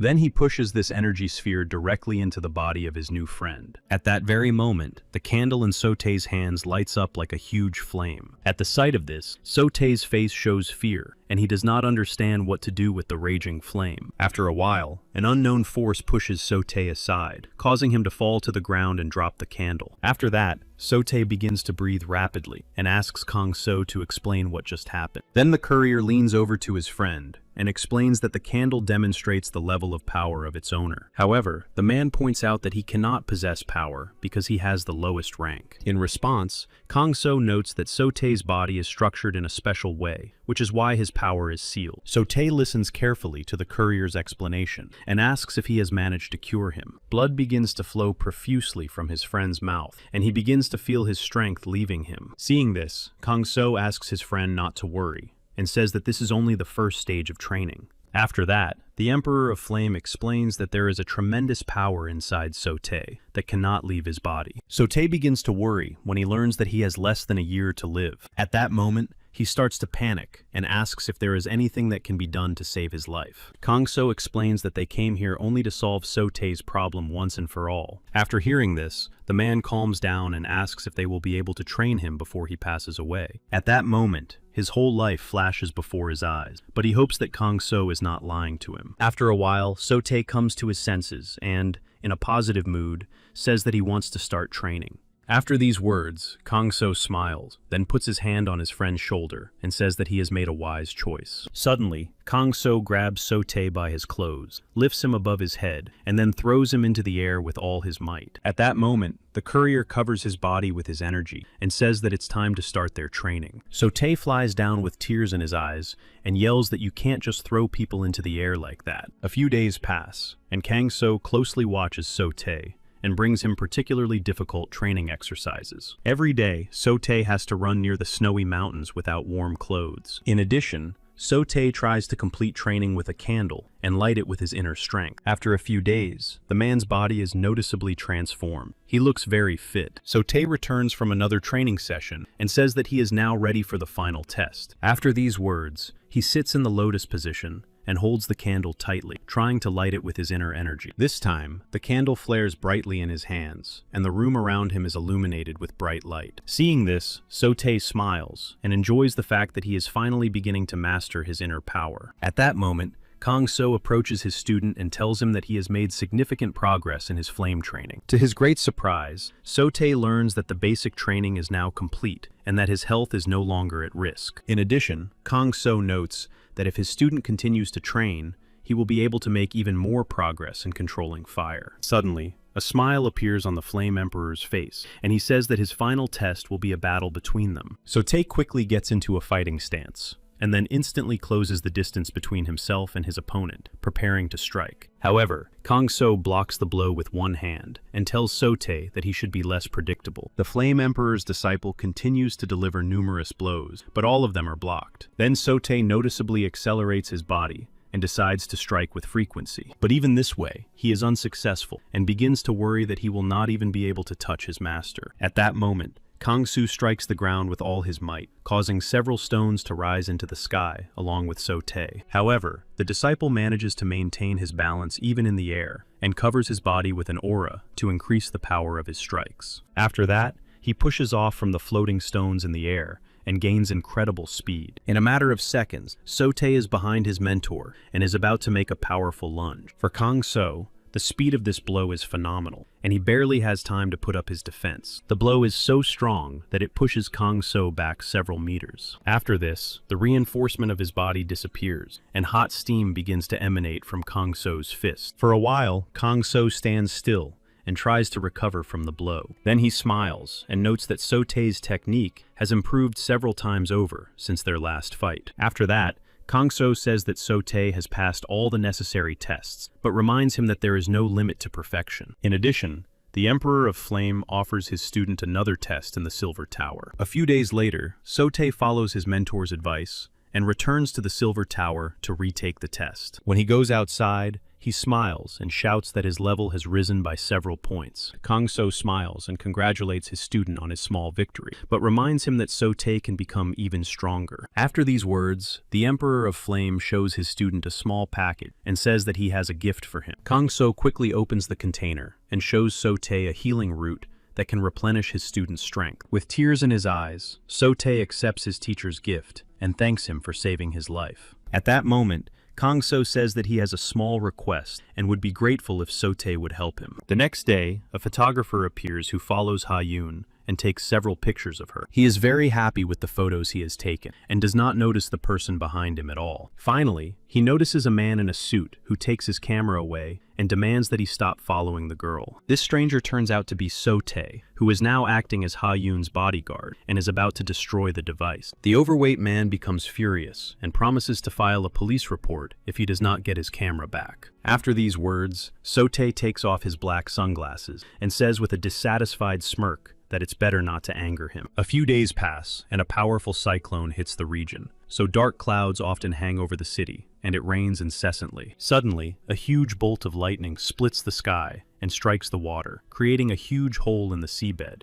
A powerful creature peeks out from there and orders the sea creatures to begin their conquest of the land. The dark creatures instantly obey their master's will and jump out of the water in huge numbers, attacking anyone in their path. Meanwhile, Kangso enjoys the soup prepared by Yu Sun-tae and suggests adding this dish to the main menu. This suggestion is supported by Lim Soo-young and Ha-yoon, who also enjoy the taste of this soup. Suddenly, the television program is interrupted by a breaking news report about the appearance of sea monsters on land. After the news, Yu Sun-tae folds his arms in front of him and says that such monsters often appear during the rainy season. At that moment, Kangso notices the silhouette of a strange creature knocking on the glass doors of the restaurant. This creature turns out to be a magical fairy who asks Kangso to help her urgently. Kangso listens carefully to the fairy's story and asks why the people from the association cannot help her in this matter. After these words, tears appear on the fairy's face, and she says that the people from the association may not be able to come to her aid in time. At that moment, Yu Sun-tae warns that it could be very dangerous because sea monsters are incredibly strong at this time of year. However, Kangso cannot abandon his friends in trouble, so he rushes to the scene at full speed while the fairy tries to hold on to his clothes. As he moves, Kangso looks around and notices that most of the town's residents have locked themselves in their homes and are afraid to go outside. After a while, the courier arrives at the right place and looks around carefully. He notices that the coastal barrier has been destroyed and assumes that the first sea monsters came ashore at this location. At that moment, the fairy calls out loudly to her companions and tells them that she has found help. After these words, water fairies appear, resembling large drops of water. The flower fairy smiles as she introduces the man to her companions and tells them that he is exactly who they need. However, the other fairies look at the man with slight disappointment and assume that such a creature will not be able to help them. But the sea fairies share the information anyway and tell them that there are a huge number of monsters under the water. After these words, the flower fairy points to Kangso with a smile and says that destroying monsters is clearly his job. But the sea fairies are extremely skeptical and say that a human cannot stay underwater for long. Kangso quickly gets tired of the meaningless chatter and dives into the water to see the situation with his own eyes. When the Flame Emperor finds himself in the water, he quickly looks around and senses a dark energy beneath him. The sea fairies follow him into the water and guide Kangso to the place where the monsters are gathered. After a while, the hero swims to the place where he is met by a huge number of sea fairies. The fairies are very surprised that a human can stay in the water for so long and begin to whisper about the newcomer. Finally,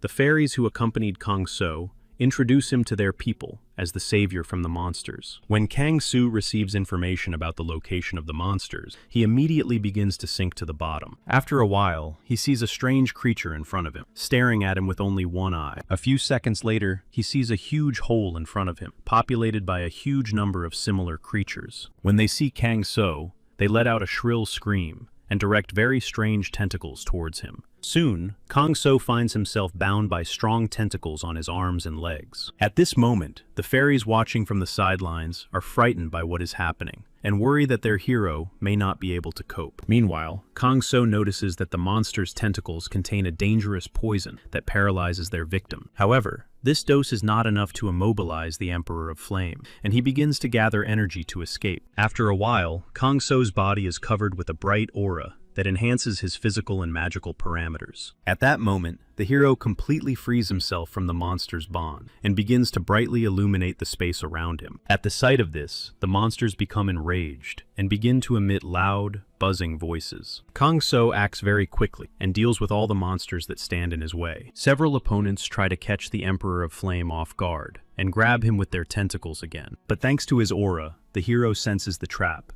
turns sharply, and deals with the attackers. Kang So's power is so great that he manages to pierce the bodies of several monsters at once. However, the number of monsters does not decrease, and the hero has to fight new reinforcements. As soon as Kang So deals with them, a huge monster appears in front of him, piercing the hero with its gaze. The Emperor of Flame jumps up sharply, then finds a vulnerable spot on the monster's back, and prepares to deliver a fatal blow. Kang So's monstrous blow cuts the monster in two, and sends it to the other world. At that moment, Kang So realizes that he needs to close the magic gate as quickly as possible, so he tries to break through the ranks of monsters. Meanwhile, the water fairies watch the battle with open mouths, hoping that the man will win. After a while, Kang So finally reaches the dark portal, but his path is blocked by dozens of hideous creatures. Suddenly, the hero notices that new monsters are coming out of the portal, and realizes that he must act quickly. He closes his eyes and begins to meditate to fill his body with even more energy. When Kang So gathers enough energy, he begins to form a powerful spell. Gradually, a mystical wind appears around him, which gradually begins to accelerate. The streams of magical wind intertwine into a single hole and form a powerful tornado under the water. After a while, the magical tornado reaches incredible proportions and rushes towards the monsters at tremendous speed. The portal, along with Kang So, rushes at incredible speed and destroys every monster in its path. The monsters try to slow down the hero's progress with their bodies, but are instantly sent to the other world. After a while, Kang So finally reaches the magical portal and gathers clumps of magical power for a powerful blow. After that, there is a huge explosion that instantly destroys the dark portal. Meanwhile, all the sea fairies watch what is happening with their mouths open in amazement, despite the blinding light. The explosion is so huge that a huge fountain appears from under the water. Meanwhile, Sun Jin and his squad clear the area of monsters and notice a strange splash of water. Kang So returns to the surface and informs the fairies that they are now safe underwater. In response, the water elementals thank the hero once again for his help and say that they have a small gift for him. However, at that moment, Kang So notices a squad from the association and says that it is time for him to return home. The water elementals look sadly at the hero and say that they will be happy to help him if necessary. After that, Kang So rushes towards the restaurant at great speed, and the flower fairy tries to hold on to his clothes. Meanwhile, the thunderstorms become even stronger, and the rain gradually intensifies. In one of the buildings, Mr. Mullen breaks a glass of wine in his hands when he learns about the closure of the portal. He clenches the shards of glass in his hands with all his might and decides to deal with this problem. The next day, a special team descends into the water to find out where the monsters came from. Soon, the team notices a huge number of chopped-up monster bodies on their way and is very surprised by this. After a while, the head of the reconnaissance team reports to the director that the portal has been sealed by someone. In addition, he notes that there are a huge number of monster bodies at the bottom, as if an army had been operating underwater. Shocked by what is happening, Sun Jin Ho twirls his umbrella in his hand and begins to get a little nervous. Then he looks down and tries to figure out who from the association could have done such a thing. Li Xin immediately comes to mind, but he is currently awakened and clearing out the orc camps far away from here. After a moment's thought, Sung Jin is certain that this is the work of the Zero Awakened. Suddenly, one of the members of the messenger squad runs up to the director and informs him that he has an important report. He reports that the head of the association has ordered an immediate halt to the investigation of this case.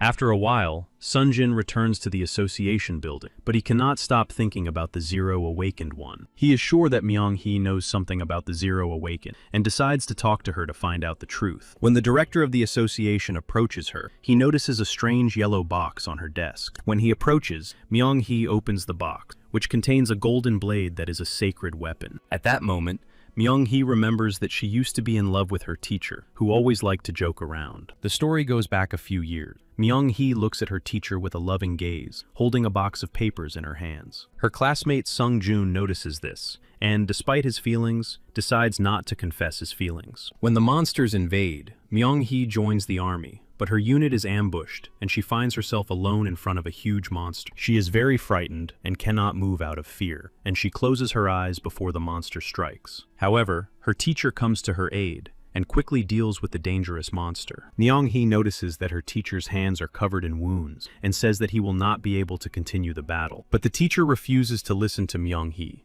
and says that he will stay here to cover her escape. At that moment, several more monsters appear, and her teacher asks Myung-hee to run away before it's too late. As the battle comes to an end, the wounded teacher lies in front of her, surrounded by dancing flames. With tears in her eyes, the girl asks her beloved to hold on, and tells him that a medical team will arrive very soon. In response to these words, the teacher only smiles, saying that he does not have long left, and asking Myung-hee to take his magic swords. After that, the teacher's eyes slowly close, and he passes away. The head of the inspection department remembers these moments every time she looks at the divine blade. Suddenly, she notices that Sun-jin has been standing next to her all this time, silently watching her. The girl smiles slightly and says that it is time to use the divine weapon for its intended purpose. Then she starts laughing and says that it is high time for her to grow up and stop running away from the past. Sung-jin looks happy that his friend has finally gathered the courage to use the magical weapon. Myung-hee carefully puts away the blades and sheaths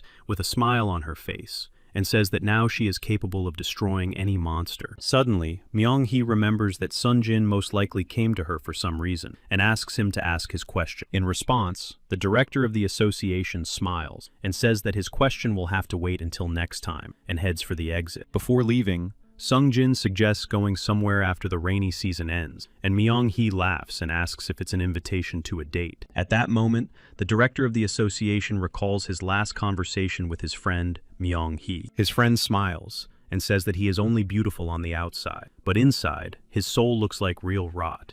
After these words, he turns sharply to Sung-jin and asks if his friend would mind if he took Myung-hee away from him. Then he smiles broadly and says that such a beautiful girl needs a man with a pure heart like his friend. For a while, Sung-jin replays this memory in his head as he stands in front of the window. Meanwhile, night gradually falls on the city, but the rain continues to fall without stopping. Yoo Sung-tae sits down opposite Kang-so and offers him a drink while they are alone in the restaurant. Kang-so smiles and shares his only wish with his friend, to live a peaceful life. The restaurant manager thinks about this phrase and says that his friend is already on his way to achieving this goal. At this moment, Kang-so talks about his past life, in which he ruled a huge kingdom with an army of assassins. The Emperor of Flame says that he wants to leave his past far behind and live a normal life. After these words, Yoo Sun-tae pours himself a drink and says that he never thought Kang-so would worry about such things. Then he pours a glass for his friend, and to Kang-so's surprise, says that his friend is definitely a normal person. The friends clink glasses and cheerfully drink to living a wonderful and normal life. When night falls, a huge number of underwater creatures come ashore and attack defenseless people. But then Kang-so appears in a motorcycle helmet and saves the children from the dangerous monster. The girls watch in amazement as the Emperor of Flame destroys the monsters in a matter of seconds. In a matter of seconds, silence falls and all the defeated monsters lie at the girls' feet. Kang-so continues to run forward, but the rain causes the visor of his motorcycle helmet to fog up badly. Then, the Flame Emperor takes off his helmet and continues on his way to find people who need help tonight. Meanwhile, deep underwater, there is a huge cave that is the lair of underwater monsters. Several sea guards stand at the entrance and carefully guard the doors from strangers. The general of the underwater creatures army reports that their army has once again been defeated in a sortie onto land. The king of the sea creatures is dissatisfied with his general's actions and, in a matter of seconds, sends him to the other world with his magic. The king of the sea monsters turns out to be a creature named Dagon, who looks like a teenager. He is very bored in his palace and tries to come up with some interesting entertainment for himself. Meanwhile, the other underwater creatures grab their general's body by the feet and carry him out of the throne room. Suddenly, a messenger appears in the throne room and announces the arrival of Mr. Mullen. Dagon is very unhappy with this news and demands that Mullen be told that he is not at home. At that moment, Mr. Mullen appears in the throne room and greets everyone with a smile. Mr. Mullen tips his hat slightly and says that Dagon is a very idle creature. At the sight of him, the Lord of the Underwater Creatures clicks his tongue in displeasure and asks why Mr. Mullen has decided to visit him. Mullen reveals his insidious smile and says that someone is concerned that Dagon leads an idle lifestyle. In response, Dagon begins to laugh and says that their lord's anxiety is probably in his blood. But Dagon's face immediately shows surprise when Mr. Mullen informs him of the destruction of the portal. Mr. Mullen adds that he finds Dagon's behavior extremely reckless because they are losing a huge number of pills. After Mullen's words, Dagon bites his lip in anger and says that it would be better for the gentleman to leave his palace. And when Mr. Mullen refuses, Dagon jumps off his throne. In a matter of seconds, he is several meters away from Mr. Mullen and looks completely different. Seeing this, Mr. Mullen smiles unnaturally and says that his job is simply to check on the gentleman's concerns. After that, he slowly heads for the exit and says that now the master will be calm for a while. After these words, Mr. Mullen disappears into the portal, and Dagon takes on a different appearance again and begins to get angry. At this moment, all his servants rush to him and try to comfort their master in every way possible. Suddenly, Dagon quickly regains his composure, clenches his teeth in anger, and thinks about taking revenge for the destruction of the portal. Veins appear on his face from anger, and he decides to go to the surface himself and restore order. Meanwhile, a small detachment of the association engages in battle with the sea monsters. The detachment acts very cohesively, and their commander carefully coordinates their actions. The commander of the detachment turns out to be a high-level wizard, and manages to both attack and heal his allies without any problems. After a while, the squad easily defeats the army of sea monsters. This squad cleans up the entire city and pursues the retreating sea monsters. When the battle comes to an end, all the team members praise their commander and note that they will soon become one of the best teams. Suddenly, one of the soldiers notices a strange man who has just emerged from the water. This creature turns out to be Dagon, who decides to deal with all the problems himself. The squad believes that Dagon is a boy who has simply lost his way in the city and tries to help him. At that moment, the Lord of the Sea Creatures smiles and says that he will have a wonderful time in the company of humans. A few minutes later, Dagon deals with all the members of the elite squad. He sits on top of the commander and tries to understand how humans manage to resist him if they are so weak. After that, Dagon jumps up in anger and starts kicking the wounded people. At that moment, Myung-hee and Sun-jin appear on the battlefield and demand that Dagon stop beating people. The Lord of Sea Creatures smiles and says that he is always happy to play with new toys. After these words, Myung-hee becomes even angrier and says that he will gladly teach the insolent monster a lesson. Dagon scratches his head and hopes that these people will at least be stronger than the squad he destroyed. After that, he hits the squad commander with all his might, and the commander flies several meters to the side. Seeing this, Sun-jin shouts insults at Dagon and promises that he will pay for his actions. Suddenly, Dagon appears in front of Sun-jin and Myung-hee, and, with a smile on his face, puts his feet out towards them. At that moment, a powerful stream of energy begins to emanate from his feet, destroying everything in its path. However, Sun-jin and Myung-hee use their magical weapons and nullify Dagon's attack. Seeing this, the Lord of Sea Creatures begins to stretch his legs and notes that this battle will be more interesting than the last. After these words, Myung-hee stares intently at Dagon and promises to send him to the other world. In response to these words, Dagon just starts laughing and says that people love to throw words around too much. After that, he creates a magical projectile in his hand and is about to throw it at his opponent. A huge wave of destructive energy follows the magic ball and lifts up a huge amount of blood, sand, and dust from the battlefield. Myung-hee skillfully dodges this attack, while the director of the association defends himself from it with his blade. The girl quickly reaches the Lord of the Sea Creatures and prepares to deliver a fatal blow. However, Dagon does not perceive the divine dagger as a threat and dodges it without much trouble. Seeing this, the girl tries to make a few more attacks, but Dagon effortlessly dodges all of them. After that, he kicks Myung-hee's arm and forces the tip of the dagger to point upwards. At that moment, he smiles and calls the girl a nobody who can never compare to him in strength. After these words, he is about to deliver a powerful kick to the girl, but Sun-jin comes to her aid and protects his girlfriend from the blow. At that moment, the girl tries to attack again, hoping that this time she will catch Dagon off guard. The monster is surprised by such a quick blow and tries to dodge it. He rolls several times and evades the attack, but part of it still hits Dagon. When the Lord of the Sea Creatures gets to his feet, he looks closely at the hunters and realizes that such a duo is not a problem for him. Meanwhile, Myung-hee charges her dagger with her energy and prepares to attack. A small cut appears on her face from the previous blow, and Dagon smiles and promises that the girl will pay dearly for it. Then he asks if they are the ones who were able to close his portal under the water. Myung-hee and Sun-jin don't really understand what Dagon is talking about and decide not to let their guard down and discuss a plan. Suddenly, they scatter in different directions, greatly surprising Dagon. The hunters quickly surround him on both sides and try to deliver a fatal blow, but Dagon clearly sees their attacks and stops their blows in midair with his bare hands. To the monster's surprise, Myung-hee pulls another blade from its sheath and prepares to attack Dagon with it. The blade strikes him directly in the neck, and the Lord of the Underwater Monsters is unable to dodge the blow. As soon as the blade touches Dagon's neck, there is a huge explosion, and hundreds of small stones fly in different directions. The smoke from the explosion gradually dissipates, and the hunters see that Dagon now looks completely different. The monster smiles broadly and says that it has not fought in this form for a very long time.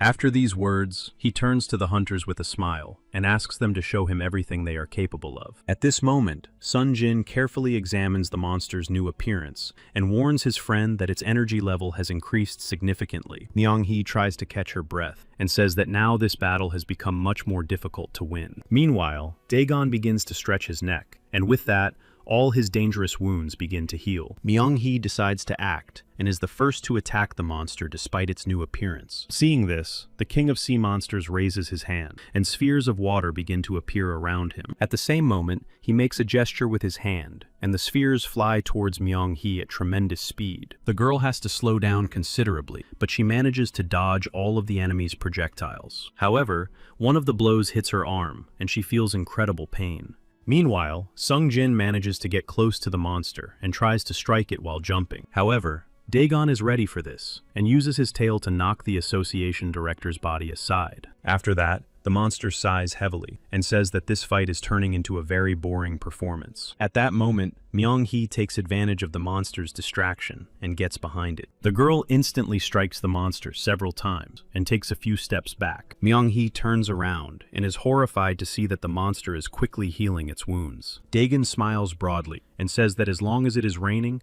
he is truly immortal. At that moment, he makes a sudden lunge and gets close to Myung-hee. The girl tries to stab him with her daggers, but he easily dodges and offers her to join him. Without hesitation, Myung-hee refuses and promises that she will definitely destroy the monster. After these words, she swings her daggers non-stop, only occasionally hitting the monster. During one of the attacks, Dagon grabs the girl firmly by the arm and says that he will have to send her to the other world. At that moment, he creates a water blade in his free hand and is about to send Myung-hee to the other world with one blow. However, at that moment, Sun Jin appears and manages to block the blow with his sword. After his strike, an electric ball appears and inflicts severe damage to the monster's arm. Suddenly, Dagon's entire body is covered with a dark aura, and he loudly proclaims that he will mock the hunters' bodies for a long time. At that moment, the director of the association grips his sword tightly and fills it with an electric charge. Myung-hee looks at the director in surprise and asks how he managed to generate electricity during the rain. Meanwhile,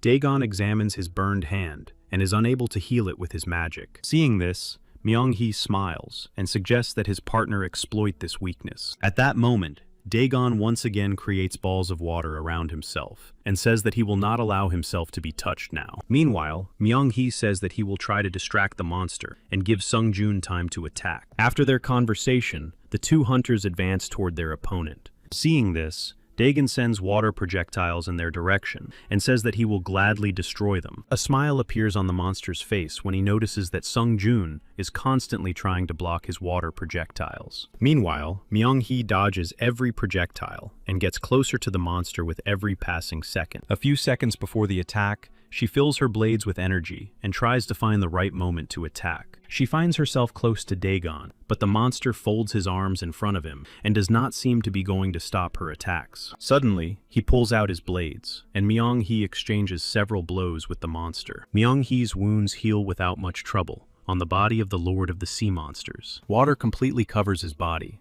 and in a matter of seconds, there are no traces of wounds left on his body. After that, Dagon turns around briskly and prepares to send the girl to the other world with his attacks. However, Myung-hee raises her head at Dagon with a smile and says that it is always worth looking around. At that moment, Sun Jin appears behind the monster and pierces the monster's body through and through with his blade. Dagon looks at his wound in surprise, not understanding how his opponent managed to get behind him. At the same moment, Sung Jin uses his magic and strikes the monster's body with a powerful electric charge. Dagon lets out a piercing scream and quickly loses consciousness due to the immense pain. After a while, the director of the association pulls his sword out of the monster's body. At that moment, Sun Jin looks exhausted and thanks his partner for trusting him. Myung-hee approaches him and says that he shouldn't risk himself like that, even if the battle is against a dangerous opponent. But the hunters immediately stop their conversation when they notice that Dagon is slowly getting to his feet. The monster smiles and says that he cannot be destroyed, unlike fragile humans. After these words, he uses water magic and completely covers the wound on his chest. Then he starts laughing loudly and says that all attempts to destroy him are futile. At that moment, Sun Jin makes a quick dash and hopes to strike before Dagon has fully recovered. He makes a quick lunge, but the monster easily dodges the attack. After that, the monster creates several water projectiles and fires them at Sun Jin. The hunter quickly swings his sword and tries to block every projectile flying in his direction. Soon he rushes back to the monster and tries again to deliver a fatal blow. However, Dagon blocks Sun Jin's attack again and notes that the hunter is too slow. For a while, they exchange blows, but neither of them gives way to the other. At that moment, the director of the association senses that something is wrong. He turns around and sees a huge bubble in which Myung-hee is trapped. The girl tries to escape from the trap, but the water bubble is too strong, and she bangs on it to no avail. Seeing Sun Jin's confused face, the monster starts laughing and says that the hunter shouldn't have rushed. Meanwhile, Myung-hee tries to say something, but it's impossible to do so underwater, and she gradually loses her oxygen supply. Sun Jin turns around to save his friend, but gets hit hard in the back. When Myung-hee sees this, tears well up in her eyes, and she hits the bubble even harder, but to no avail. The director of the association remains conscious despite his serious injury and slowly crawls toward the bubble. Seeing this, Dagon slowly approaches him, hits him hard on the back, and calls him a pathetic weakling. After that, he grabs Sun Jin by the hair and says that now the hunter will watch his girlfriend go to the other world. Myung-hee continues to bang on the walls of the bubble to no avail and feels like she is suffocating. Due to the pain shock, Sun Jin loses consciousness, which greatly upsets Dagon. He begins to scratch his ear and says that he will kill the hunters very slowly and painfully. After that, several water shells begin to surround the sphere, aimed at Myung-hee. The projectiles slowly approach her body and will soon reach her. But at that moment, Kang-so appears and kicks Dagon in the head with all his might, sending him flying. He then flies through the water sphere at full speed and destroys it. Myung-hee is freed from her water prison and falls to the ground, trying to cough up the water. At that moment, Dagon looks at the stranger in surprise and does not understand why he could not sense his presence. Meanwhile, Kang-so takes off his helmet and a cloud of dust and sand rises around him. He stares intently at Dagon and asks if he is the snake that brings misfortune and torments people. At that moment, Myung-hee carries her friend to safety and tries to treat his wounds. She looks apprehensively toward the battlefield and is glad that the Zero Awakened One has come to their aid. Dagon and Kang-so look at each other silently, concentrating energy in their bodies and waiting for their opponent to make the first move. The story goes back a few minutes. Ha-yoon finds Kang-so and asks him to come to the window because a snake is tormenting people there. When Kang-so looks out the window, he sees a huge snake that has completely engulfed the city. The story returns to the battlefield. The Emperor of Flame stares intently at his opponent and asks again if he is a snake. Dagon replies irritably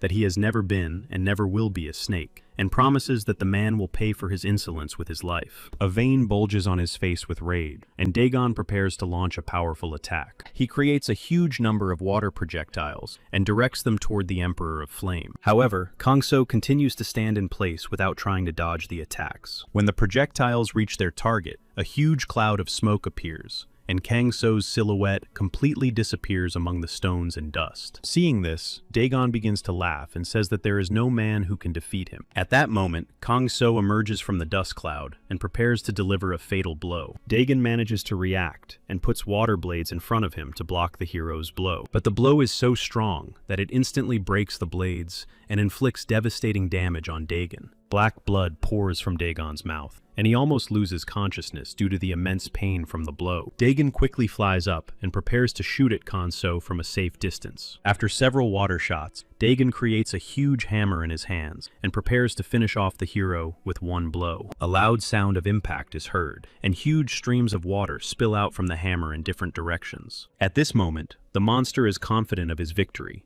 because such a blow is impossible to survive. However, Kang So blocks the hammer blow with his aura and begins to push the weapon away from himself. After that, the Emperor of Flame jumps aside and begins to create powerful streams of energy around himself. Dagon is surprised by such a strange technique and tries to understand what Kang So will do with it next. To his great surprise, he sees a huge tornado appear in Kang So's place, heading in his direction. At the sight of this, the monster turns sharply and prepares to retreat to his castle. But at that moment, Kang So flies out of the hurricane at tremendous speed and delivers a deadly blow directly to his opponent's back. Due to the blow, Dagon completely loses all his body parts and is on his last breath. He tries to get his breathing back to a normal rhythm and heal his wounds, but quickly realizes that he doesn't have much time left. Meanwhile, Kang So slowly moves towards him to finish what he started. At that moment, Dagon remembers his imprisonment in the world of fire, where every minute seemed like incredible torture. In this world, Dagon is constantly reborn and experiences pain over and over again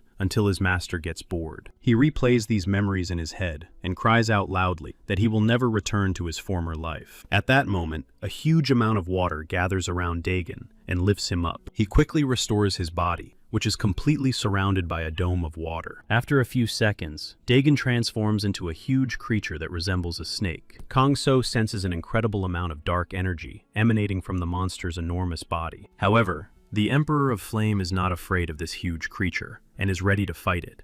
A second later, the monster strikes Kang So with a huge blow from its long tail. The courier instantly stops the blow a few centimeters from his body with the help of his aura. After that, he flips the snake's body over with tremendous force and throws it to the ground. But the monster does not stop attacking the hero, and he has to use his aura to defend himself. Suddenly, Kang So stands in a fighting stance and begins to fill his body with energy for the next blow. A few seconds later, Kang So jumps high into the air and delivers a powerful kick to the monster's head. The Emperor of Flame does not stop there and continues to deliver blow after blow to the huge monster. However, the snake's power is so monstrous that with a single blow, the creature sends Kang So flying. The hero lands on the ground and puts his hands in front of him, ready to block attacks. At this moment, the Flame Emperor's face becomes extremely serious as he realizes that he cannot defeat it with ordinary attacks. Meanwhile, the demonic snake says that as soon as it is done with the hero, it will destroy the entire city. After that,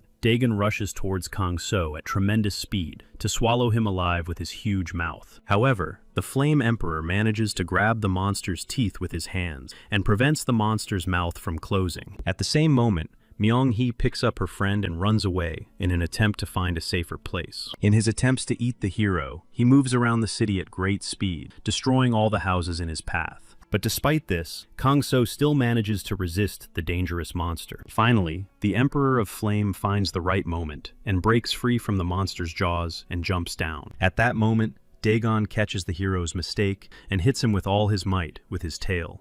Kang So flies into a destroyed building, causing huge clouds of smoke to rise and block the entire view. When the smoke clears, the Emperor of Flame appears, tearing off the remains of his clothes and returning to a fighting stance. He calls Dagon an obsessive snake that needs to be dealt with right now. After these words, the monster becomes absolutely furious and prepares to attack his opponent. Kang So stares at him and waits for his opponent to attack him first. A few seconds later, Dagon splits into several parts and rushes at the hero at tremendous speed. The monster strikes Kang So blow after blow, but not a single wound remains on the hero's body. Finally, the Emperor of Flame begins to concentrate his energy inside his body and makes several strange movements. After this ritual, his body is filled with incredible strength, and he waits for another attack from his enemy. When Dagon attacks him, the hero creates an invisible barrier around himself, which immediately destroys the heads of several snakes. After that, Kang So heads towards the last head, and directs all his strength towards the final blow. He makes several gestures with his hands, causing his body to become even more covered in energy. Then he delivers several blows that possess incredible destructive power. With each blow, he lifts Dagon's body higher and higher, inflicting enormous damage on his enemy. Kang So lifts the snake so far with his blows that at one point, they rise above the clouds. Then he gathers all his strength in his hand and prepares to deliver a fatal blow directly to the monster's head. At that moment, an incredible force begins to fly around the hero, transforming parts of his body into those of a dragon. At the same moment, a huge silhouette of a dragon appears behind him and crashes into the enemy at tremendous speed. Dagon looks at the dragon in front of him with horror, but can do nothing, and takes a huge amount of damage. When the dragon's silhouette dissipates, Kang So grabs the monster's eye and makes an incredible effort to tear it out. A huge beam of energy appears in the sky above the city and is directed downward. A destructive burst of energy is heard, causing the earth to shake. After a while, the bright flash of light subsides, and in its place is Dagon, lying unconscious. Kang So enjoys his victory and looks at the sky, which is gradually clearing of dark clouds. The next day, the news reports that the huge storm that had been raging all this time has finally disappeared. The wounded Sun Jin is in the hospital, most of his wounds bandaged, and his life is not in danger. He slowly opens his eyes and quickly realizes that he is now in the central hospital. The director slowly turns his head and notices Myung-hee, who has been sitting next to him all this time. The girl hugs him tightly without saying anything, which greatly confuses him. Meanwhile, the restaurant is in full swing, and because of the sunny day,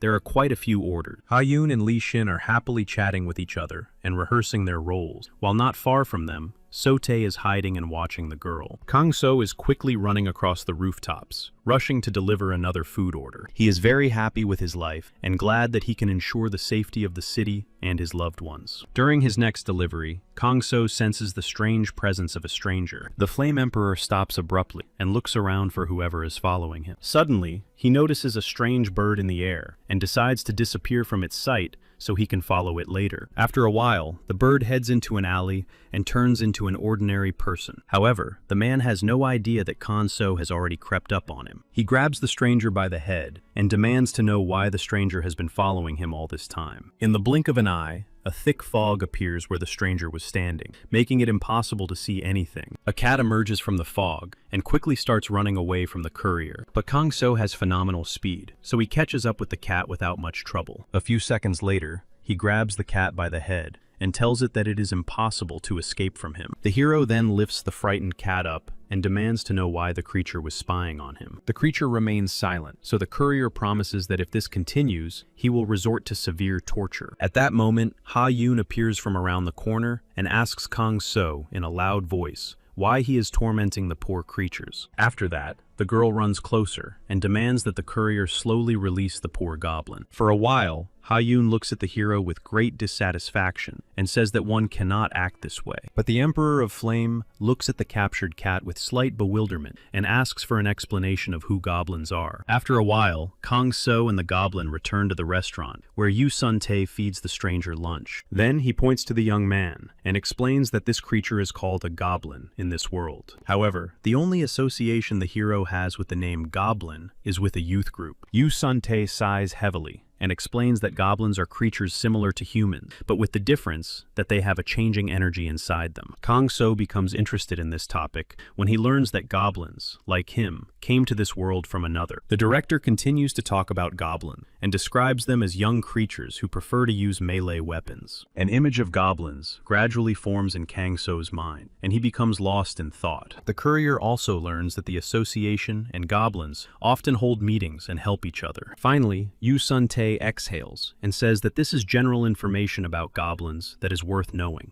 Meanwhile, the goblin silently listens to the conversation between the two men and continues to eat his lunch. Suddenly, he starts laughing and says that he has connections in a music group and could get some tickets. However, even the goblin's positive attitude does not help to diffuse the situation, and Kang So still stares intently at the stranger. Finally, Kang So sighs heavily and asks the goblin to explain why he was following him. The goblin becomes serious and gives his name, saying that something terrible has happened in his village. Kang So listens attentively to the goblin's story and tries not to interrupt him. At the end of his story, the goblin Yoon kneels before the hero and asks for help in rescuing the elder of his village. Such a request surprises the courier. He does not understand why the goblin decided to trust him. At this moment, Yu Sun-tae leans over to his friend and asks him to help the goblin if possible. Meanwhile, the goblin Yoon continues his story and says that his village has been attacked by people from the Dark Brotherhood. He also says that the village doctors cannot do anything because the elder's wound is of a strange nature. The story goes back a few minutes to when the goblin in the form of a head finds a man who smells of medicine and decides to follow him. But Kang So thinks he is being followed and noticeably speeds up, causing Goblin Yoon to lose sight of the courier. The story returns to the present, and the Goblin Yoon asks to borrow some medicinal herbs. However, Kang So does not understand what the goblin is talking about, and says that he does not have such plants. After these words, the goblin's face is covered with cold beads of sweat. He cannot believe that he has wasted his time here. He quickly dismisses his negative thoughts, and notes that goblins have a keen sense of smell, and that Kang So must have these herbs. The Emperor of Flame folds his hands in front of him, and tries to carefully consider the situation. Finally, he says that he does not understand what herbs are being discussed, but offers to personally examine the sick elder. Then Kang So turns to Yu Sun Tae, and asks if he can leave for a while, to help the elder. When he hears approval from his boss, he smiles, and says that he can help. The goblin is surprised by this offer, and asks if the hero can really cure the elder, but Kang So does not give a definite answer yet. At that moment, Li Xin enters the restaurant in high spirits. He looks around, and is surprised to see his friend in the company of a stranger. Without hesitation, Li Xin pulls out his sword, and holds it to the goblin's neck, demanding that he tell him everything. When Kang So explains the situation, Li Xin puts away his blade and offers his deepest apologies to the goblin. The Emperor of Flame raises his hand and says that the poor goblins must not be tormented under any circumstances. Li Xin sits down at the table and explains that the Black Brotherhood has been attacking goblin villages very frequently lately. He folds his hands in front of him and notes that the Dark Brotherhood has become very active. After these words, Li Xin recounts one of the attacks in which several members of the Black Brotherhood attack a goblin village. But the goblins turn out to be much stronger than the bandits and deal with the threat without much trouble. When Li Xin finishes his story, he notes that the alliance between the goblins and the association is very important, and that such actions could cause problems. When the trial comes to an end, the Goblin Yoon activates his club and creates a portal to the goblin village. A few seconds later, a large gate appears in front of the heroes, emitting a pleasant light. Kang So watches the goblins' actions with surprise, and notes that this is a very convenient way to travel. Goblin Yoon agrees with these words, and says that they need to get going. When the heroes enter the portal, their silhouettes begin to flicker, and strange smoke completely surrounds them on all sides. After a while, they find themselves on the edge of the forest where the goblin village is located. Goblin Yoon points towards the village and asks the heroes to follow him closely. Kang So carefully examines the surroundings and notices that the nature is the same as in his home world. During the journey, Goblin Yoon explains that the village and the goblin lands are surrounded by a barrier. During the journey, the goblin talks enthusiastically about the area and asks the guests not to worry about their safety. At this moment, Li Xin leans over to Kang Sa and says that one of the highest positions in the association is held by a goblin. After these words, the hero remembers that Ha Yun has a girlfriend who is also a goblin. As the heroes approach the center of the village, they notice a huge tree of life. The Goblin Yoon points to the tree and says that this is where goblins are born and receive their weapons. Yoon also says that the Tree of Life is a sacred plant for them, and that they draw their strength from it. On the way, Li Xin asks how long goblins live on average. Yoon smiles and says about 1,000 years, adding that he recently turned 100. After these words, Li Xin and Kang So exchange glances, but say nothing. Suddenly, one of the goblins appears, beckons Yoon over, and asks how the search for medicinal herbs went. Several other goblins stand next to him, looking friendly and waving cheerfully at the guests of their village. When Yoon approaches his friend, he sadly informs him that he was unable to find the medicinal herbs. But then he tells him that he was able to find a healer, and points his finger at Kang So, attracting the attention of the goblins around them. A large number of goblins gather around Li Xin and Kang So and look at them intently. Meanwhile, Yoon smiles and boasts that he is now good friends with his new companions. At that moment, Kang So is picked up by other goblins, who toss him into the air and call him their savior. After a while, one of the village leaders approaches the heroes and carefully examines those present. Kang So notices him and realizes that this goblin is clearly different from the others. He feels as if the goblin is trying to get inside his head, and it makes him uncomfortable. At that moment, Li Xin approaches Kang So and also begins to stare intently at the goblin. Suddenly, the goblin's face becomes very friendly, and he says he is happy to welcome guests to the village. The goblin escorts the guests to the village chief and apologizes to them for not behaving in the best way at first. At that moment, Kang So thinks and asks why the goblin decided to trust him. After these words, the goblin Kyung Woon explains that they have the ability to distinguish lies from the truth from birth. He notes that sometimes a goblin can believe a lie, but only in order to avoid unnecessary quarrels. After these words, Kang So smiles and thanks the goblin for his trust. The goblin nods silently and continues to lead the guests to the village chief. After a while, the goblin brings the heroes to the chief's main chambers. At that moment,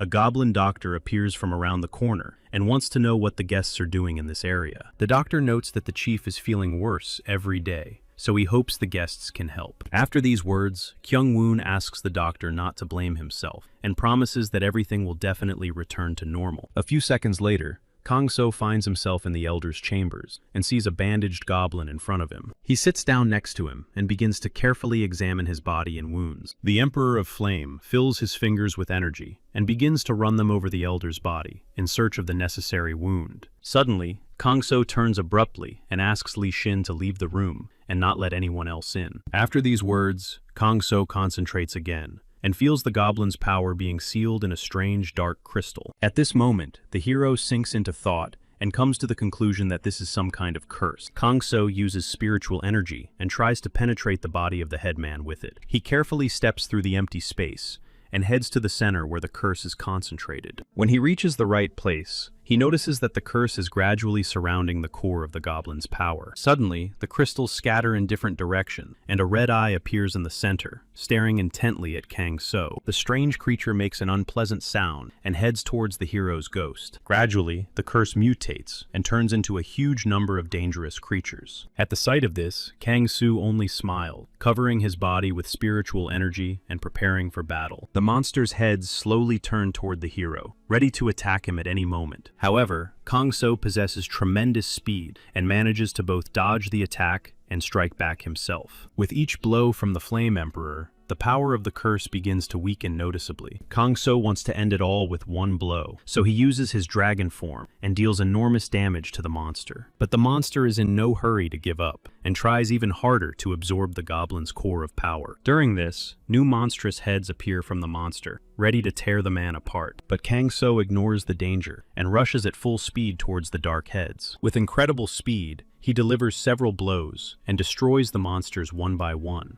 At the end, he makes a quick dash and hits the monster's mysterious eye directly. Gradually, the monster begins to disintegrate, and small dark fragments fall to the floor and shatter into pieces. Finally, the hero approaches the goblin's core of power and begins to cleanse it of the dangerous dark contamination. He completely absorbs all the dark magic into his hand, so as not to leave a single trace of its presence here. After that, he makes several signs with his free hand and begins to return to his body. Finally, Kang So opens his eyes and sees that he is holding some kind of dark substance in his hand. At that moment, the goblin elder slowly opens his eyes and tries to look around. The goblins immediately run up to their elder and try not to cry with joy. The elder strokes Yoon's head and thanks him for bringing the healer to him. At this moment, Li Xin and Kang So discuss what happened. The Emperor of Flame tells his friend that there was dark energy inside the goblin that was gradually extinguishing the fire of his life. Then he smiles broadly and notes that this is the first time he has performed such a purification ritual. After these words, Li Xin looks at his friend in surprise and wonders why Kang So simply decided to take the risk. After a while, the village head approaches Kang So and thanks the hero for saving him from destruction. Suddenly, the head feels unwell, and the hero says that it would be better for the goblin not to overexert himself for a while. After that, he runs up to him and uses a healing spell to ease the pain. Kang So starts rummaging through his pockets and says that he has some herbs that can relieve such symptoms. He is about to give the gift to the headman when the goblin Yoon notices with surprise that it is the very herb he was looking for in the first place. For a while, the courier twirls the herb in his hand, and the elder explains that the language of goblins and ordinary people sometimes differs. Kang So and the elder find a secluded spot and sit down at a table. The Flame Emperor asks the goblin to tell him more about what exactly happened during the battle. The elder leans closer to Kang So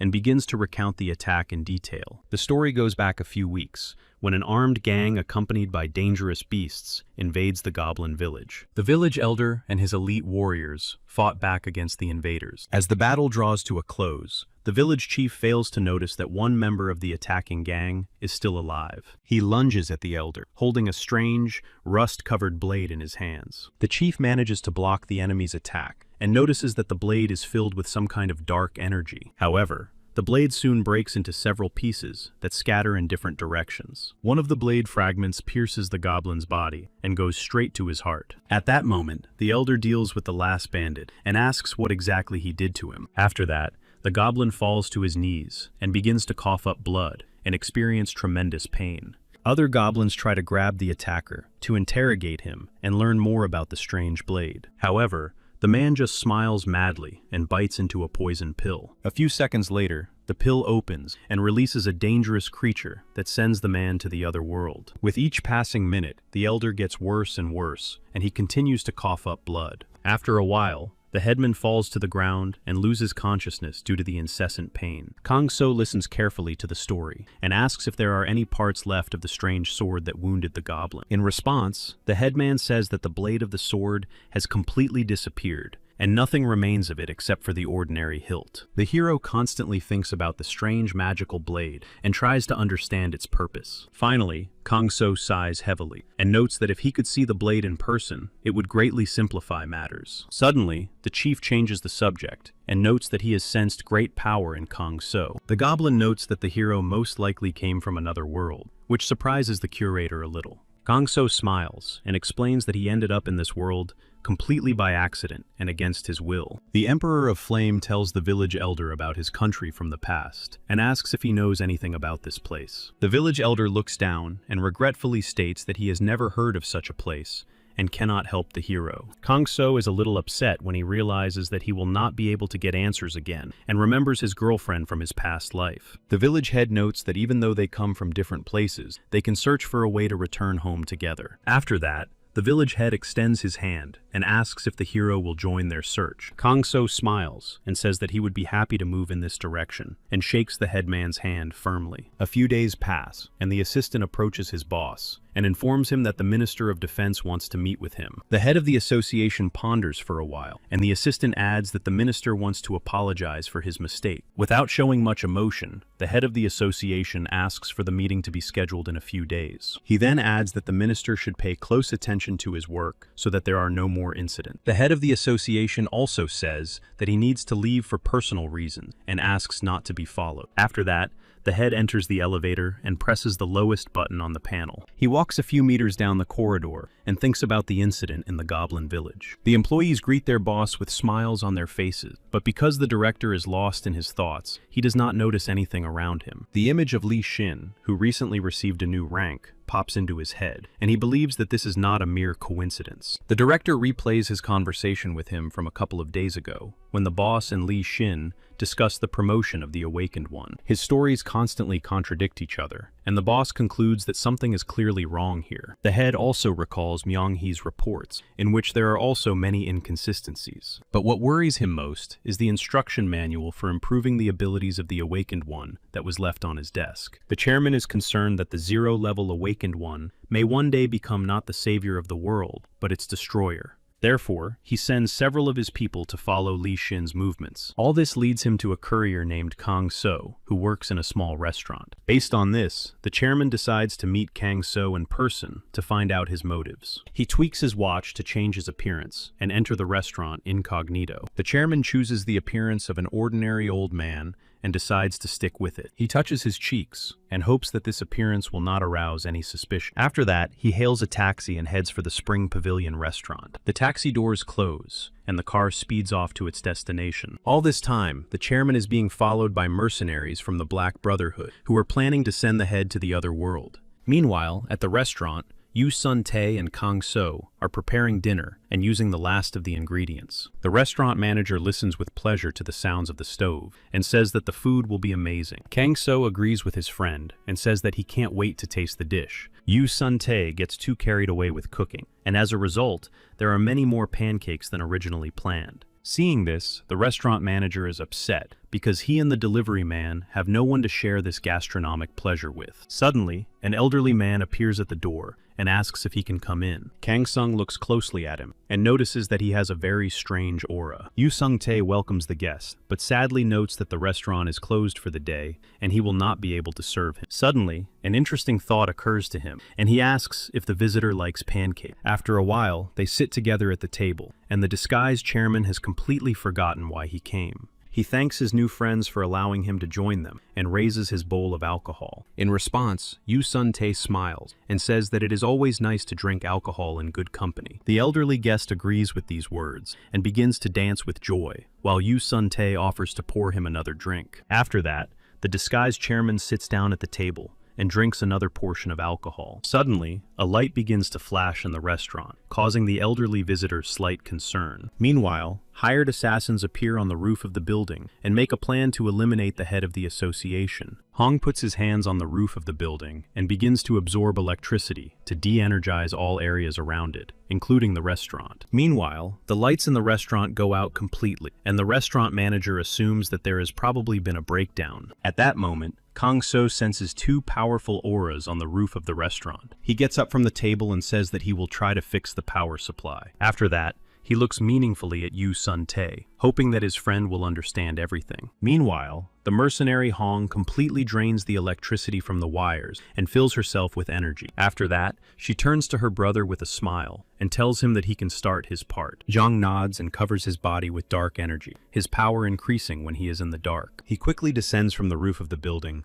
and carefully examines the area around him. Suddenly, he notices Kang-so and is very frightened, but then remembers that he is in disguise and stops worrying about it. Chong decides not to leave any witnesses, so he takes out a knife and prepares to send Kang-so to the other world. At the last moment, the Emperor of Flame notices the blow and begins to gather energy throughout his body. After that, he easily blocks the attack with his palm and knocks the knife aside. Chong looks at his opponent in surprise and does not understand why the guy was able to notice him when he was in camouflage. Meanwhile, Kang-so quickly approaches the mercenary and is about to give him a strong slap. From the usual blow, Jung flies several meters away and screams loudly in pain. The mercenary lands on his feet and tries to understand how an ordinary guy can be so strong. After that, he addresses the hero in a loud voice and asks who he is. A smile appears on Kang-so's face, and he says that he works as an ordinary courier. He also asks the mercenary to leave because the restaurant is closed and it is private property. The mercenary grabs his bruise on his forehead and says that the courier will regret daring to cross his path. At that moment, Hong appears above Kang-so's head, ready to deliver a fatal blow. But the hero quickly notices this and creates a shield around himself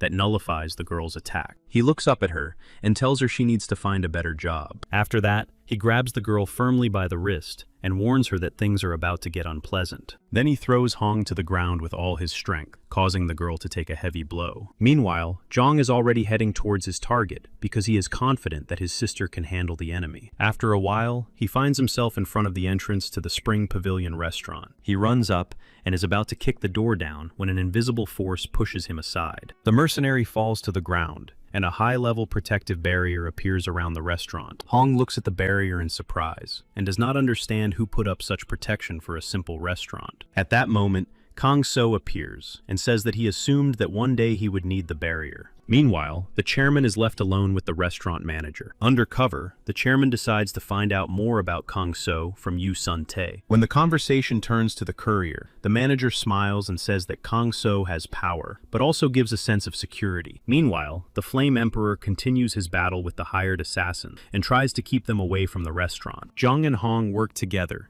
and are about to attack Kang-so at the same time, but he is not going to move. At the last moment before the blow, a smile appears on his face, and he begins to strengthen his body. Without much trouble, he fends off the mercenaries' numerous attacks and leaves them no chance of victory. The mercenaries Zhang and Hong try to work together to catch the hero off guard. However, Kang-so proves to be incredibly strong and deals serious blows to the mercenaries. After Zhang and Hong fall to the ground once again, the Emperor of Flame offers them to surrender. But at that moment, strange threads appear around Kang-so and begin to twist around him. Seeing this, Hong smiles and says that Kang-so has fallen into their trap, and now he cannot escape. The rope binds the hero's hands and feet quite tightly, preventing him from moving. Seeing this, the mercenaries smile and say that these threads cannot be broken because they are made from the thread of a dangerous monster. At that moment, the hero begins to examine the thread and realizes that it is spider silk. Soon, Kang-so figures out that the rope was made from the web secreted by the monster he defeated. Meanwhile, Zhang laughs loudly and calls the hero a loser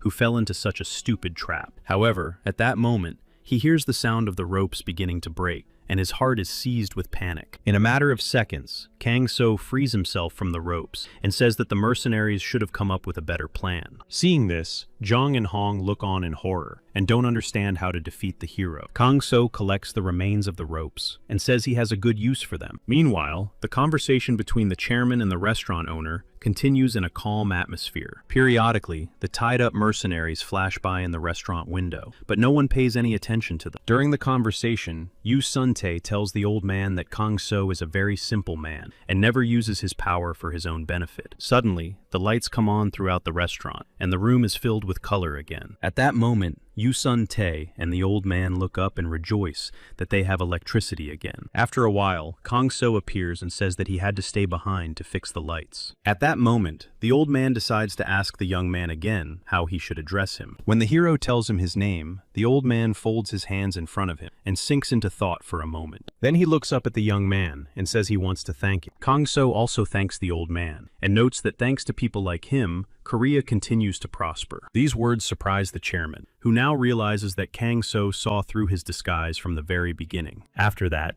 Yu Sung-tae and Kang-so see the old man off and invite him to visit the restaurant again during business hours. On the way, the chairman finds the tied-up mercenaries and is surprised by this turn of events. Next to him, he finds a note from Kang-so asking the chairman to be careful. A few days pass, and Yu Sun-tae's family, along with Kang-so, decide to spend some time at a resort. Ha-yoon swims with the help of a life ring and enjoys every moment. Not far from her are her parents and Kang-so, who admire their daughter. With them is also So-tae, who says that he has taken excellent photos of the girl. Meanwhile, Kang-so looks around and tries to find a place to spend his free time. Not far away, Sung-jin and his friends are keeping an eye on things, carefully examining the surroundings. Sung-jin's friends say that their main duty is to protect Ms. Myung-hee from the attention of other men. This approach surprises the director of the association, and he says that he volunteered to help because he likes to be useful to society. After these words, his friend puts his hand on his shoulder and asks him not to deceive himself. Then a smile appears on his face, and he notes that Sun-jin is actually only here to look at Myung-hee. After these words, Sung-jin blushes with embarrassment and says that he is here to save people. His comrades sigh heavily again and say that Sung-jin is incorrigible in his beliefs. But they smile and promise that they will do everything they can to help Sung-jin win Myung-hee's attention and heart. At that moment, the director of the association becomes gloomy and asks why his subordinates are trying to drive him crazy. His hands begin to shake, and he promises that he will personally strangle anyone who mentions Myung-hee in his presence again. After these words, he hugs his friends tightly and says that it is very bad to make fun of your superior. At that moment, Myung-hee appears, fixing her hair and greeting her colleagues. When Sung-jin sees his colleague, he freezes in place and cannot say anything. The girl approaches him and notices that the director has turned very red and begins to worry. She approaches and says that the director may have a fever and offers him some flu medicine. At that moment, Sung-jin's colleagues start laughing and joking about their boss. The director abruptly removes Myung-hee's hand from his face and confidently declares that he is fine. After that, Myung-hee looks at her director with a dissatisfied expression and says that he could be more friendly. She also says goodbye to her other colleague and wishes them a productive day. Suddenly, a muscular guy appears and turns his attention to Myung-hee. He smiles and invites her to go with him to relax by the pool. Myung-hee immediately refuses and says that she has a lot of volunteer work to do. After these words, the man grabs her by the arms and says that there are a lot of volunteers today and someone will definitely do the work for her. At that moment, Sung-jin intervenes in the conversation, grabbing the stranger by the arm and demanding that he let go. The muscular guy quickly breaks free from his grip and asks if Sung-jin is dating this girl. Surprised, the director of the association freezes in place and silently stares at the muscular guy. At that moment, he feels empty and tries to understand his complicated feelings for Myung-hee. He quickly regains his composure, clenches his teeth tightly, and, through his anger, is about to say something loudly. But then Ha-yoon appears, running towards Myung-hee and calling her her mother. The girl hugs her tightly, and Myung-hee doesn't understand anything and looks at the girl in surprise. Suddenly, the girl winks at Myung-hee and asks her to play along to chase the man away. The girl starts smiling when she understands Myung-hee's plan and lifts her head up. Then she squats down in front of the girl, and to everyone's surprise, starts playing the role of a caring mother. Seeing this, the muscular man feels uncomfortable. He can't believe that Myung-hee has a daughter. It is also a big shock for Sung-jin. He believes the story and tries to understand when Myung-hee had time to raise a daughter. After a while, Myung-hee approaches Sung-jin and punches him right in the stomach where the wound is, calling him a caring father. The pain causes Sung-jin to fall to the ground immediately, and Myung-hee begins to laugh exaggeratedly. When people notice this conversation, they begin to boo the muscular man and condemn him for trying to break up a family. He becomes very embarrassed, so he apologizes and tries to hide as quickly as possible. When the man disappears from view, Myung-hee thanks the girl for her help and says that she now owes her a favor. However, Ha-yoon says that she doesn't need any thanks because her uncle taught her to help those in need. After that, the girl waves her hand and quickly runs off to do her business. When Myung-hee follows Ha-yoon, she notices Kang-so standing nearby. The girl runs towards Kang-so and brags about her achievements. He picks up the girl and then, together with Ha-yoon, turns to Myung-hee and gives her a thumbs up. She is a little surprised by this gesture, but in her heart, she thanks them for their timely help. Suddenly, the girl starts laughing and says that Kang-so has often helped her out, as if they were relatives. Another colleague also hears their conversation and thinks about Myung-hee's words. Then he comes closer and says with a smile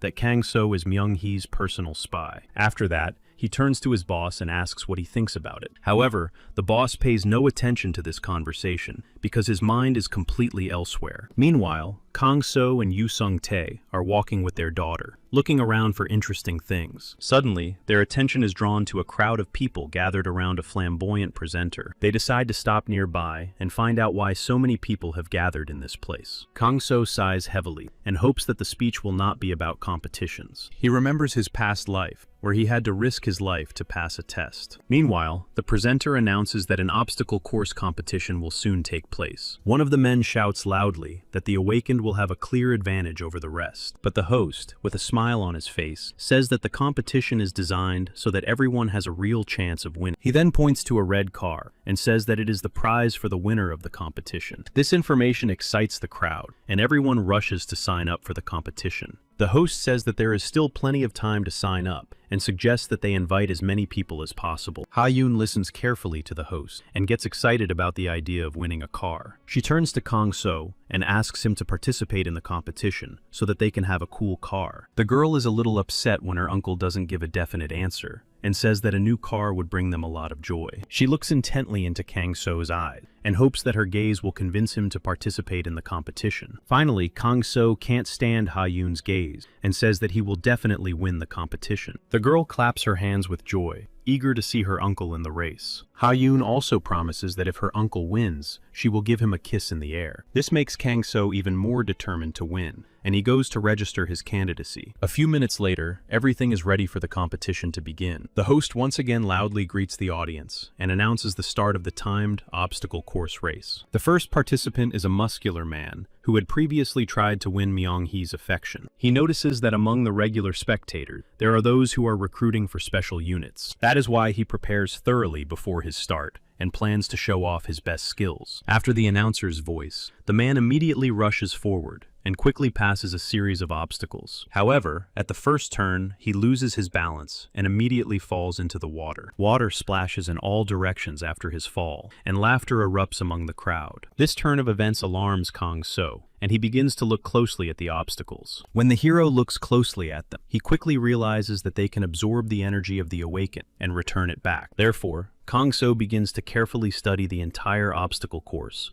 and maps out the ideal route in his head. Meanwhile, other contestants follow, who also fail in the race. Each time, people go further and further, but so far, no one can reach the finish line. The host once again comments on the start of the participant and hopes that at least someone will touch the red button today. However, another contestant falls into the water, and the host loses all hope that even one person will make it to the end. The host asks the next contestant to come forward and points to the red button, asking them to press it at least once. A tall girl with long orange hair and a very slim figure heads to the start. Seeing the obstacles in the arena, the girl smiles and thinks that she is ready to cope with them. Kang-so notices this strange girl and feels that she radiates a very unusual aura. Meanwhile, the girl opens a pendant with a photo of her father and says that she is dedicating this race to him. After that, she puts the amulet back around her neck and moves forward with quick bursts. The girl gracefully passes a huge number of tests and makes no mistakes. She deftly passes through the rescue rings, as if gliding over them. Finally, she reaches one of the most difficult obstacles, which could send her into the water at the slightest mistake. The macaque robots spring into action and head towards the contestant. Gong-so watches the girl's movements closely. He is amazed by her technique and tries to figure out where she could have learned it. Meanwhile, the girl runs forward without fear in her eyes and dodges several blows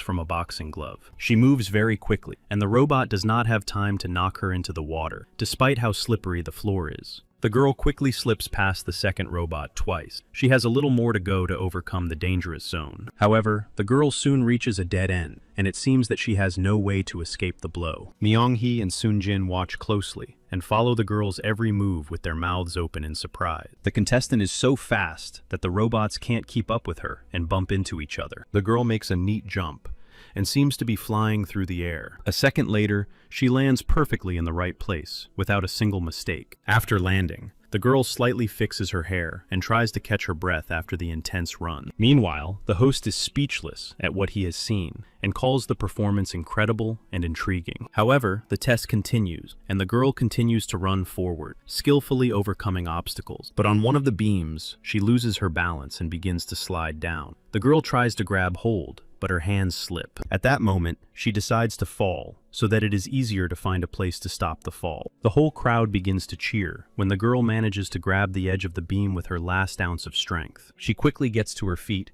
and continues through the obstacle course. She jumps from one bridge to another quite quickly, maintaining perfect balance. A minute later, she lands on the last platform and presses the red button. When she finishes the test, she smiles and waves to everyone who has been cheering for her all this time. Meanwhile, Yu Sun-tae says that it's time to show a real professional how to pass the test. After these words, he smiles and says that it's time for him to go to the start and asks his wife to look after the child. He takes off his outer clothing and walks to the obstacle course with a smile on his face. Lim So-young and Ha Yoon loudly support the restaurant director, confident of his victory. But after a while, Yu Sun-tae gets stuck in one of the lifebuoys because of his excess weight. Seeing this, the whole family feels ashamed and tries not to look at the restaurant manager. After a while, a rescue team arrives and helps the manager get out of the lifebuoy. After that, he is placed on a medical stretcher and they wait for the ambulance to arrive. At that moment, Lim So-young and her daughter approach him and tell him that he is still the best dad in the world to them. After that, his wife says that she will wait and walks away with her daughter. Then, Kang-so approaches Yu Sun-tae and asks how his friend is feeling. Finally, the restaurant manager thanks everyone for their support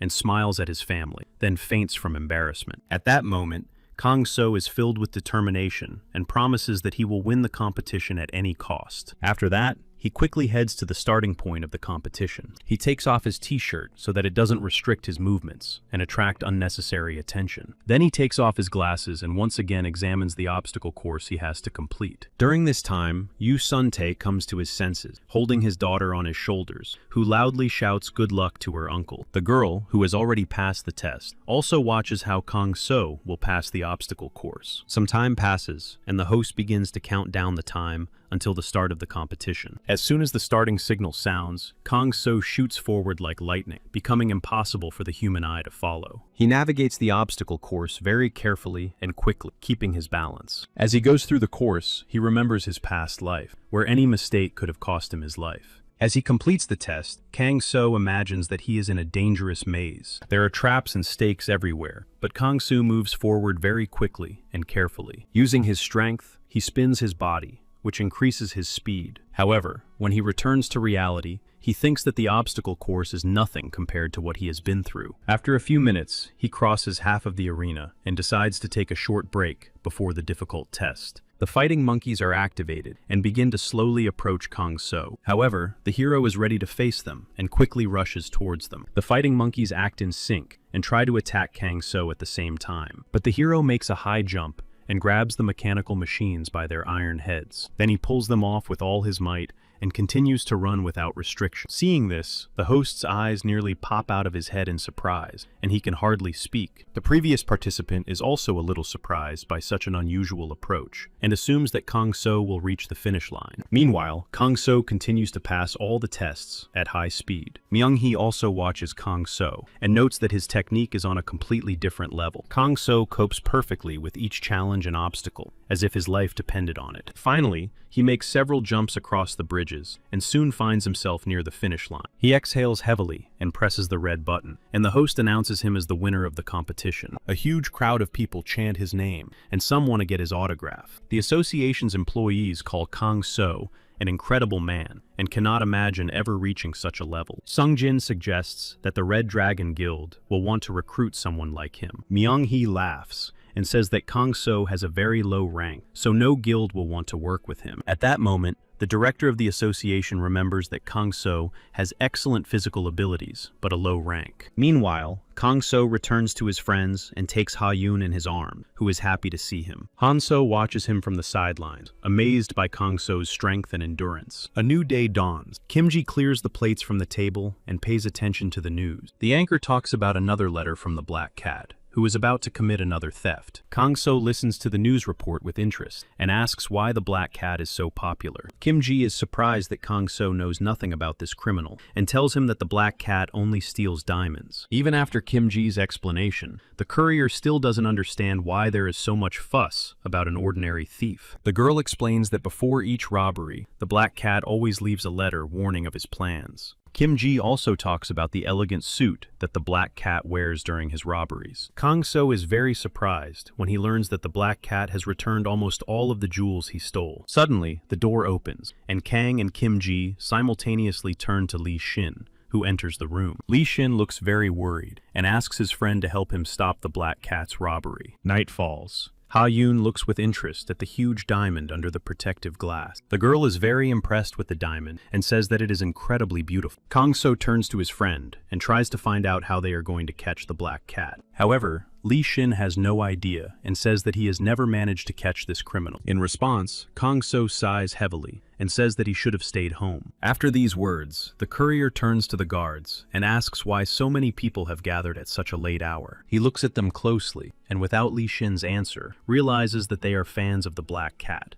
Lee Shin confirms his friend's guess and says that this could cause a lot of problems. At that moment, the senior inspector approaches the hunter and says that it will soon be 10 o'clock. Suddenly, the lights in the entire museum go out, and the senior inspector demands that the spotlights be turned on immediately. He gives several commands to the police and says that the entire building must be cordoned off. When the spotlights come on, everyone sees a Black Cat standing on a glass panel, holding a huge diamond in its paws. The Black Cat smiles and says that this theft is like taking candy from a baby. Seeing his fans, the Black Cat smiles and blows them a kiss. At that moment, the fans try to push forward, but the police do not let them get close. The senior inspector orders his team to immediately catch the Black Cat and not to stand still. The police surround the Black Cat on all sides and order it to surrender immediately and put the diamond on the ground. At that moment, the Black Cat throws smoke bombs under itself and splits into 4 copies that run away in different directions. The inspector tries to bring his men to their senses and demands that they catch all the copies. One of the policemen manages to catch up with one of the copies and jumps on top of it to grab it. However, it turns out to be a trap and instantly turns into a smoke grenade that is immediately activated. The tear gas quickly fills the entire room, and the policemen close their eyes and are unable to do anything. Kang So uses a magic barrier to protect himself and Ha-yoon from the harmful gas. Lee Shin knocks on the capsule and asks to be let in, but the hero says it is too dangerous for the girl.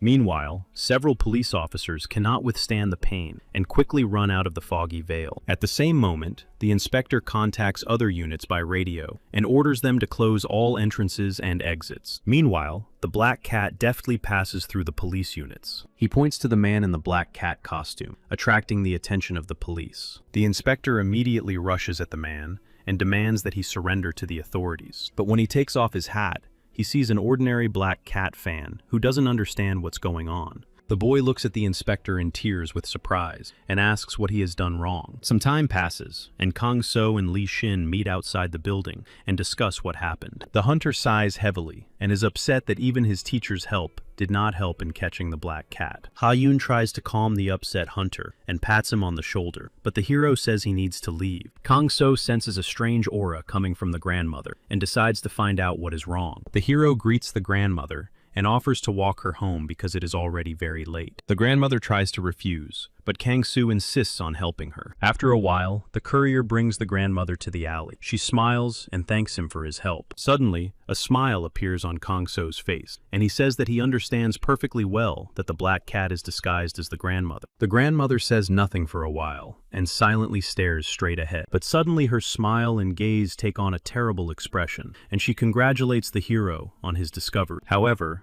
the grandmother points to the neighboring building and says that the black cat is definitely there. Then she turns to the hero with a smile on her face and wishes that her assistant finds his cat as soon as possible. But the courier is confident in his words and says that he can clearly sense the black cat's aura. After these words, he smiles and asks the black cat to surrender voluntarily. Then the black cat throws a smoke grenade right at the hero's feet, and huge columns of smoke begin to spread around. When the smoke clears, Kang So sees that the black cat is standing right on the roof in front of him. The criminal smiles and says that the courier has excellent abilities, but that is not enough to catch him. After these words, the black cat stretches out her hand and asks when Kang So understood everything. In response, the Emperor of Flame exhales heavily and says that he understood everything from the very beginning. This greatly alarms the black cat, and she looks at the hero in surprise. Then she says that Kang So is probably referring to the moment when she was hiding among the crowd. But the hero shakes his head and says that his suspicions began at the water park. The black cat looks at Kang So in surprise and does not understand what water park he is talking about. The hero smiles and says that the black cat's name is Han So, like the participant who made it to the end of the obstacle course. Han So looks at the hero in surprise and does not understand how he revealed her identity so easily. The hero notes that the girl has talent and does not understand why she wastes it on such activities. After these words, the girl says in a calm voice that you cannot learn everything about a person at once. Tears well up in her eyes, and she shouts loudly that Kang So must be a member of a gang. He then opens his cloak and throws several playing cards at the hero. In front of the hero's nose, the card instantly turns into a grant with a torn-off check. After that, a loud explosion is heard throughout the street, and thick smoke completely obscures the view. At that moment, the black cat sits down on his hang glider and tries to fly as far away as possible. The girl takes off her mask and realizes that now she will have to hide for a while so as not to be caught. Suddenly, Kang So appears next to her, holding on to the wing of the hang glider, and asks why the girl is talking about her father. The hang glider cannot withstand such weight and falls apart into pieces, and the heroes fall down. At that moment,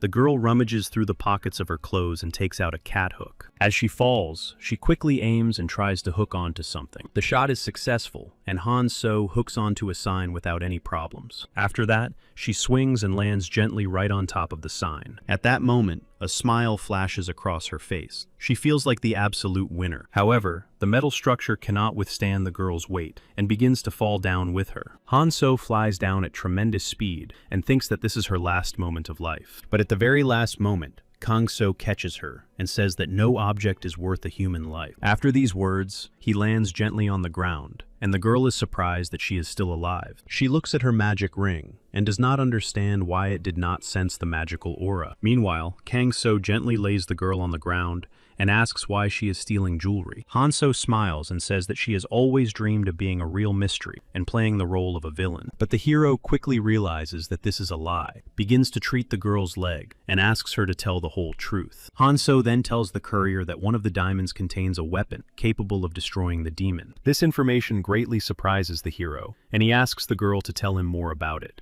After these words, Han So sighs heavily and says that this task is the most important thing in her life. The hero looks the girl straight in the eyes and says that he believes her and wants to know the whole story. The girl looks down and says that the whole story began with her father's research. The story goes back several years, when an experienced scientist and archaeologist carefully studies his find. He is very excited about the find and does not notice his daughter standing behind him with a toy in her hands. Finally, the father notices his daughter and shows her a red stone of incredible beauty. When the girl looks at this ruby, her eyes light up with delight, and she cannot take her eyes off it. After a while, the girl's father sits down at the computer and begins to write a study about a weapon capable of destroying the demon. After a while, hired killers break into the house, take the head of the family by surprise, and he receives several wounds. At that moment, the man realizes that this is his last day, and with rage in his eyes, lunges at the killers. He is shot several times and instantly sent to the other world. The mercenaries look around and collect all the documents and important files. Meanwhile, little Han So sits in hiding and watches what is happening with tears in her eyes. The mercenaries destroy everything of value and then set a fire, and the huge house burns to the ground. The news reports that a famous archaeologist has been involved in a terrible accident and that his research is fake. Han So hides in the basement of the house for a while, crying constantly and not knowing how to live without her father. At this moment,